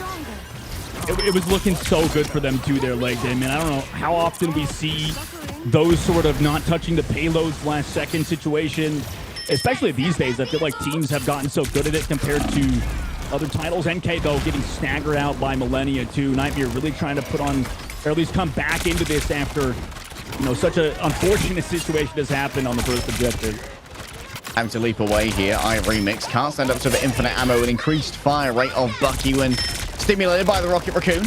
Galactic Legend good to go as well. Could rise up into the air here, but for the moment, it seems like with the cart paused, Blaine's just going to try and make sure there is some early openings. Unreal shutdown from Luca, who wondered what he was going to be able to play, but Magneto seems just fine, bruv. Yeah, Jesus, Luca, that was insane from him. Don't know where the bubbles were from Space in this case, but here comes an Eye of Agamotto. I mean, we've seen Space get huge work there. He had 2 stun on the backside. Meanwhile, Meteor doesn't touch on the back. Millennia with the Cosmic Yarn should have incredible amounts of damage also with the Kraken Impact, but no, they're not able to get the eliminations. Too much sustain right now for the side of Team Envy with this triple strategist composition. Able to just constantly walk forward, although Luca eventually to come back in, gets rid of Remix. So with so much healing, so much sustain, but nothing came of it for Envy at the moment, as they're just going to have to back up. Yeah, disengagement around the corner meant that there were no Envy members to embattled leap away to. And the usage of the regeneration domain here on the disengage is going to save Envy a little bit more of their skin, but it also going to mean that coming through, it's going to be difficult to answer the Meteor M for a while. Already aggressive plays coming through from the Star-Lord. That is going to reward NK as they get closer to that Galactic Legend. Playing it slow right now. Cosmic Yarn committed from Pizza Demon. What do they want to do with it? Right, just keep pushing forward. Legendary in the sky. Countered immediately by Luca. Again, Kendrick off of the ultimate, able to take down Remix. Gonna be missing the thing in this upcoming fight. Sleepy gonna push forward with the copy into paint. Make sure they can keep it up. Also to set up space for Cal to get the resurrect, but so many ultimates for Nightmare. If they don't lose anybody here, that could be massive for this upcoming fight. Right, here comes the Galactic Legend. Kendrick has been following it up a lot of times with the Kraken Impact, and here that comes. Surely gonna get resets off the Loki clones. It is countered temporarily by Space, and Paint comes back through for Kendrick, who just engaged into the back line, got deleted by a duelist on Strategist right now as Paint just looking towards the sky. Baser trying to hold on with this invisible boundaries. Overtime takes down Remix with a huge clobbering time. It's going to stun so many members, but do they have the damage to follow up? Mace will go down to Remix. As on the back, he's going to get resurrected by a BRB, so it's still going to be even in this upcoming fight as Mace is coming back with the Eye of Agamotto. Eye of Agamotto could be what brings it forth here for the side of Nightmare. A last chance saloon, a last attempt done. Pain gets stunned on up, but the soul bond comes through from Chow, but that just means they share out the pain. All move in together, an attempt at a resurrection. Remix and Paint drags back onto his mortal coil, whether they like it or not, and Remix is doomed to join them. Pushed off the point. It's a second run back here from Nightmare as they hold on second point. My God, what an insane back and forth leg day. They get stopped in the streets phase. That's brutal, man. But you know, Remix trying to clutch up at the very end there. It seemed like Nightmare, you know, they just had so many good holes, right? This is such a turnaround leg day compared to map number 1. I mean, the value coming out of that Battle Recall Beacon, the BRB, is kind of crazy. Like, Mace going down in that situation with any other team comp, like, it's going to have to be a mad portal back, potentially, if you even get to respawn in time. But having access to the Eye of Agamotto, when Nightmare, they were looking at Mace as being the main win condition of that fight, and he gets picked early. Being able to come back in such short order, kind of crazy. Because not only that, then Paint gets stunned. Admittedly, no final blows off the back of that, but it forced out the Soul Bond as well. And once the Soul Bond is used, that's a landing strip for Millennia to really get value out of a Galactic Legend. Yeah, you bring up some fantastic points like that. I think it was very tough for, you know, Cal to be able to get value out of the Adam Warlock, especially towards the end there for sure. And, you know, it's very telegraphed for sure as well, too, when Cal drops back to go for that full resurrect and to bring people back into the fight. Obviously, it didn't pan out for them in this case. Nightmare moving on to the attack now, right? Not too far for them to go, but we've seen teams first point hold before. Okay.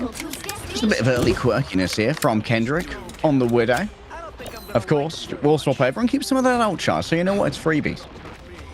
And maybe going for a potential damage boosted one-shot there. Could have looked for it, could have found it, but Kendrick looking for a hook in the meantime. Has been good so far. Oh, no. Hate when that happens. Get the hook, but not the pull. Remix. Obviously the thing. Plays around the backside. Doesn't really get pressured. Nice shields as well onto NK for this defensive pull, but they push forward the team of the Rocket Raccoon. Look how much damage coming through leg day just off of that combination of Rocket Raccoon and Bucky. That's going to be so much pressure, and also the hook eventually comes through as NK trying to go in. No bubble for him in this case. Luca finding more final hits here, and of course that additional ammo means great ult generation here for Kendrick. And there it is, the Cosmic Yarn Amplifier, just putting the boots in. It comes up so quickly. Sleepy might want to answer this, but is the copy, is the Trickster Gold going to be good enough to try and turn this around? It's free resets, it's free real estate, it's space that's gone and space that's lost across time and space. Kendrick will simply flee away. There's too much healing to try and deal with, and it's a smart play from Kendrick, but Millennia doesn't have the same amount of sense to get out of dodge in time. Nice headshot from Cal, leveraging the accuracy to really get the value out of Adam Warlock. The perfect human has arrived. Yeah, this might be Cal's best map. Surely reads it to such a high level, especially on the Adam Warlock, right? We usually see him on Hela in other series, also on Star-Lord, but you know, Adam Warlock really is a standout player. Nice bubble combination, a little bit of ultimates like I mentioned earlier, but Kendrick's looking for that. Now they try to come back through. Oh, 5 stuns. The clobber in time from Remix. Oh my God. Pizza Demon removed, and without him, I mean, and the HP pool as well, they're trying to come back through. They pop so many back and forth on each other. Millennia, Luca, and Baser all committing to the ultimate. In space, slam stonks onto Baser. Cal will also bring back anybody who just fell.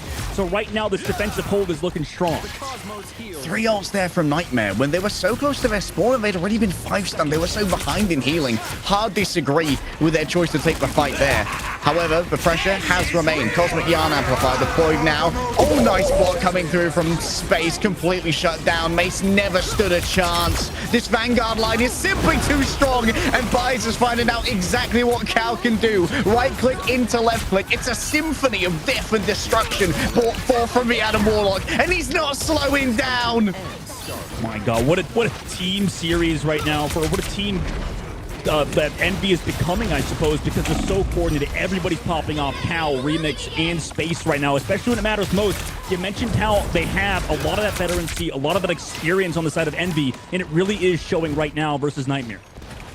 Sleepy, the last remaining ultimate for the moment. That Trickster God ready to go forth. NK going to try and open this one up. They want Kendrick super bad. He was out too far, trying to get value out of the infinite ammo. Baited into less of an ideal angle by the Rocket Raccoon at this point, and it seems like once again it's going to be a big disengage from Nightmare. They're trying their best for the last minute. Playing it back and forth. Bubbles as well. I mean, Kendrick would have to go absolutely huge with his Kraken impact. Potentially can. I mean, the res is going to be up for Cal in this fight. Sleepy surely going to get a copy on the Paint as well. Both teams sort of poking and prodding. Nobody making a move just yet. constantly have pressure in from the Solid with the bubbles and the blasters. Pulled back in, though. Nice work from the Invincible Woman. Soul stunned by Remix again on the backside. Is the follow-up damage there onto Mace? It looks like it is. Remix able to run back through. Cosmic Guard Amplifier is here on the main, but who's there to use it? It looks like the answer is only 3. In space again with a block on Luca to shut down the Meteor M in the sky. Envy now surely just comes back through. Has so many things to work with. Acer though going to drop down the invisible boundary towards the card. But Cal over the top, the snipe on the Pizza Demon. No BRB to bring you back. Cal though will get taken out by Kendrick. Resurrect going to bring him back into the fight now. Envy trying to secure around this payload. Pizza Demon will not be here in this fight. Luca will get one into NK. Nightmare bringing themselves back in. Also put again by Cal in such a weird spot. Oh no, he also doesn't have the passive. Without him in this fight, nobody's going to be brought back on the side of Envy, and in overtime, that's terrifying. Desperation met by accuracy here as space is the last to fall. There could be a swap coming over here from my Remix onto the Doctor Strange to portal on back, but I don't know if it's going to be fast enough. Maybe a last-second touch here from NK could be all the stall that's needed, but no. This will be decided on second point. 2 minutes and 23 seconds left to go, leg day, just to find out who moves forward with the higher seed moving on to the playoffs. Here's a very early blank legend from NK. Is it disengaged by Nightmare? Looks like the answer is yes. No ultimates required.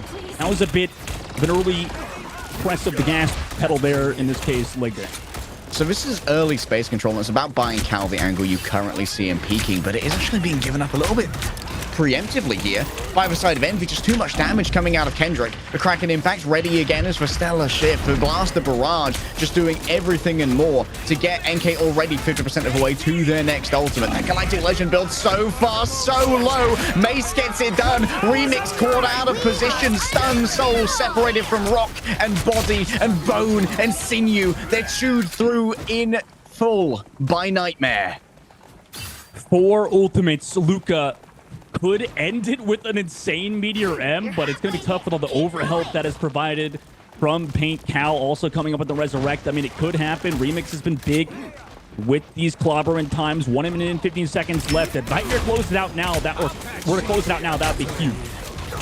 Vanguard clash. There's a big old donk. As the clobbering time doesn't seem to have gotten anything right here. And now Kendrick is free to try and pick this angle with the infinite ammo. The pressure is immense. Tainted Voltage slowing multiple members. Cal could be the hero. A good right click here takes out Melania. At the perfect time, Cal gets the damage boost and gets the value. Meteor M charged up already. Regeneration Domain easily counters it out. Thanks for the healing, bro, says Loki, as NK chases them away. And we're down to 40 seconds. I can feel the nerves through my monitor right now. Envy back and forth. Both the blasters coming through of either side. Star-Lord, early ultimate committed by Paint. As they just walk towards Nightmare. What does Nightmare want to do? Can they disengage it without losing anybody? It's going to be so hard. Barely staying alive as Kendrick. The healing has been huge. Cosmic Yarn Amplifier also has been built up by Pizza. They've also been able to build up Acer's ultimate as well. Hook onto space, but it is out the Meteor M. Where's he going to go with it? Looking for a one-shot. He hits it on the phaser. He had the ultimate that could keep Nightmare into it. The armor dangerous by Kendrick. Kraken Impact has gotten 2. He also, I believe, was by the health pack, so he's trying to come back through off of that healing. But there's far too much damage from Remix, who shuts him down. And Envy are going to potentially hold this. Mace just runs back. And no, the ultimates have been saved for another series in the future. Envy get it done. The ultimate pick onto Beza. The invisible boundary, like you said. The tick was there. The dream was alive. Nightmare were agonizingly close to a critical mass of overwhelming ultimates. The Cosmic Yarn amplifying a Galactic Legend. Envy can't stand up to that. They don't have the healing available.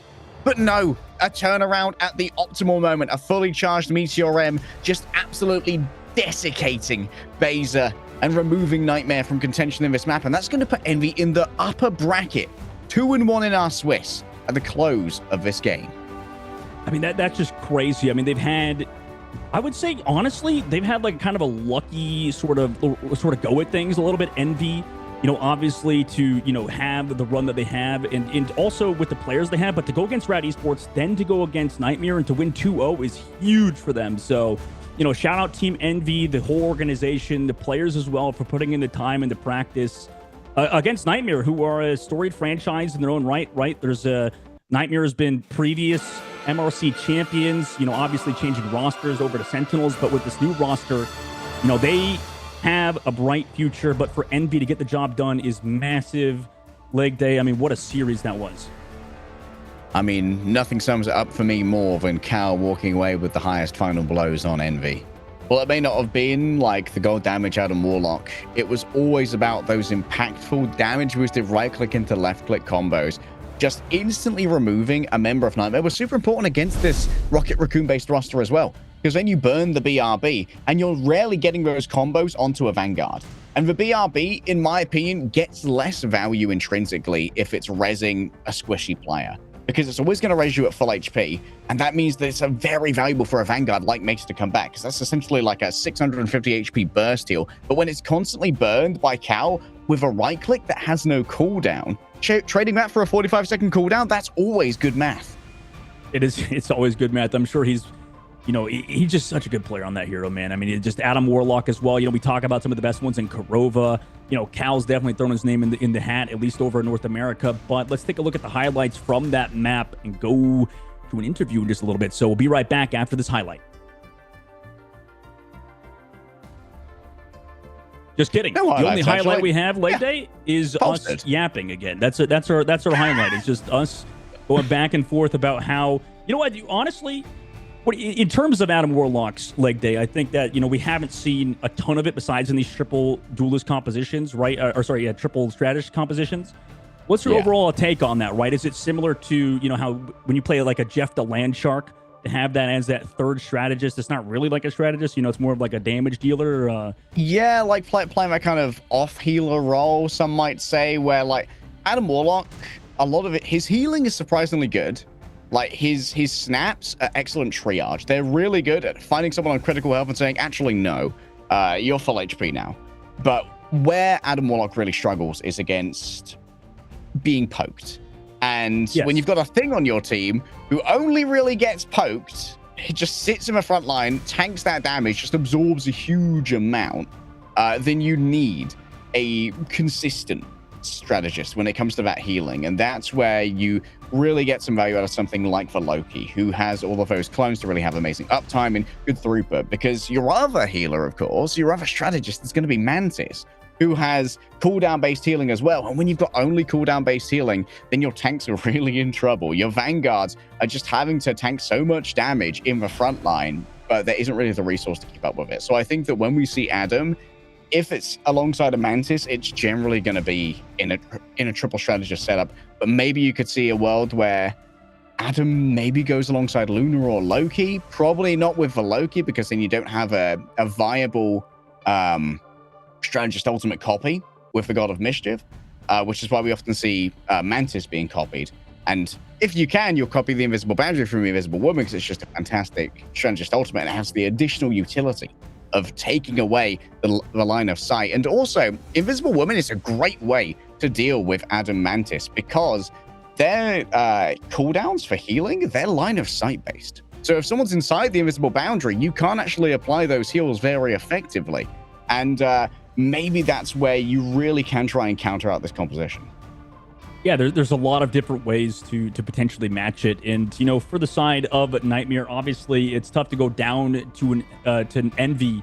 But they're such a storied organization. Overall, the players, you mentioned earlier, have so much experience. And speaking about a player that does have all of that experience, we're going to be talking to Space. I believe he's ready on the line with us for an interview in just a second. Space, are you there, bud?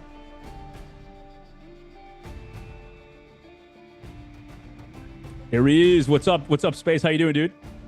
What's good, bro? How are you? I'm good. Thank you. Good. Dude, did you expect you guys to get a 2-0 win over the side of Nightmare? I mean, obviously, you guys have been preparing for these past couple weeks together as a unit, but, you seem like you guys had some targeted bans even towards Luca potentially to make sure it could be on that Venom. I mean, was everything sort of planned and strategized just for Nightmare today? Yeah. We've scrimmed them a couple times, so we had a plan going in ahead of time, and, we just stuck to it, and we feel like it worked out pretty well. I'm not as aware of the team lore for Envy coming into this as a tourist in North America. Were you guys looking for an organization as a group coming into a Marvel Rivals Invitational? Or was there someone who was like, I'm putting together a team, and reached out to a lot of you guys who were dominating the ladder?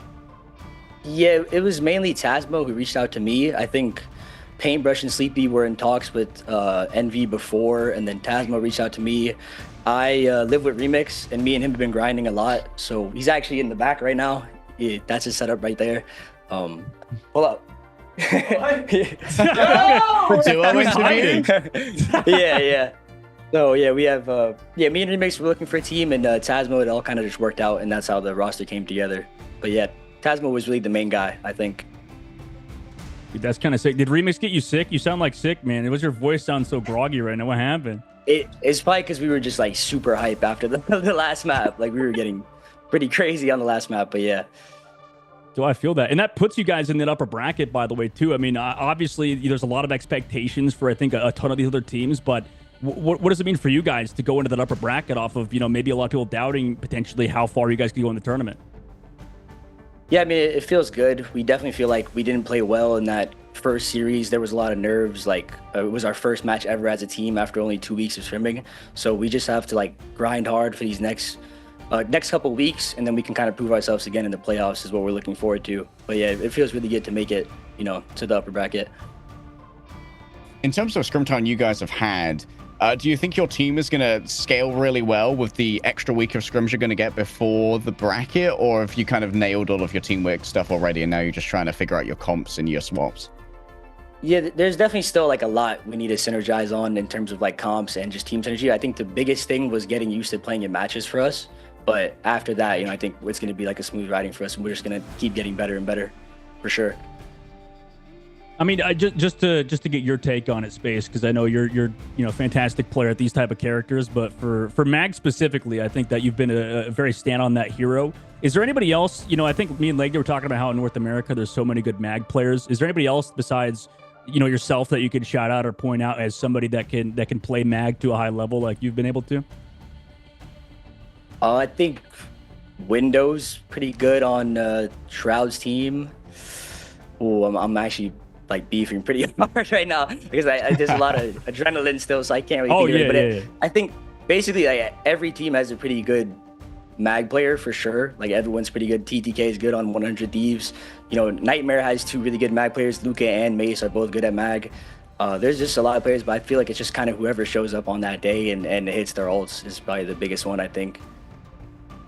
Well, we saw that you guys were pushing a lot of your band seemingly towards Luca, very Vanguard focused, getting rid of that Venom.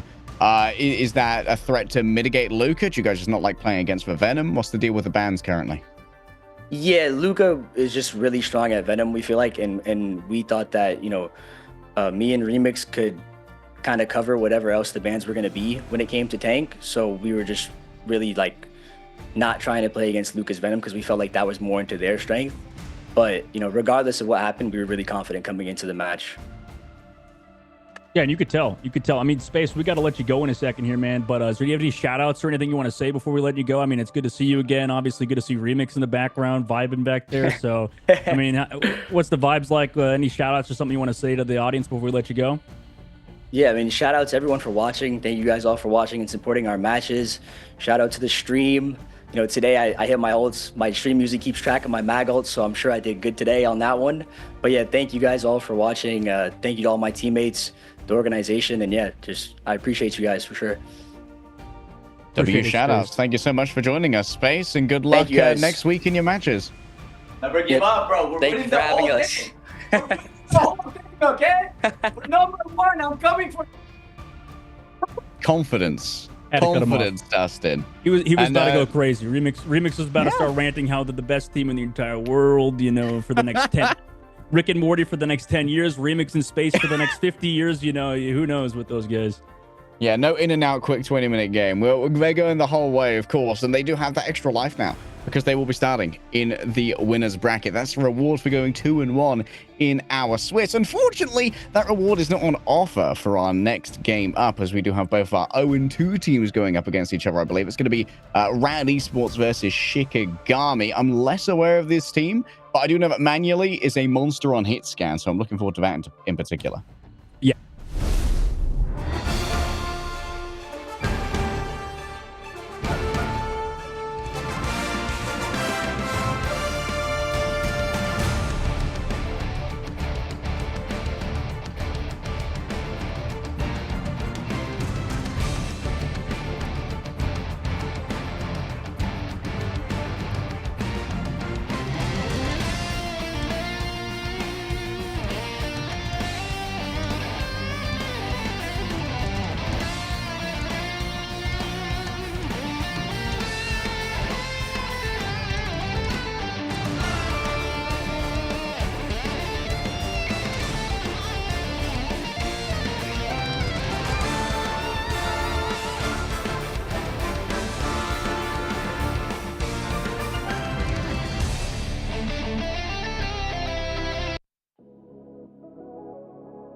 dropping all those fighting souls, but yet across the world I see you standing in my way.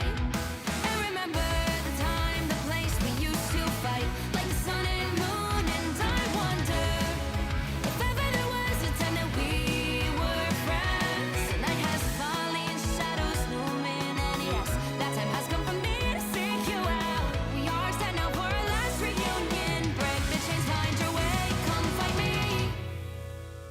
Do you remember who you really are? Show me that you are still the only one for me. I'll be waiting for you.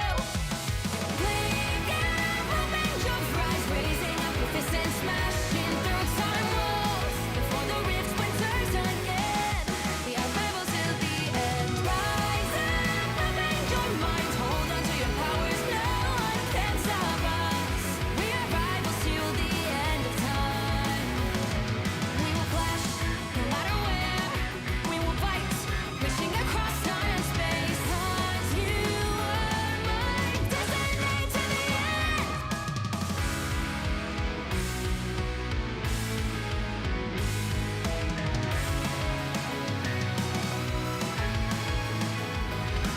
You see the dawn, the flames burning brightly, shining on those memories. And yes, across all time I see you turning the tides. And do you see now our time, our turn? We can still fight like the wind and fire. And wonder no more that now is the only time your heart is mine. Light has fallen, darkness grows, and yes, we fight for our destiny and fate. New days smiling for the past and future. Break those chains, lead the way, fight with me. And when you wake up, open your eyes, raising up your fists and smashing through time walls. Before the rift splinters again, we are rebels till the end. Rise up, open your mind, hold on to your powers. No one can stop us. We are rivals again until the end of time.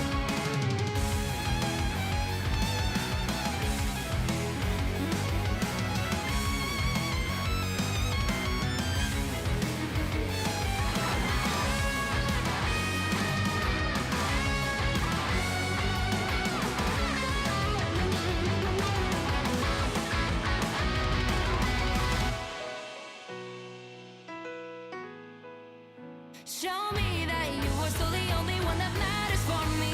I'll be waiting for you. Wait up, open your hands, holding on to your heart. Look inside you. Can you feel it? The sparks in you. Add it up, unleash it up. Wake up, open your eyes, raising up your fists and smashing through time walls. Before the rift splinters yet again, we are rivals till the end. And rise up, open your mind, hold on to your powers. No one can stop us. We are rivals till the end of time.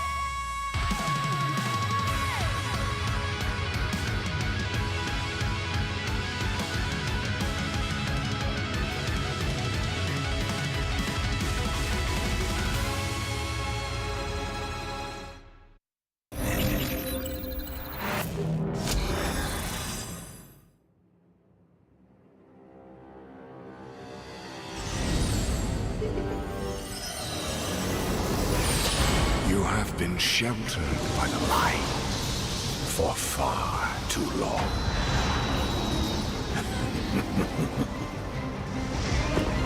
The time has come for darkness to reign. Soon your resolve will begin to crumble. You'll be stretched too thin. There will be nowhere left to hide, and your fire will cease to burn. For no light shall survive in my empire of eternal night.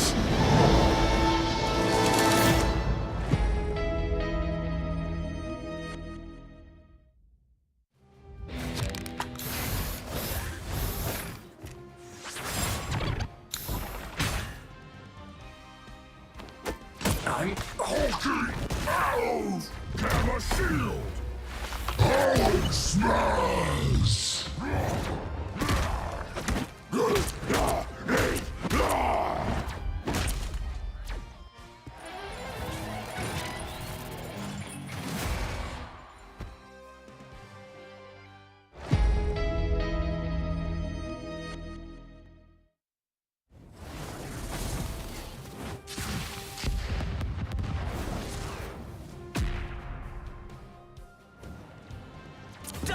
this!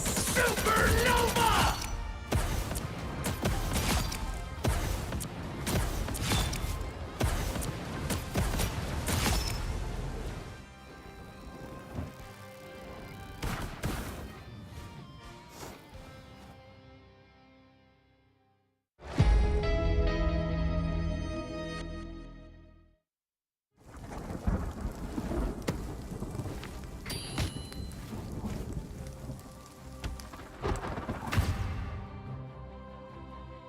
Oh yeah, coming through! My favorite time!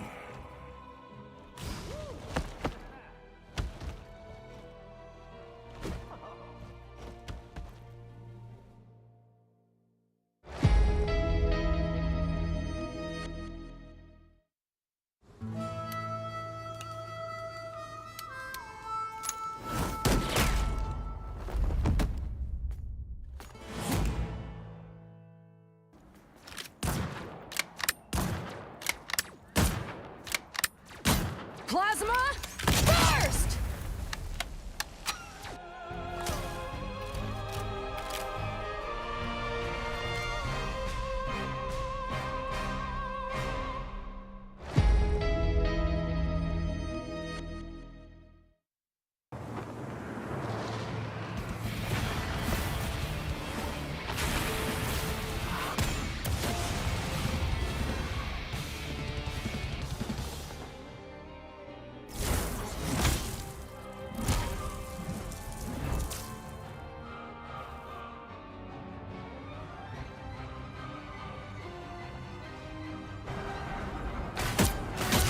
Be strong. Feel the thunder. Feel the wrath of the goddess!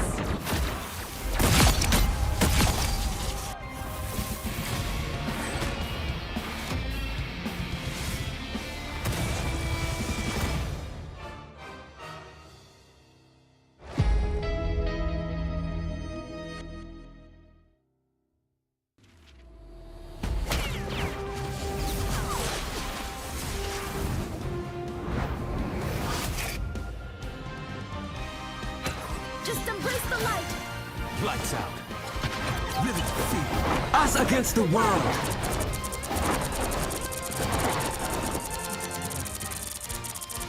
It's my turn to shine!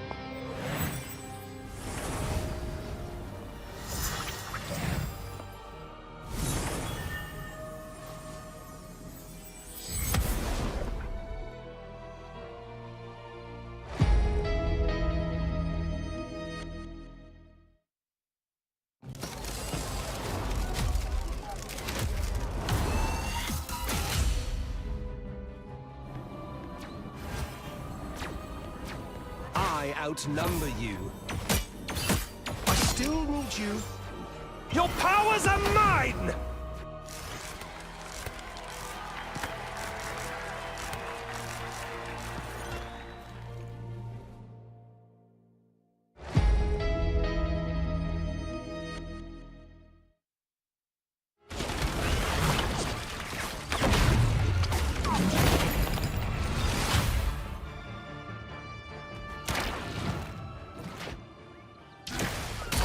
We are protected now. We are Venom!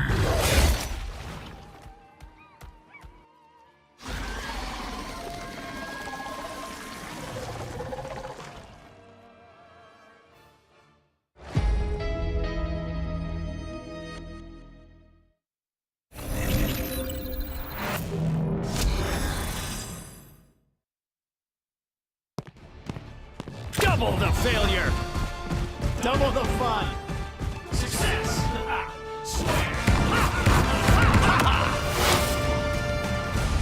Watch out! Turret's armed! Heavy weapons. I'm in love.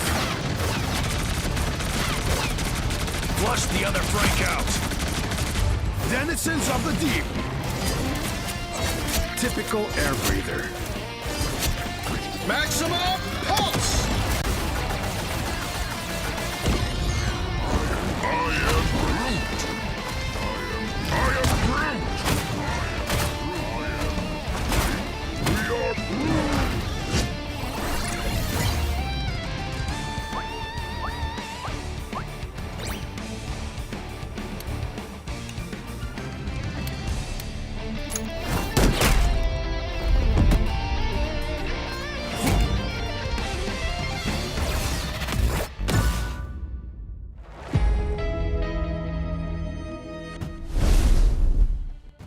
Hello, everyone, and welcome back to the last game of the day in the Marvel Rivals Invitational North America. We're in the second Invitational in North America, and overall, one of the last Invitationals in the Marvel Rivals esports scene. My name is Dogman, joined by Leg Day. We're here on day number 3, Leg Day, last match of the day between Shikigami and Rad Esports. You know, it's been a long day, a pretty fun day, I think. Day number 2 was exciting, but this one, you know, has had a lot to offer as well. Yeah, that's the real advantage of a Swiss. Like, the first day could be, second day, and then last day, banger. We've got all of our teams with similar records going up against each other today, and we've now reached the 0-2 teams. There can only be one last place, Dogman, and we're going to be deciding what it is over the course of the next 3 maps. Not going to say toilet bowl, but yeah, that'd be too mean probably to say that. That's a reference to somebody to another You time. have said it though. No. I was thinking about saying it, and then I said it out loud, but that doesn't count because of you know how that works. Yeah, that's canonically not the toilet bowl. This is actually an exciting match, though. I think both these teams are good. Yeah. That's why I mean, obviously, Rad Esports, I think, you know, has been an organization or like a team that's, you know, on the come up. They don't have as many resources, I think, as some of these other rosters, some of these other teams, right? Still looking for an organization to sponsor them. So I think for Rad Esports side, they have really, really talented players, a lot of strong players, a lot of really good Bucky players as well. Chime was playing really well too on Bucky specifically, but Shikigami as well has a lot to prove and make sure, like you said, not to go 0-3 would be a huge deal, you know, for them, I'm sure their ego and for themselves overall. Yeah, I think Shikigami, this is a new roster for them as well, right? I think their previous roster did get picked up possibly by Nightmare. If I'm tracking correctly, I'm not too hooked into the NA scene right now, but of course, as you mentioned earlier, this is our last MRI region at the moment here, the second time through North America, and this is going to be leading into the Marvel Rivals Championship as well, so there is a lot of longevity to these rosters to win some real money playing Marvel Rivals. We're going to get straight into our ban phase, and straight away, the Wolverine's off the table. No low gang. No low gang indeed. And Loki been on their side too for Shikigami. Yeah, I think the only last Marvel Rivals Invitational that is happening, I think at simultaneously the Chinese region is running their own Invitational as well on the side. So, you know, it's very interesting to see, you know, other regions. I know, you know, people have mentioned, I think Luca was talking about, or somebody was talking about Nightmare side, I believe it was Cal, or was it Baser or somebody talking about how, you know, the Chinese region has given a lot of inspiration to their compositions. We'll see if anything kind of comes to fruition over here. Luna Snow and Group Protect on both sides, Leg Day, and a Storm ban out of all things for Rat. Okay, some classic ranked bans here. Some competitive bans coming through from the side of Rad, getting rid of the Premier X-Men. I like the Adam Warlock ban here. That is going to at least limit the overall utility of the Star-Lord by getting rid of that Cocooned Revival team-up. But we are likely to see just the classic Hela Winter Soldier. That was dominating scrims early on from what I saw, at least in North America, a lot of Hela Winter Soldier. Yeah, I think when Hela doesn't get banned, it seems like it's just perma played right now, you know, due to how she plays in the current patch. Just has so much, you know, firepower. Pretty easy hero to play as well. Just overall really strong, right? You have those iframes, you have a mini stun, you've got so much going for you on top of just your generic, you know, daggers and left click damage. So she really does bring a lot to the table, and there's no reason really not to play her. It's always, you know, who do you match alongside her if she's available. Yeah, both kind of mandatory hyper carries. I assume that Chime is going to swap away from a Squirrel Girl here. May go for an early route, but this isn't the ideal place to play Squirrel Girl due to the vertical deficiency you have right at the beginning. Yeah, probably not. I mean, probably a better hero than just playing like a Moon Knight, for example, at least. But you know, we've seen teams swap to those heroes, like you said earlier, like down Digital Path, just going for like a little bit of Volt Charge and then swapping. Yep. Just some early nuts down the corridor and then over to the Winter Soldier. That's enough fun for you. Get back on, Bucky. Can't say that without laughing like that, I swear to God. In the left side, dude. They try to say that was mating on the right side on the Hela. He actually had some really standout performances on the Hela in MRC, so it's nice to see him back on that hero, back on the Hela, consistently putting in damage alongside this Invisible Woman. It's about, you know, who in that tandem and who in that duo can take advantage of the trade. It looks like Rad and Len specifically doing a great job creating space for themselves at the moment. As the hook and follow-up is there from the Groot of Rad.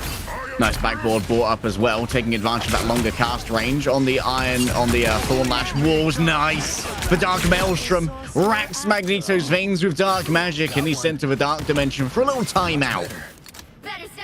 Rad holding the choke point. And it's actually a tough delay too on Days, right? Going back to spawn so early, or so late rather, there is awful, considering Chime also building up towards ultimates. Here's that Portal Rika chance, but ultimates are coming up. Ricky, can they get a good boundary up to keep the team alive on the card? Looks like they do go for it, but is the damage follow-up already there? Damage boost also can be popped by Abs when necessary, right? There's the food ultimate. Then the oh, it's so big. Oh my god. Disgusting. That's basically a full team wipe. For a second, it's just hiding behind the bus stop, but we're just waiting for the bus. Dude, that's a bus straight to hell right there. Oh my god. And I thought it would just go to Swindon. Dinks being 92% is kind of critical there, is the sad truth. Being just so far, so close to that Lunar roll. But unfortunately, it not being available means that Strangling Prison combined with the Kraken Impact, it's an easy team wipe at the worst possible moment. Amadian going to be moving up here into a 2 versus 2. Already has to use the iframes. Should be an easy catch. Spamming of that Guardian Shield coming through, but manually is so nasty on this hit scan. Bro's a bit of a cyber bullet.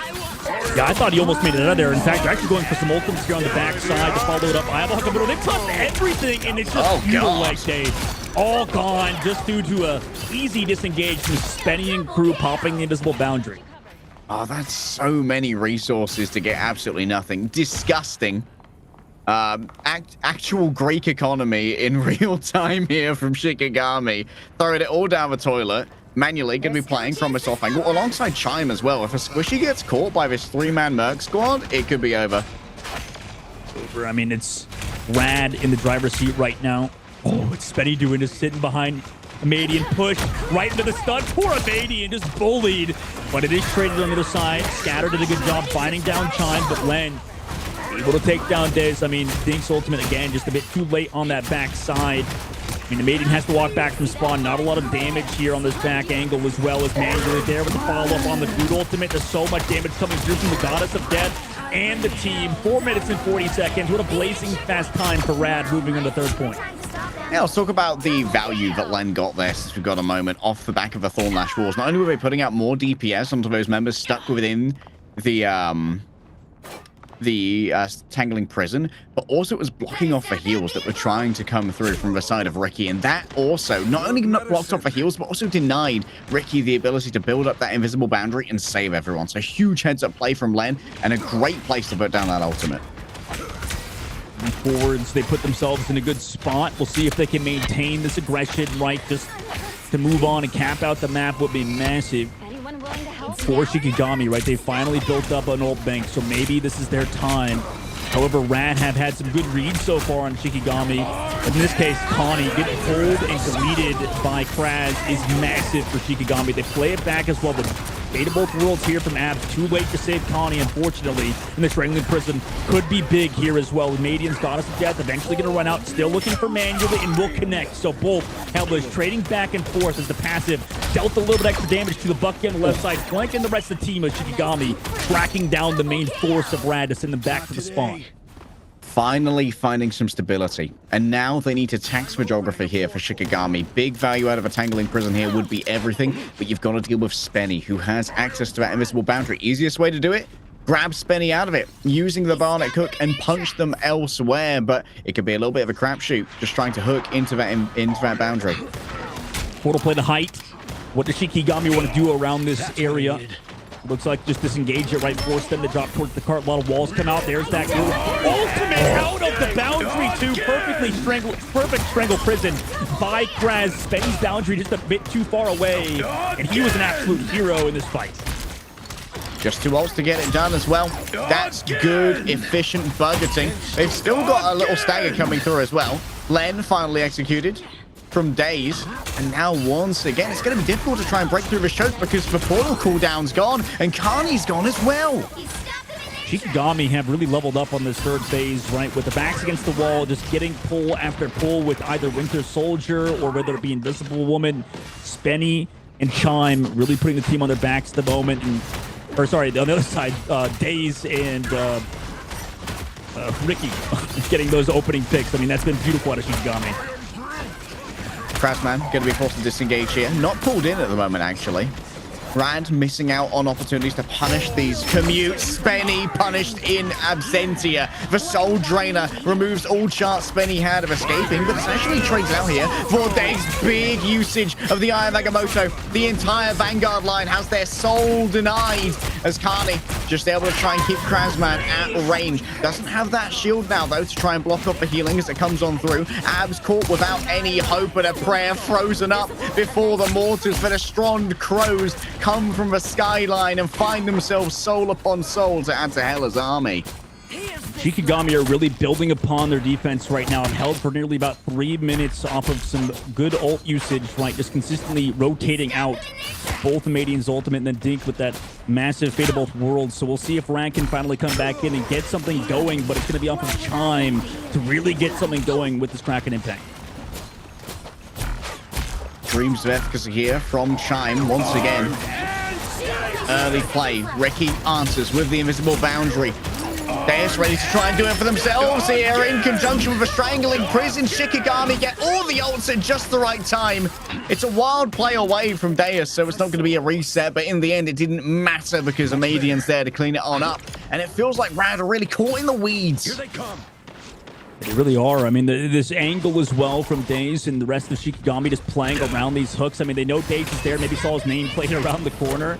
Maybe a bit too long of a name for Krasman. Pulled back in. Though, as the food on the side was punished on the back angle, he gets removed. Spenny and Rad take advantage of a very aggressive position from the group player of Shikigami, and it's resulting in an absolute crumbling of their defense right now with no time left. Len desperately needs healing, needs to survive in order to get the strangling prison going. Scatters too far forward, and now the duelists have found the backline. The creamy innards of Shikigami are sucked on out, and now the cart's finally moving once again as the convoy heads towards Avengers Tower. Shikigami now coming back in. They've only got a few ultimates to work with, so Rad taking the driver's seat, but also, you know, in overtime they have to play around this objective, so it's going to be a bit of an anxiety-ridden fight for them on the attack. Boundary to set things up. Magneto ultimate as well. In the sky from Scatter. Not going to connect on anything necessarily, but manually into the sky as well with some extra damage over the high ground. Able to take down Ricky, and then onto a Madian with the follow-through of Chime. That's so much damage coming through from both of the duelists of Rad right now, as everybody else on Shikigami just has to run through without even using their ultimates. Unfortunately, those will be all for naught, as Rad are going to close out on the map with no time in the bank.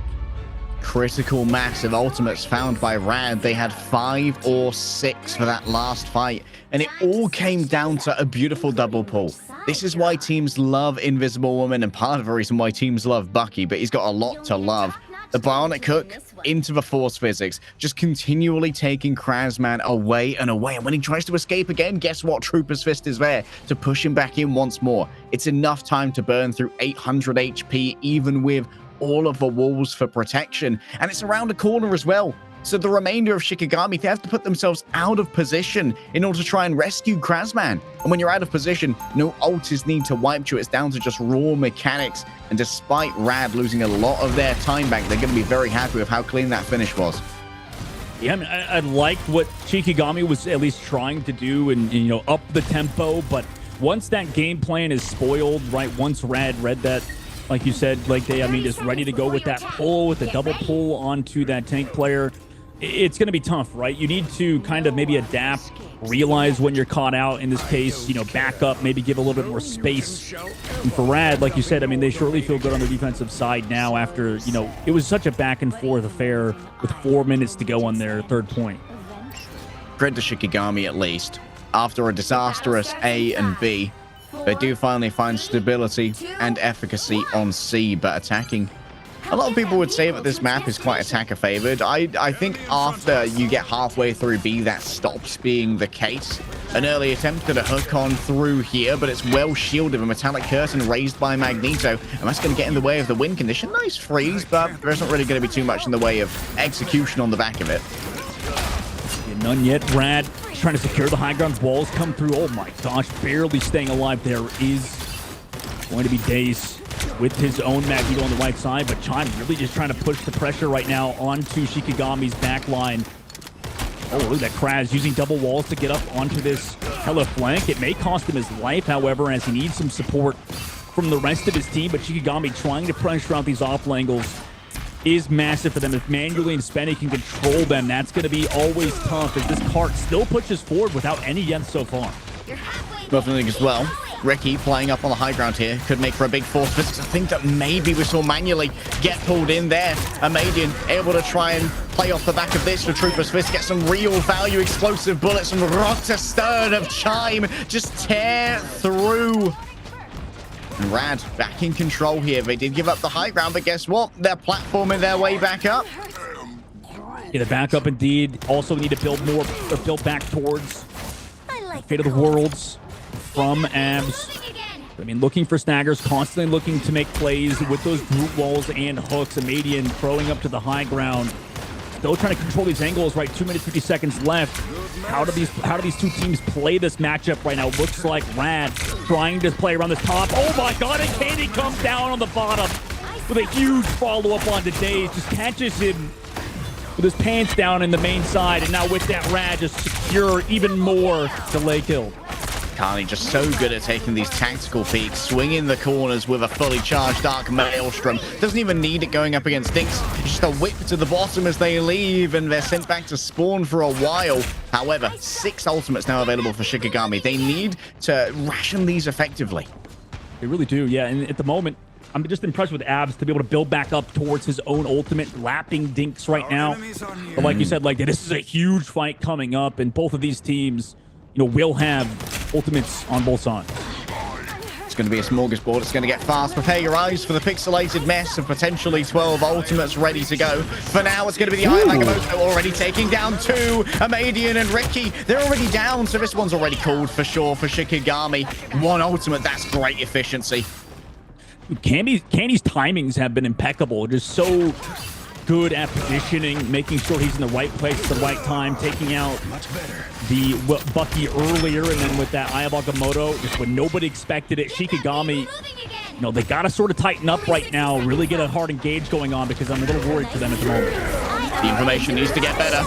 The Meteor M in a tight space. It's difficult to hit. It's Kami once again, ready to get it done. Only Len afflicted by the coal here, but it gets done down under the threshold. That will offer over a reset for the Deus coming in on top maybe of a strangling prison. Yeah, but there are strategist ultimates here to keep everyone healed on up, nice and healthy. Chime just able to blink away with the rocks astern. Tainted voltage cleaves through the nerves of multiple players. Just taking to the sky. Manually's able to send down crow after crow. These mortars from on high are going to blow apart the competition. Dinks taken down by Abs in the mirror here. Shikigami have finally got themselves some sense of stability, and finding Abs as well as a late pick is going to be huge as Shikigami finally have momentum on their side. Portal still available here, leg day for Candy to come back, so they will have this retouch with ultimates as well with the Kraken impact ready to go. Will the Median's Goddess of Death be stronger? There's the portal on the top side. Also, Connie going to be close towards that. But we'll see if that comes into play.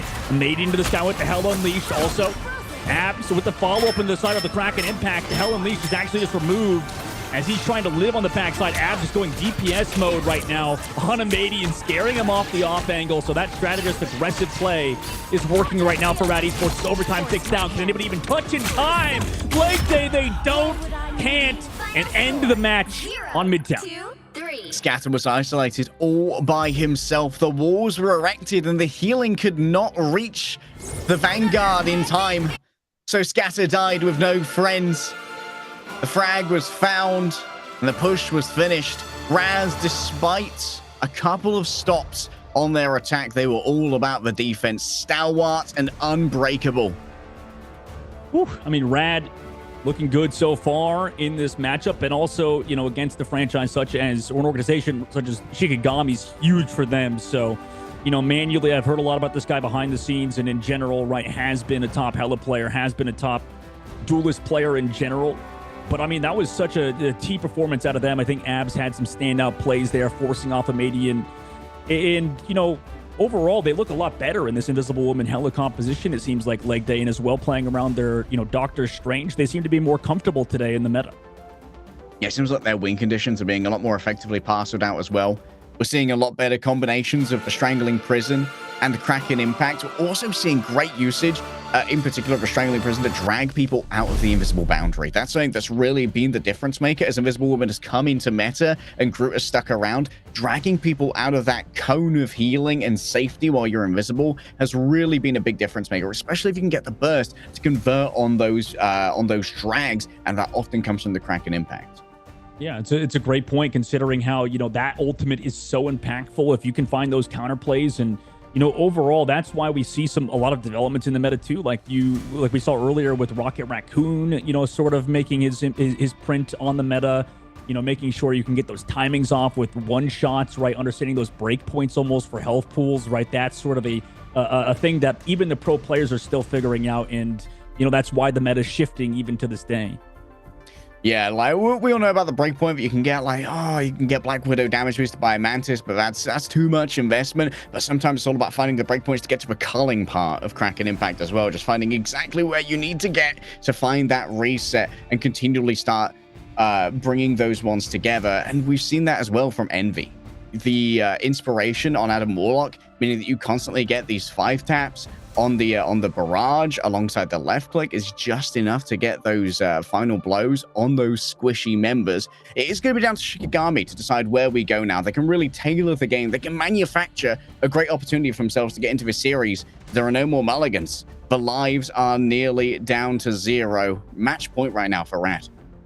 A match point for Rad. Let's take a look at the highlights and then come back for that at number 2.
Trapping all those fighting souls, but yet across the world I see you standing in my way. And remember the time, the place we used to fight, like the sun and moon. And I wonder if ever there was a time that we were friends. The night has fallen, shadows looming, and yes, that time has come for me to seek you out. We are set now for our last reunion. Break the chains, find your way, come find me. Do you remember who you really are? Show me that you are still the only one for me. I'll be waiting for you.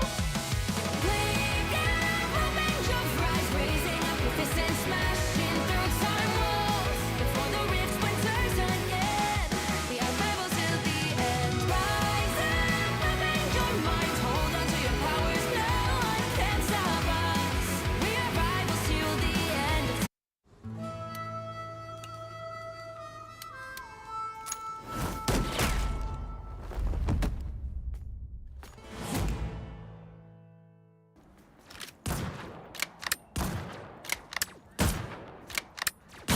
Plasma burst!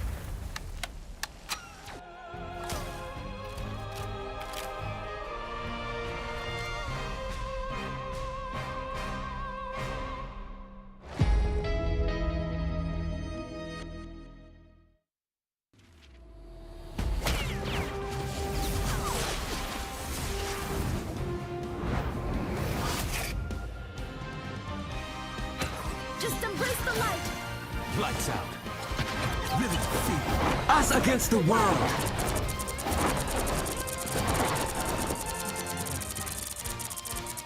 Light and the shine!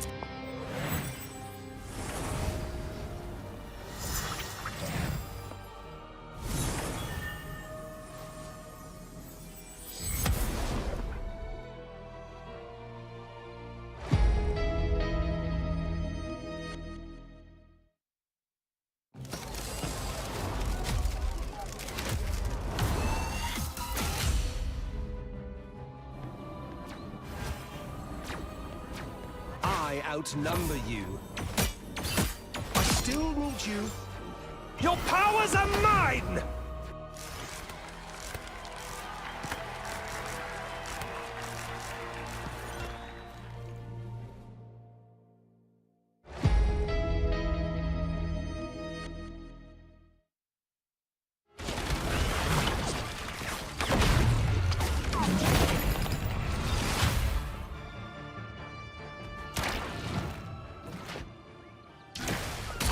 We are protected now.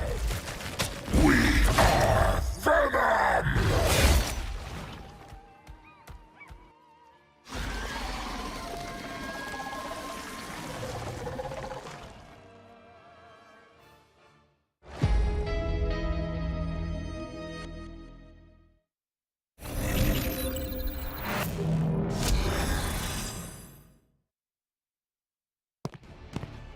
Double the failure. Double the fun. Success.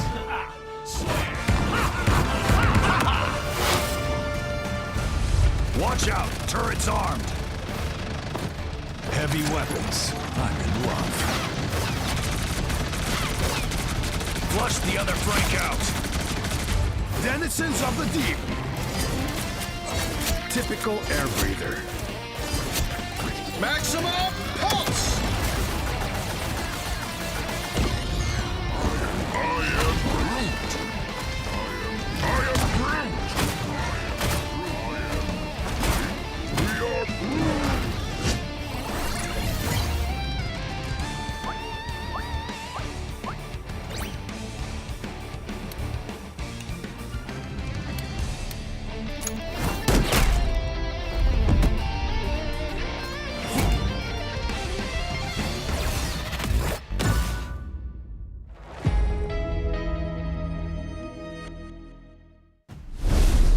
Welcome back, everyone, to the Marvel Rivals Invitational. Currently, Rad Esports are up 1 against Shikigami, and they're hungry to close out leg day. Shikigami on this map number 2, obviously, they have a lot of choices of what maps they could go to and stuff. But right now, I mean, Rad Esports, what can you say about them from the last map? How were they able to play, to such a high level at the very end and close out on Midtown? I think that Rad just have good fundamentals when it comes to their understanding of their ult combos, their efficiency with ultimates. Kani being able to wipe out a team when there were 12 ultimates available with one Eye of Agamotto is kind of uncanny, to be honest. So maybe that's like an informational deficit from Shikigami, where they're not checking their corners, where they're not saving cooldowns that could be mitigating this. Like, I don't know how a team that's just run out of spawn doesn't have like a force physics to shut down an Eye of Agamotto, right? Something to really push that Doctor Strange away. It's all about better information right now for Rad, or maybe better comms for the information that they have. Just being able to set up these fights so effectively where they're really getting one over on Shikigami. Yeah, I mean, Rad, you're right. I think Rad Esports look to be a more cohesive unit right now. The only real negative that they had, at least yesterday or at least the days before, when they, swapped over to a Psylocke instead of, the current meta, which is a lot of this Bucky, Star-Lord or Hela, right? A lot of those characters. But, as a cohesive group, I mean, they have what it takes to really just close out on teams, like you said, just understanding what to do with Invisible Woman, make sure they set up their own Hela player. There's been a lot that they've done well and probably will continue to do so. But obviously, leg day, considering we have this ban protect system, 2 bans, 1 protect moving forward, I mean, me and you both can imagine coming into this next one, game plans can be flipped on its head, right? Yeah, I wouldn't be surprised to see maybe a target ban on Kani's Doctor Strange here. I don't think we really saw as much willingness to play it from Scatter, who often would go over to a Mag instead. And interestingly, even with Loki available, neither of our teams are playing Loki. Maybe a little bit too much apprehension about what it can do in the Kraken Impact with those resets off the back of the clones. So I wonder if maybe we'll see a team pivot in towards the Loki, and that could be a ban for our 3rd map, potentially, if it really starts to get paid at. We also saw a Luna Protect early on. So maybe if you have a Loki player, you want to make sure that Luna stays in for that. But for now, I'm not as familiar with these teams. I wouldn't mind seeing manually banned off that Hela. Yeah, that's a great shout for sure. Amadian unfortunately had a rough go at it in that last one. First ban comes through for Rad, and will come through in a little bit, actually, as overall I feel like leg day, you know, compared to how Shikigami were playing it, like you said, with making sure that you could target ban, right? I think you pointed that out earlier with the target bans. That's definitely an underrated way to do it, right? For sure. Like we saw, you know, what happened with Nightmare earlier in Envy to just make sure Luca was as uncomfortable as possible. I mean, is that an underrated way to take out, you know, a certain hero pool out of the other team? Just make sure you focus on one person, even if it's not like the most, you know, important hero ban necessarily? While it might not be the most cohesively valuable in terms of bans, I think it is quite a valuable way to try and approach the ban system, because generally, if a powerful hero makes it through the ban phase, like, you have access to that too. And if you can create an effective, like, 5.5 versus 6 by banning someone off of their best heroes and trying to put them in a less efficacious scenario, that can be a great way to really leverage your bans, because also if it looks like you're going to target ban someone, you can also force your enemies protect by trying to preemptively keep one of a certain person's heroes in the game, and then you have a little bit more freedom on your own protect, and you can really get rid of something else that maybe the enemy team were trying to get their protect on initially. That's a great point. I think it's hard to, you know, it's maybe the more obvious bans could come through, like you said, cohesive ones, but you know, sometimes brute forcing it is not a terrible option. For Rad Esports, they immediately banned the Wolverine, make sure Shikigami cannot play that hero, and a Loki counter ban comes through from Shikigami's side to prevent, like you mentioned earlier, a little bit of a Loki performance out of either side. But with the protects available, I mean, Luna Snow is always on the table, like the same exact protect ban that we saw previously. Let's see where we go off to. Loki ban once again. That's going to be the group brought on back. Len actually did bits on the group. It's raw to say, honestly. Are they going to run it back again with a Storm ban? Yeah, I think so.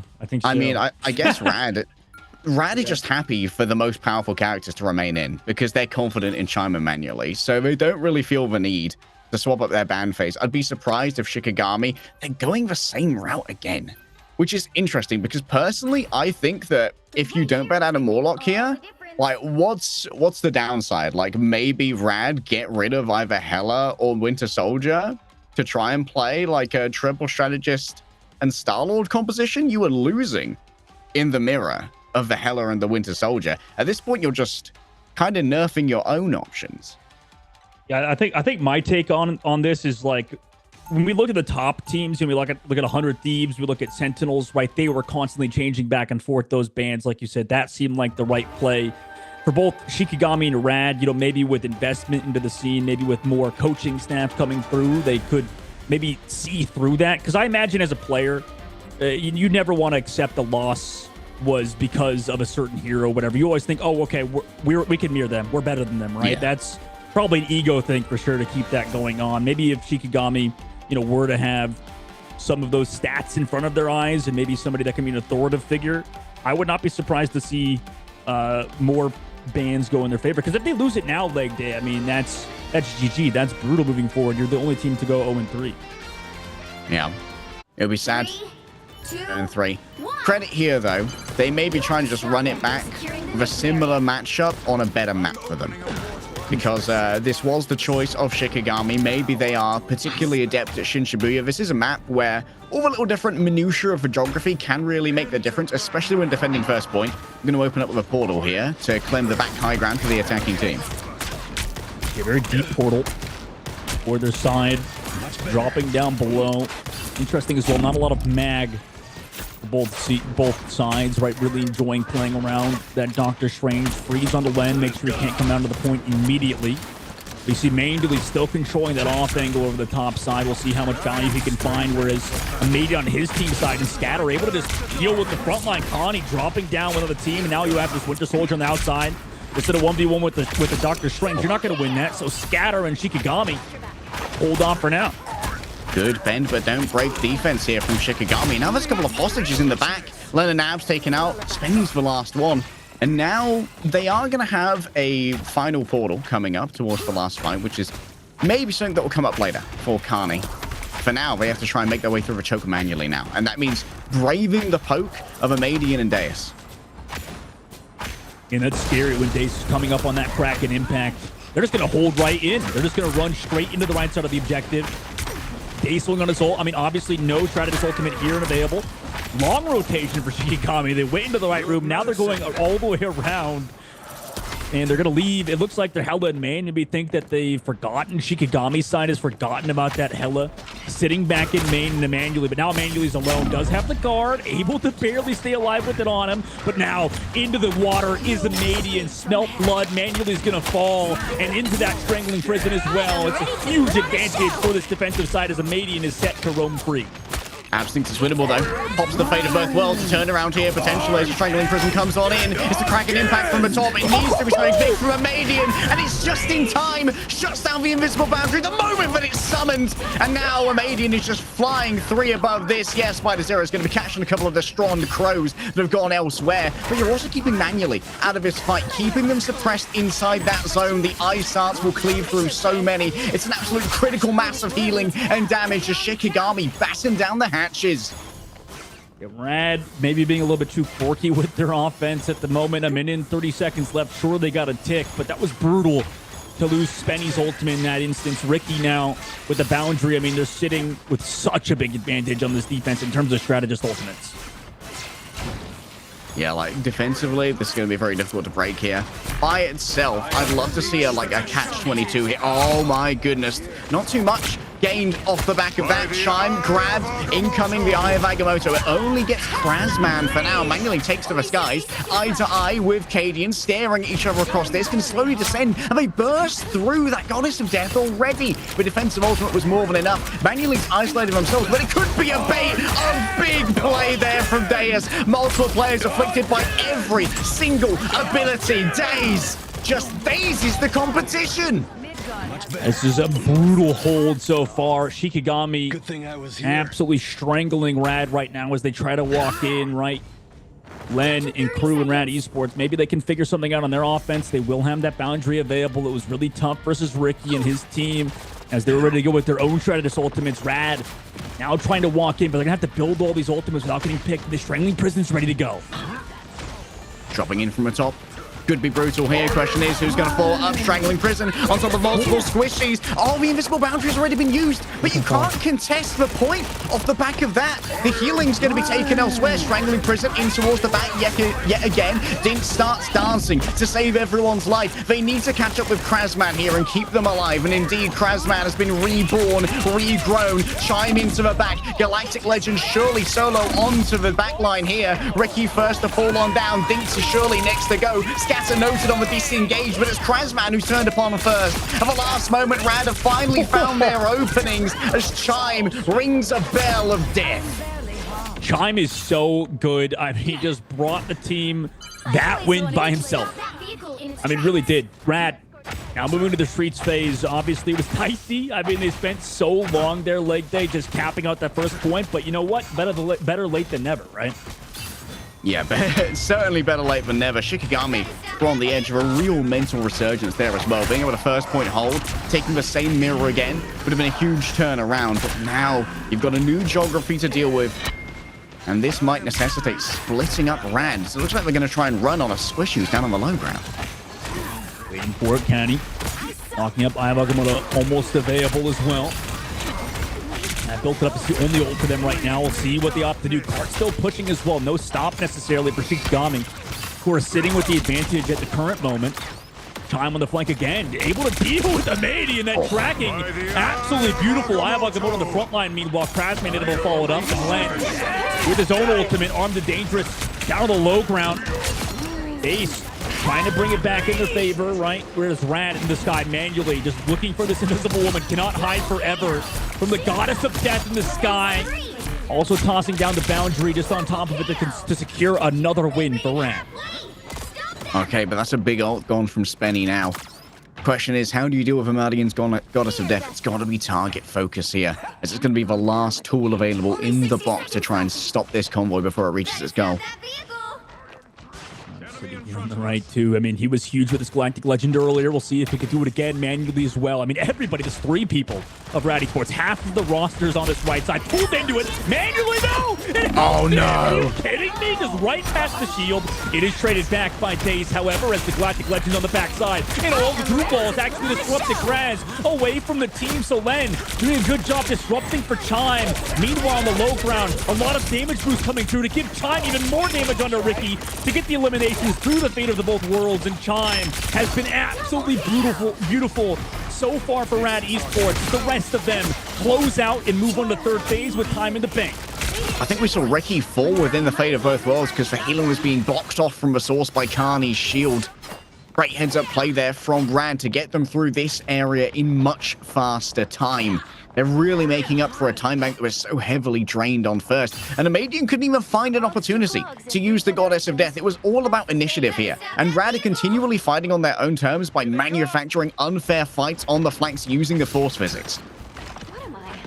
Done such a good job prioritizing, making Shikigami feel uncomfortable, right? Through that Vanguard play, like you said, and then through great duelist gameplay. Meanwhile, Strangling Prison does catch out Shikigami in the backside, but it's countered on the other side too by Shikigami. We're matching Rad Esports right now, laying a bit too maybe overzealous on in his case as they just collapsed under their own ultimate. That was all Deus. Carney wanted to get a 6-person Eye of Agamotto onto that Strangling Prison, gets hooked out of it by Deus, who's caught within the Strangling Prison. Excellent heads-up play, prioritizing utility out of a Barnet Cook instead of kill potential. Rad still have some time in the bank, but we're pretty much entering last fight territory against Shikigami, who are loaded up. Juice to the gills right now. There's the legendary early from time. Understanding the position they're in, just wants to force something out. Boundary and... Wait, Boundary and Fate of Both Worlds pop for Shikigami. They just double layered their ultimate. That's brutal because Abs also sitting back with his own ult. Wait, but he's taking so long to commit his own ult. The same con he did. Meanwhile, Chime just comes to the backside. Understanding both of the Stratus ultimates were committed. Able to get the elimination, but Adamadian trying to keep his team in it. Dude does get rid of Chime. Also, Abs just ran right into Amadian shots. Are you kidding me? Hell Unleashed from the high ground. But do they have the damage to get rid of it? Amadian has his own, but can't use it. And Connie and crew able to follow through. Not out of the Goddess of Death. Not out of the fight just yet. Rad hold on in overtime. How long is Amadian gonna have this ult now? And it was a second overlay as well from Abs and Spenny, doing exactly the same sins they saw from Ricky and Dinks. Watched the VOD and thought, seems like a good idea to me. But now it's all about, the block off. Oh, this could be terrible. Amadian might have to try and contest this by themselves. There's still that Kraken impact to try and play with here. And it's a missed force physics, a missed opportunity here for Ricky. I have Agamotto. Oh, that could be the dagger. My God, Kenny. 2 eliminations, both strategist players. No healing is here. Amadian, the Goddess of Death. He finally used it, but look where he is. I mean, he's just stuck using it as a second health pool. That was beautiful by Rad Esports. Connie putting the team on the back. He talked about him earlier. Venom to touch this payload. But I mean, nobody else is really going to be here at this point. The portal block into Eye of Agamotto. You can't ask for better Vanguard play than that right there. Kind of generational collapse there from Shikigami on their defense. Doubling up on the strategist ultimates. All of your sustain is gone. Rad commit the same sin, but they just have the time to set up the portals at the optimal moment, and it really isolates Dinks and Ricky. After seeing that Guardian Shield get used by Ricky, that's a landing pad there for Carney, who was able to build up towards the Eye of Agamotto because he got CC'd out of the previous cast, kept 50% of the ult charge, and in that fight was able to build up to yet another one. And guess what? When they're both stunned, they can't heal each other. Strategists both fall, and you can't make it happen without heals. Beautiful clinical right there by Rad Esports, and you know, I don't know. There's not much you can say about it for Shikigami side besides a tough choke, right? I mean, they every ult, man. They had every single ult there leg day, and then they just threw it all away, man. Threw it all away. It happens, bro. It happens. Well, I just, like, comms-wise, like, you know, I feel like a lot of players be like, sorry, we choked that, and it's GG on Twitter or something, right? So, Shikigami, I'm sure, kicking themselves in the butt, but still have a chance here leg day on their attacking side, right? It was almost the first point hold into an absolute collapse, but you can still turn around if you have the mental fortitude. That's true. No time in the bank here for the side of Rad. Any time would be good for Shikigami, and of course they did choose to go here, so they must be confident in their original attacking plan. Likely to be going through here with a portal to try and claim that back high ground and flip the map on Rad. Where do they go? That immediately into Rad, just portaling into the high ground with Connie. Flies back up with Doctor Strange and his abilities. Meanwhile, two dinks on a day's body shot, headshot. Removes him off of the lobby. Also, same thing with Kraz and Scatter. So, opening fight goes Rad's way. huge thumbs down, dislike from me on that particular portal. I don't like having the portal be on top of something that can be collapsed by fire, that destructible terrain. Like we saw, I think Scatter just fell through the bottom, so they just disappeared. Gravity won. Gravity won. Unfortunately, Kraz none. And for the side of Rad right now, they're just going to keep holding this choke as Shikigami, deciding what to do right now. It looks like they just want to take this neutral, go back and forth, but with high ground advantage for Rad Esports, right? Like, they just keep sitting over these tanks. They know exactly where Shikigami is and when they want to pounce. It's up to them manually, just sitting all above. You have a lot of pressure coming onto your tank players, but if you don't get elimination, I mean, Daze could fall again like he did earlier, and there it is, manually. Second elimination in a row, although it's traded. Connie goes a little bit too far forward. Pull not close enough onto manually to bring him back into the other side's angle.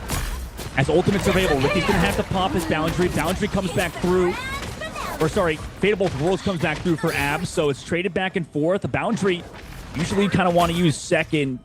Potentially Portal comes back from Canny, so he'll be back in the fight as he slowly makes his way out of the portal. Fate of Both Worlds, boundary as well, on both sides, so punish strategist ults being popped at the moment. Pixels happening right now, up in the air. Oliver Shield's not quite there in time. A momentary lapse in consultation from Carney is all that it takes for both Chime and manually to fall on down. Somehow it's been manufactured into a win here for the side of Shikigami, with Daze returning on the Namor and just really complicating the fight with the deployment of those Monstro spawn. And now there's no recontest off the back of a portal live, as Carney used it for a solo recontest. Ooh, yeah, that's a great point, Leg Day. I mean, Brutal, they don't have that to come back through. And now for Shikigami, I actually like their comp. I mean, it's a bit of an odd one, right? Usually we don't see Hela and Namor and Luna Snow go through in the map ban or the ban protect system. So no legendary, no galactic legend for Star-Lord on their side. Just going with his brute force, high damage composition with the whales and the damage from Meteor. Kani putting feet on the cart. That's going to be a rise up and a fall down for Ricky. The strategists decimated as Daze is going to be joining them in Tartarus for now. It's a long ride across the river Styx, and Carney is ready. He's got his paddle to try and make it happen. Good job just living, right? Just constantly playing back and forth. Got the heals, understood where the health pack is, playing around it very well, but Strangling Prison and Whale are available for Shikigami, right? They could go for that Wombo combo. Maybe building up the damage boost. Fate of Both Worlds, but Scatter's going to go down on the outside angle. There's the Strangling Prison. Here's the Whale on the backside. Going to get rid of both of those members. Manually and Chime fall, Kraz and Crew. Shikigami keep this cart pushing forward, and after their defense, this has to feel good with 3 minutes in the streets thing. Yeah, these are the fundamentals I wanted to see from the side of Shikigami. Just being basically effective with these ultimate combos. To finally see it come to the fore between Krazman and Deus. The comms have been unlocked. The mute buttons have been toggled. Playing slow right now. Rad able to come back in. Also made the switch to Chime over to the Namor on their side. So, you know, with both these heroes getting through, you rarely see it. Maybe some of these players not as practiced on the Namor necessarily. That's not the role they usually play on. It's usually the Hela player that plays a lot more of that Namor. They play it slow, Hela Unleashed by manually to open things up early. Throws in that damage, but it's really not bad by anything. It's just disengaged pretty well by Shikigami. Yeah, good sightline. The Shikigami do turn that into strategist ult charge. Deus falling down to a long-range trident, though, changes everything. And Krazman just falls through the cracks. With both the strategists up, there must have been some distractionary measures coming in through the back. Maybe Chime going for a similar Kendrick-esque mugging that we saw earlier. Shikigami is sent scurrying away. I wish that they maybe, there must have been something that held them off there for sure. Shikigami needed to take advantage of the situation they were in. Maybe commit their ultimates a little bit earlier, and now Rad Esports, minute 30 left in the bank after it was looking a lot worse earlier. Now, Rad kind of in the driver's seat. Carney waiting for a corner swing here. This could be all about that information again. Doing a quick cloak of levitation into Iron Agamotto. has been a signature move thus far. The force physics avoided in of their own accord now. 3 squishy stunned. Ricky brings up the invisible boundary to try and deal with this, while Chime is isolated elsewhere. Oh, the Horn of Proteus down on top of it. Nice interception with the wall. I hope that was Len's wall and not Krasman's there. If so, it might well have been a little bit of a dangerous miscalculation to happen. Still, as the dust clears, Shikigami seems to be rolling. Yeah, they have ultimates to go as well, but we've seen Shikigami choke this before, and they need to pop their ultimates a little bit earlier than they have been, or find this opening KO, right? There's a lot on them right now. It looks like Rad Esports, right? They set up the high ground. They also have a portal flank on the card. Portal flank wrapping around the back. Amadian's here to greet them. A nice wave of hello. Manually can't get into the iframes in time. That is a huge Eye of Agamotto. Venestron crows hit both soul and body alike, and flesh rips and tears, sears under the might of the goddess of death. It's going to be a quick slink away for Manually to the next spawn, and this is going to be an okay time bank, matching what Rad had. That's what you like to see, is Shikigami, right, consistently getting better, taking advantage of the situation they were in. Obviously, you know, they had the positional advantage. Rad Esports had to come through. They made some awkward plays, maybe to confuse Shikigami or maybe on their own end. But now Shikigami put themselves in a good spot. Still 1 minute and 23 seconds left, though, so it's going to be dicey as we come down to the wire here at the very end. All right, a right click here. Berserks for Squids. Manually finds out the hard way, but the fish fight back. And Amadian grabs Chime. All the duelists of Rad have been banished away, and so it needs to be a full disengage. This might give time for Carney to set up a nasty portal, or rather Scatter to do it as well.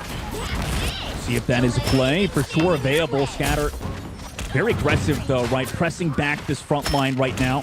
Portal block not. Unfortunately, going to come through. Root ultimate from Kraz goes deep. Whale as well, trying to follow it up. But here's the Sky. Oh my god, Manually just connects, gets rid of 2 from the Sky with 40 seconds left. Shikigami are sent back. I don't know what was getting Horn of Proteus there. There was a wild one into the midst of it, but great play there from Manu. Just takes to the sky. Great sight line. Can really pressure out that back line. The strategist had no chance to survive that out in open territory, so going to hide away. And when you hide away as a strategist, that means your vanguards are going to fall because you're no longer free healing. Now, once again, you've got to get past the erected defenses. Len's got a strangling prison good to go. And Abs always has that backstop gap as well. Off the back of the Fate of Both Worlds. And super low. Super low right now. Get some healing, though. Here comes the Fate of Both Worlds from the defensive side of Abs. He just wants to go aggressive. Countered by Dinks. Also, Scatter's sitting available with his Eye of Agamotto. Has it before Canny does, potentially here in a second, as Canny's also going to build at both teams. Waiting for those Fate of Both Worlds to end. Held Unleashed in the Sky, Amadian. Got us to death, the buff. Here comes Eye of Agamotto. It connects flush for Shikigami as Amadian's there with the follow-up. Manually, without the Goddess of Death, can't really follow up in his own team's Eye of Agamotto. Sure, Dinks falls, but right now, he's getting countered by Amadian. Okay, now maybe there's a moment to try and make the portal work if Scatter has the resources to do it. Good peel as well from Ricky, bringing up the Guardian Shield to keep Dinks alive for a second longer. Seems like there is going to be no portal here. Always has to be one player on the car at all times from Shikigami. Otherwise, this round will end prematurely. Chime's already taken the damage. Can't afford to fall as he has got the main ultimate available here in the Horn of Proteus. Oh no, loses the duel to Manually. In the Groot on the other side, Chime there on the back. I mean, oh my god, Rad just trying to end it here and now. They do it. They get it done. Ricky and Dace gonna go back to the spawn. Saving the ultimate for next week, it feels like, as Rad get it done at the very end of the game. Man, that was so hectic. But Rad 2-0. Oh, brutal angles. Manually always just managed to find exactly the right timing to catch Amadian unaware. Also being able to follow up on the Eye of Agamotto stun onto Dinks was crazy. We saw the Guardian Shield being used to at least make sure that the Strange couldn't follow up on his own ultimate, but Manually finding the off angle meant easy headshots and then an easy felling of the Lunar Snow, who could have been absolutely critical in that fight. Brutal kill. I mean, Manually to get that final blow onto Amadian, who was just sitting back and who was playing pretty good in that whole map, truth be told.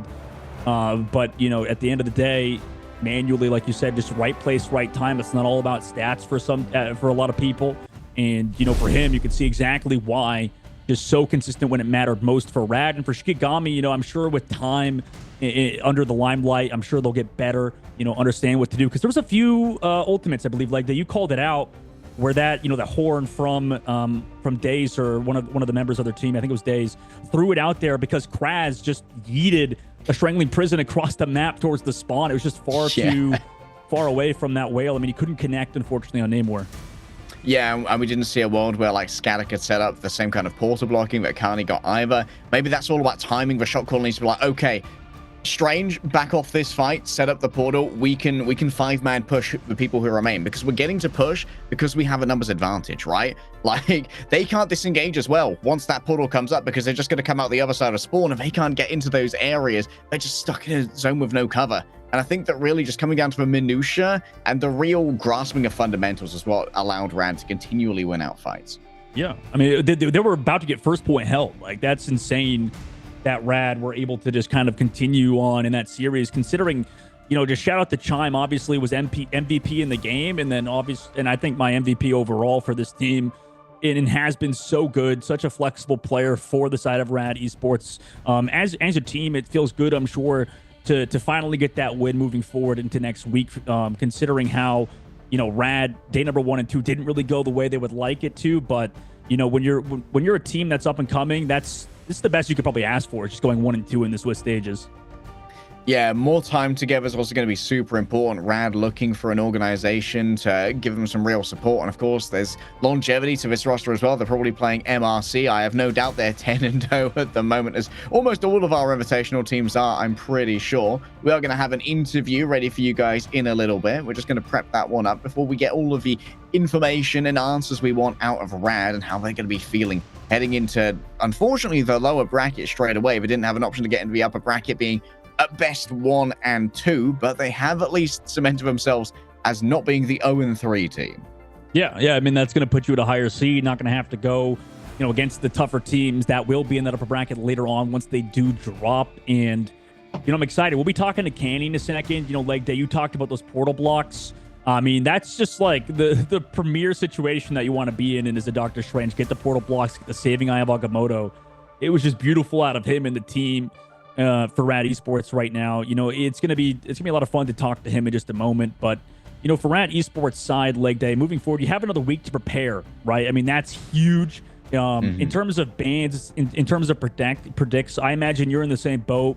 Maybe you want to see them mix things up, figure, you know, what the other team's running a bit more instead of just running the same stuff every time. Obviously, it panned out for them because, you know, they were just, Shikigami's just playing into their hands, but, you know, maybe you want to figure out a few more compositions as that patch came in on Friday.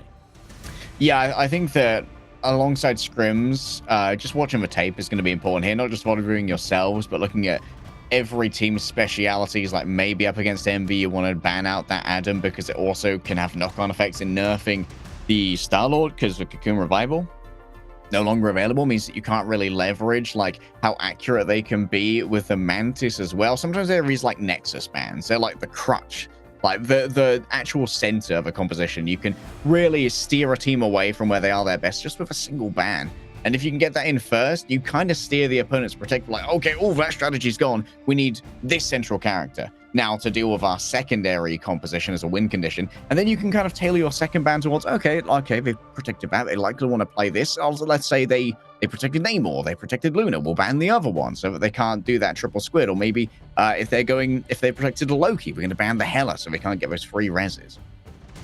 Yeah, there's a lot you can do in this system, and you know we see even like weird strategies, just like with Sentinels earlier, just like, hey, we're gonna protect Jeff for some reason, just because why not? You know, it's like teams are maybe trying to hide strategies now. You know, there's a lot of evolution that's come with this ban protect system, because there's only 2 bans, 1 protect, right? So there's not that many characters getting removed. There's just 4 total. So, you know, you have to be good at the different types of compositions that are played.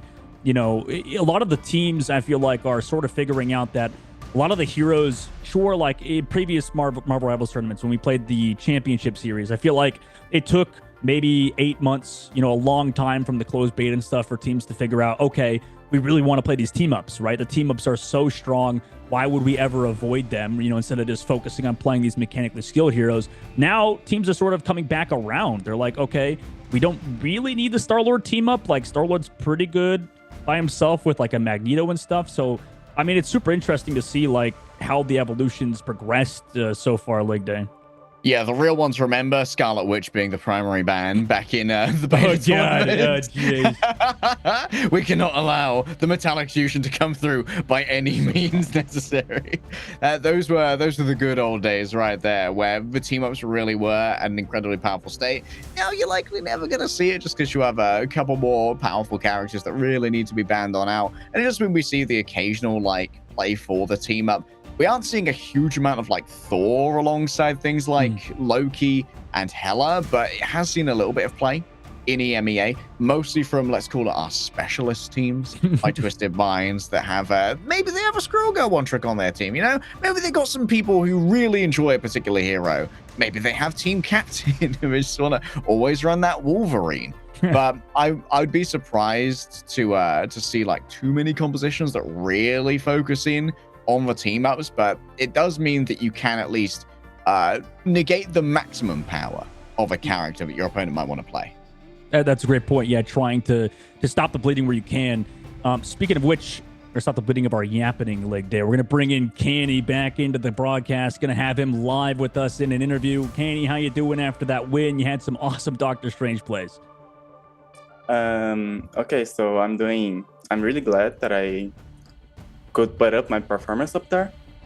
I really like to play Strange. It's basically my OTP, and they decided banning my Strange, so I'm really happy with what I made today. Now, what do you think made you the better Strange player in the matchup against Scatter here? It felt like you were getting a lot more value out of your ultimates. Was there some setup happening from your team that we didn't notice, or is it just raw Strange charisma from you? I think it's more basically because I was able to take more joy, could I say, of Dante's angles, and also they weren't really looking at me, so it made me a lot easier to do my ult and everything. Yeah, that makes a lot of sense. And Canny, I think, for you as well, and to win in the Swiss stage is huge, right? I mean, obviously for you, you're one of our only Brazilian players in this whole tournament, right? I mean, what is it for you to represent your country just overall for Rad Esports and get a win in a stage like this? What's it like for you so far? It has been a dream of mine, and I'm really happy that I'm the face of Brazil right now. I hope to make everyone proud, and yeah, that's it. An excellent face of Brazil. For people like me who don't really know the lore of your team, how long have you guys been playing together as a unit? I think we've been playing together for the past 1 week and a half. Yeah, one week and a half. Yeah, around there. Who got the team together? Was this a scout from like a manager, or do you have a captain who really grabbed everyone? So since I started playing on PC, I always played on North America. So I've been friends with a lot of American friends, and Dante was the one who got me up for it. He was the one who called me, which I'm really grateful for this opportunity. Really, it's a dream of mine. And yeah, it was Manly who made me get here. Oh, that's sweet, dude. That's sweet. And obviously, you were a huge impact, like they mentioned earlier, on Doctor Strange and in general, to go over in 2-0 over Shikigami. Were you guys expecting maybe on the map number 3 to have the exact same, ban protect system play out? Are you guys, maybe are you expecting to play more of that Groot composition, or do you guys have something else in your pocket like we've seen with Nightmare, maybe running like that Venom? Is there something, other compositions you guys are also equally as can excel in? I think we really excel on Groot, and no, not on Groot, on Meg and the Thing, but we didn't have to put it up today because they banned Eden. So I don't really got it. So that ban on Eden didn't make sense to us, but helped us a lot. And we were able to make our comp that is our most comfortable, which is Strange and Groot. But yeah, we have Meg and the Thing and Meg the Venom. We can also pull that up. We're decent on it, but we still gotta practice for sure. I want to ask about your bans. You guys did essentially the basic comp bans heading into this, both for Wolverine and the Storm. Were those targeted towards Shikigami, or do you just not like playing against those heroes? Wolverine is the standard ban for us. We just hate this character on like Makes the sense. deepest meaning possible. Yeah, We makes just hate. And Storm, it was a pick essentially against Shikigami, yeah, because we know that they play Storm really well, and we can really manage Storm because we didn't really practice against. So yeah, it was a target ban. Yeah, and it definitely seemed that way to us on the outside. And, Connie, obviously, I'm sure Leg Day has potentially... Well, actually, you know what, Connie? Like, overall, I just want to give the floor to you, potentially, just to talk about Rad or yourself, overall for Brazil. Is there anything you want to say before we let you go, before, obviously you take a much-needed rest to prepare for next week in the playoffs? First things first, I would like to thank everyone and thank Red for giving me this opportunity. It's really a big dream of mine, counting that I'm still 17 also. So it's a dream. You're that 17? Yeah, I'm 17, yes. Dude. Oh my God, So you got a it's, long road ahead of you too. Yeah, so it's basically a really big dream of mine. And I also have the support of the Brazilian community on my back. And I'm basically the face right now. So I will practice a lot. I'll give my best to make everyone proud and make the Brazil's name up for it, because we deserve more. I appreciate it, man. Yeah, there's a lot of great talent from Brazil, and obviously you're one of them. So thank you, Kenny, for coming on by, man. I appreciate you for stopping by. Best of luck next week. Thank you. Yeah. That's Kenny from Rad Esports and Leg Day. Overall, he's still here. Kenny, hey. Oh, I gotta leave. My bad. Well, it's We're okay. kicking you out, man. No, I'm just kidding. I'm just kidding. We'll just keep Carney up on the screen, sideshow for the stream. W Carney, Your honestly, mascot. and like they've only had a week and a half together, according to Carney, and that gives me a lot of hope for the scaling of this team. Like, think about towards next weekend, they're going to have essentially added another 40% to their overall scrim time. And it's going to be after having played in some officials as well. There's a lot this team can do in terms of minutia and min-maxing, but they've got their fundamentals already. So I think that just like with Endies, this is a team that's really going to have a great scaling between now and next weekend, because they're essentially doubling their time together. Yeah, Rad Esports currently improving at a rapid pace. We'll have to see if they can keep it up. But let's take a look at the highlights of that last map, and I'm sure Kenny will be up there from that last series.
Well, an awesome series that was, Leg Day, and Rad Esports, obviously feeling good about themselves to go 2-1, and that just wraps up our day, man. It's good to be here with you after, obviously bringing you across the pond to watch North America. I mean, overall, what was your experience watching NA today, man? Is it still NA AIM, NA LOL, anything like that going on? Do you have a little bit more respect for us over here?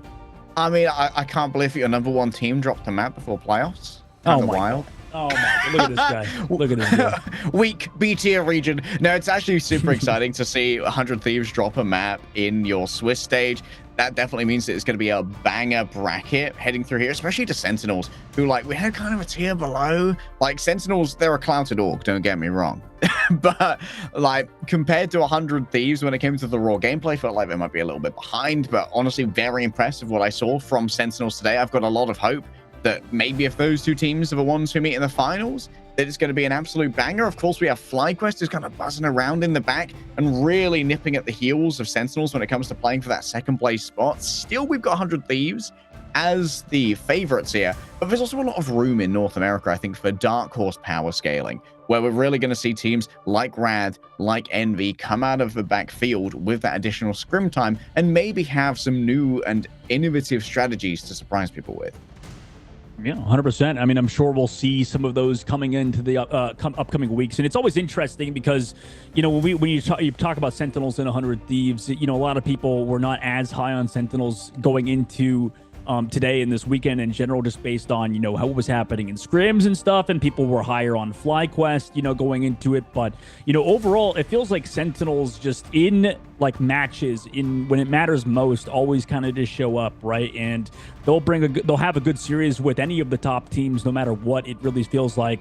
And for 100 Thieves moving forward, you know, obviously they have a lot of work ahead of them too, right? Because like you said, they did drop that map and it was, you know, a big deal to lose that, right, in the upcoming week with the meta shifting potentially, maybe with the likes of Sentinels shying away from playing that triple strategist, forcing triple Vanguard, maybe out of that experimental phase, the slight slump they were in, because it's such a storied matchup between these two teams, 100 Thieves and Sentinels, obviously under different names before, when there was Team Mutant / Team Blue versus Sentinels, aka Old Nightmare. So, you know, these two teams have constantly been, you know, biting each other's heels for the past year, basically, in the closed beta now to the full release of the game. So it's just super exciting to see all of these teams perform. And like you said, a lot of these up-and-coming teams that have so many talented players on them, kind of getting that experience and then maybe being able to compete with them like FlyQuest, like you said. Yeah, I think one of the coolest things about North America as well is how aspirational it is for console gamers as well. Yeah. Like, in the hero shooter genre, the console player base has always been pretty important for the longevity of the game. And seeing console players not like go for what could be the easy farm, you know, over in the console bracket, but instead go, nah. We're good enough to just beat the PC pros. And Mutants were very right about that. And that's why 100 Thieves have picked them up as well. These guys are absolutely generational talents and all super young as well. So there's a lot of room to really establish a dynasty in North America. Like, I think like over here, at least this is why at least my speculation why NA esports is not like always that good in esports in general. I feel like it's because a lot of our players are on console. Like if you just look at North America, you know, people are playing on controller mainly, not on keyboard and mouse, compared to when you look at like Korea, you know, a storied esports franchise in, you know, multiple different keyboard and mouse games. They have LAN cafes and stuff. We don't really have that over in America. It's like everybody's playing other games and on controller, like you said. To make that transition is huge. I mean, Delena and, you know, like you said, TTK playing on controller nowadays, but Delena specifically, like, I thought that dude was cheating when he came over here. Like, he was that good. Like, he was disgusting. It felt like every fight on Hella, he would get an elimination no matter what. I mean, bro was just hitting shots, and, you know, he keeps proving it to this day, even at a boot camp, an official boot camp by 100 Thieves. I mean, he just is like the best in the game, it feels like, at points. So he is gross. And so many of these console players, we've definitely earned a lot more respect. That's a great point from you. Yeah, with the official boot camp going through from 100 Thieves, it's a great like hallmark of investment in the scene from 100 Thieves. We're only one season into Marvel Rivals thus far, so the esports scene is what we describe as fledgling, but already we've had 4 regions of invitationals and prize pools of $100,000. It feels like the developers are really behind the esports scene right now. It's a very exciting time to be a player who's good at Marvel Rivals because of the open tournament infrastructure of Marvel Rivals Championships as well. You can just jump into a faction and play tournaments in the client, which is some games still don't have that. So it's great that Marvel Rivals has it right at the outset. It's just constantly in your face here. We're blasted with esports, which is great, man. I mean, it's awesome to see. And also, you know, there's also the console champions. You know, a lot of them have been playing very well in MRC, you know, maybe not getting an invitational necessarily, but, you know, having to potentially have that in MRC coming up, which is going to be exciting. Next week, though, leg day, you know, we start off on Friday with these dang playoffs, man, in the lower brackets. So that's going to be super fun. I mean, that'll be coming up. We're ending off today, obviously. I mean, this is usually Championship Sunday, but next week will be the Championship Sunday for a lot of these teams. Yeah, all of the games going to be shifting over towards best of 5, or I believe the finals will be best of 7 as well, which is going to mean that there's going to be a lot more focus in on these ban and protect phases as you start to download your opponent's strategies and figure out where you can find your own advantages. Here's a quick look at our results from today. A lot of 0-2s, but that critical map gained by Sentinels against 100 Thieves really is going to be a hallmark of potentially a banger grand finals. Yeah, it's no round 1. Yeah, for sure. Like this round 3, day number 3 was, you know, definitely deceptive for sure. Like we said with the 2-0s, it was close with Rad Esports and Shikigami. I mean, Rad Esports almost got first held, but taking a look back at the entire weekend and Friday, you know, it was such a fun weekend. Day number 2, if you missed it, I would personally recommend checking out. You know, there was so many highlights of that day. SHROUD-X versus Sentinels was a banger of a matchup if you want to go back and watch that. And also today with 100 Thieves versus Sentinels is, you know, the premier matchup as well. So many exciting things happening, but this weekend was a banger. Yeah, might be some previews on Thursday as to how things are going to shake out in this bracket. If you know where to find it, this is how our bracket's actually going to shape out, though. You can see 100 Thieves, Sentinels, FlyQuest, and Envy going to be starting off in our upper bracket. 100 Thieves and Sentinels going up against each other in the first round. Oh, that's going to be a great preview. That will be. You know, unfortunately, I'm sure Shroud and his team, SDX, are a little bit salty about how things went in the Swiss stage to be sent to the lower bracket, considering, you know, a lot of teams think that SHROUD-X is a top 4 team. But if they can prove it in that lower bracket, that would be huge for them against Shikigami. That'll be our first matchup of the day. Should be an absolute banger. Rad Esports versus Nightmare as well to follow up. That'll be on this Friday, same time as we are live today. So that'll be a fun one coming up. And to finish it off, FlyQuest versus Envy on top of the rematch of 100 Thieves versus Sentinels, man. It's going to be an exciting Friday for sure. Oh, I am absolutely pumped up to be sitting at home watching this. No more NA casts for me. You guys don't have to deal with the British voice for much longer. I'll give you another helping of North American accent when Lemon Kiwi returns. We can bring you up in like a phone, you know, like, you know how like VTubers at like conventions will like drive around on like a car. Put me on the iPad. Yeah, put you on the iPad, have you in as a guest or something. That'd be fun. Yeah, it's like he thinks he's on the team, guys. But you could be on the team as well. You could be on the team of power, Asgardian power, ascend to divinity with Storm's Goddess of Thunder and Loki's presidential attire costumes. These heroes surpass mere mortals as the might of Asgard courses through them, waiting to be shown on the battlefield. Already available, so jump into the store, spend your units, and get stylish. You can hire Leg Day, by the way. Leg Day voice acting on Twitter. Dude, that's amazing. Better stop that vehicle. My God, dude. Okay, yeah, that was. I mean, I love those skins, by the way. Just first of all, that Storm skin just freaking beautiful. You know, the fact that they have Mjolnir in the hand as well in Storm's awesome. Too bad it's a target ban against Shikigami apparently, but you know, we'll see if anybody daps in the upcoming weeks. You know, there's a lot of preparation coming into next Friday, right, Leg Day? And, you know, a lot of these players do stream their POVs. A lot of these casters as well, Leg Day, stream their POVs, playing a lot of Marvel Rivals. So make sure to check them out. Watch these games before the upcoming Friday because you're not going to want to miss any of the action in this upcoming week, man. Anything else you want to say before we fully head off on the day, man, in North America? I mean, yeah, check out my Celestial 1 gameplay. I'm going to get Eternity this week. I promise. It's easy. Easy clap for Leg Day to get Eternity. Dogman got some good aim as well. Former professional in other games. Surely won above all in this game, Dogman. Yeah, I was. I did a little bit washed today. I played. I'm trying not to play. I'm doing the toxic thing, you know, where like you play duelist only, even if like your whole team doesn't have a Vanguard. Because you disgust me. Listen. Yeah, I got no response. The only response is like I don't want to add Vanguard and Strategist to my hero pool so the game doesn't think I'm a Vanguard or Strategist player. That's I will take a loss, lose the battle, win the war long term. Game will hopefully pair me with Strategist and Vanguard players. That's the way I see it, man. I don't know. Yeah, just manufacture ourselves manufacture yourself a nice fun game out of just forcing a couple of losses. I think that's all from me, Dogman. So why don't you take us home? Yeah, I mean, that was an awesome weekend, awesome time watching Marble Rivals Esports and the Invitational overall. You know, I'm excited to see us back again next Friday for the Invitational. So make sure to tune in. We'll be live at the same time we were today, 4 p.m. So make sure to tune by PDT. And yeah, that'll be it. See you guys next Friday for the next NA Invitational.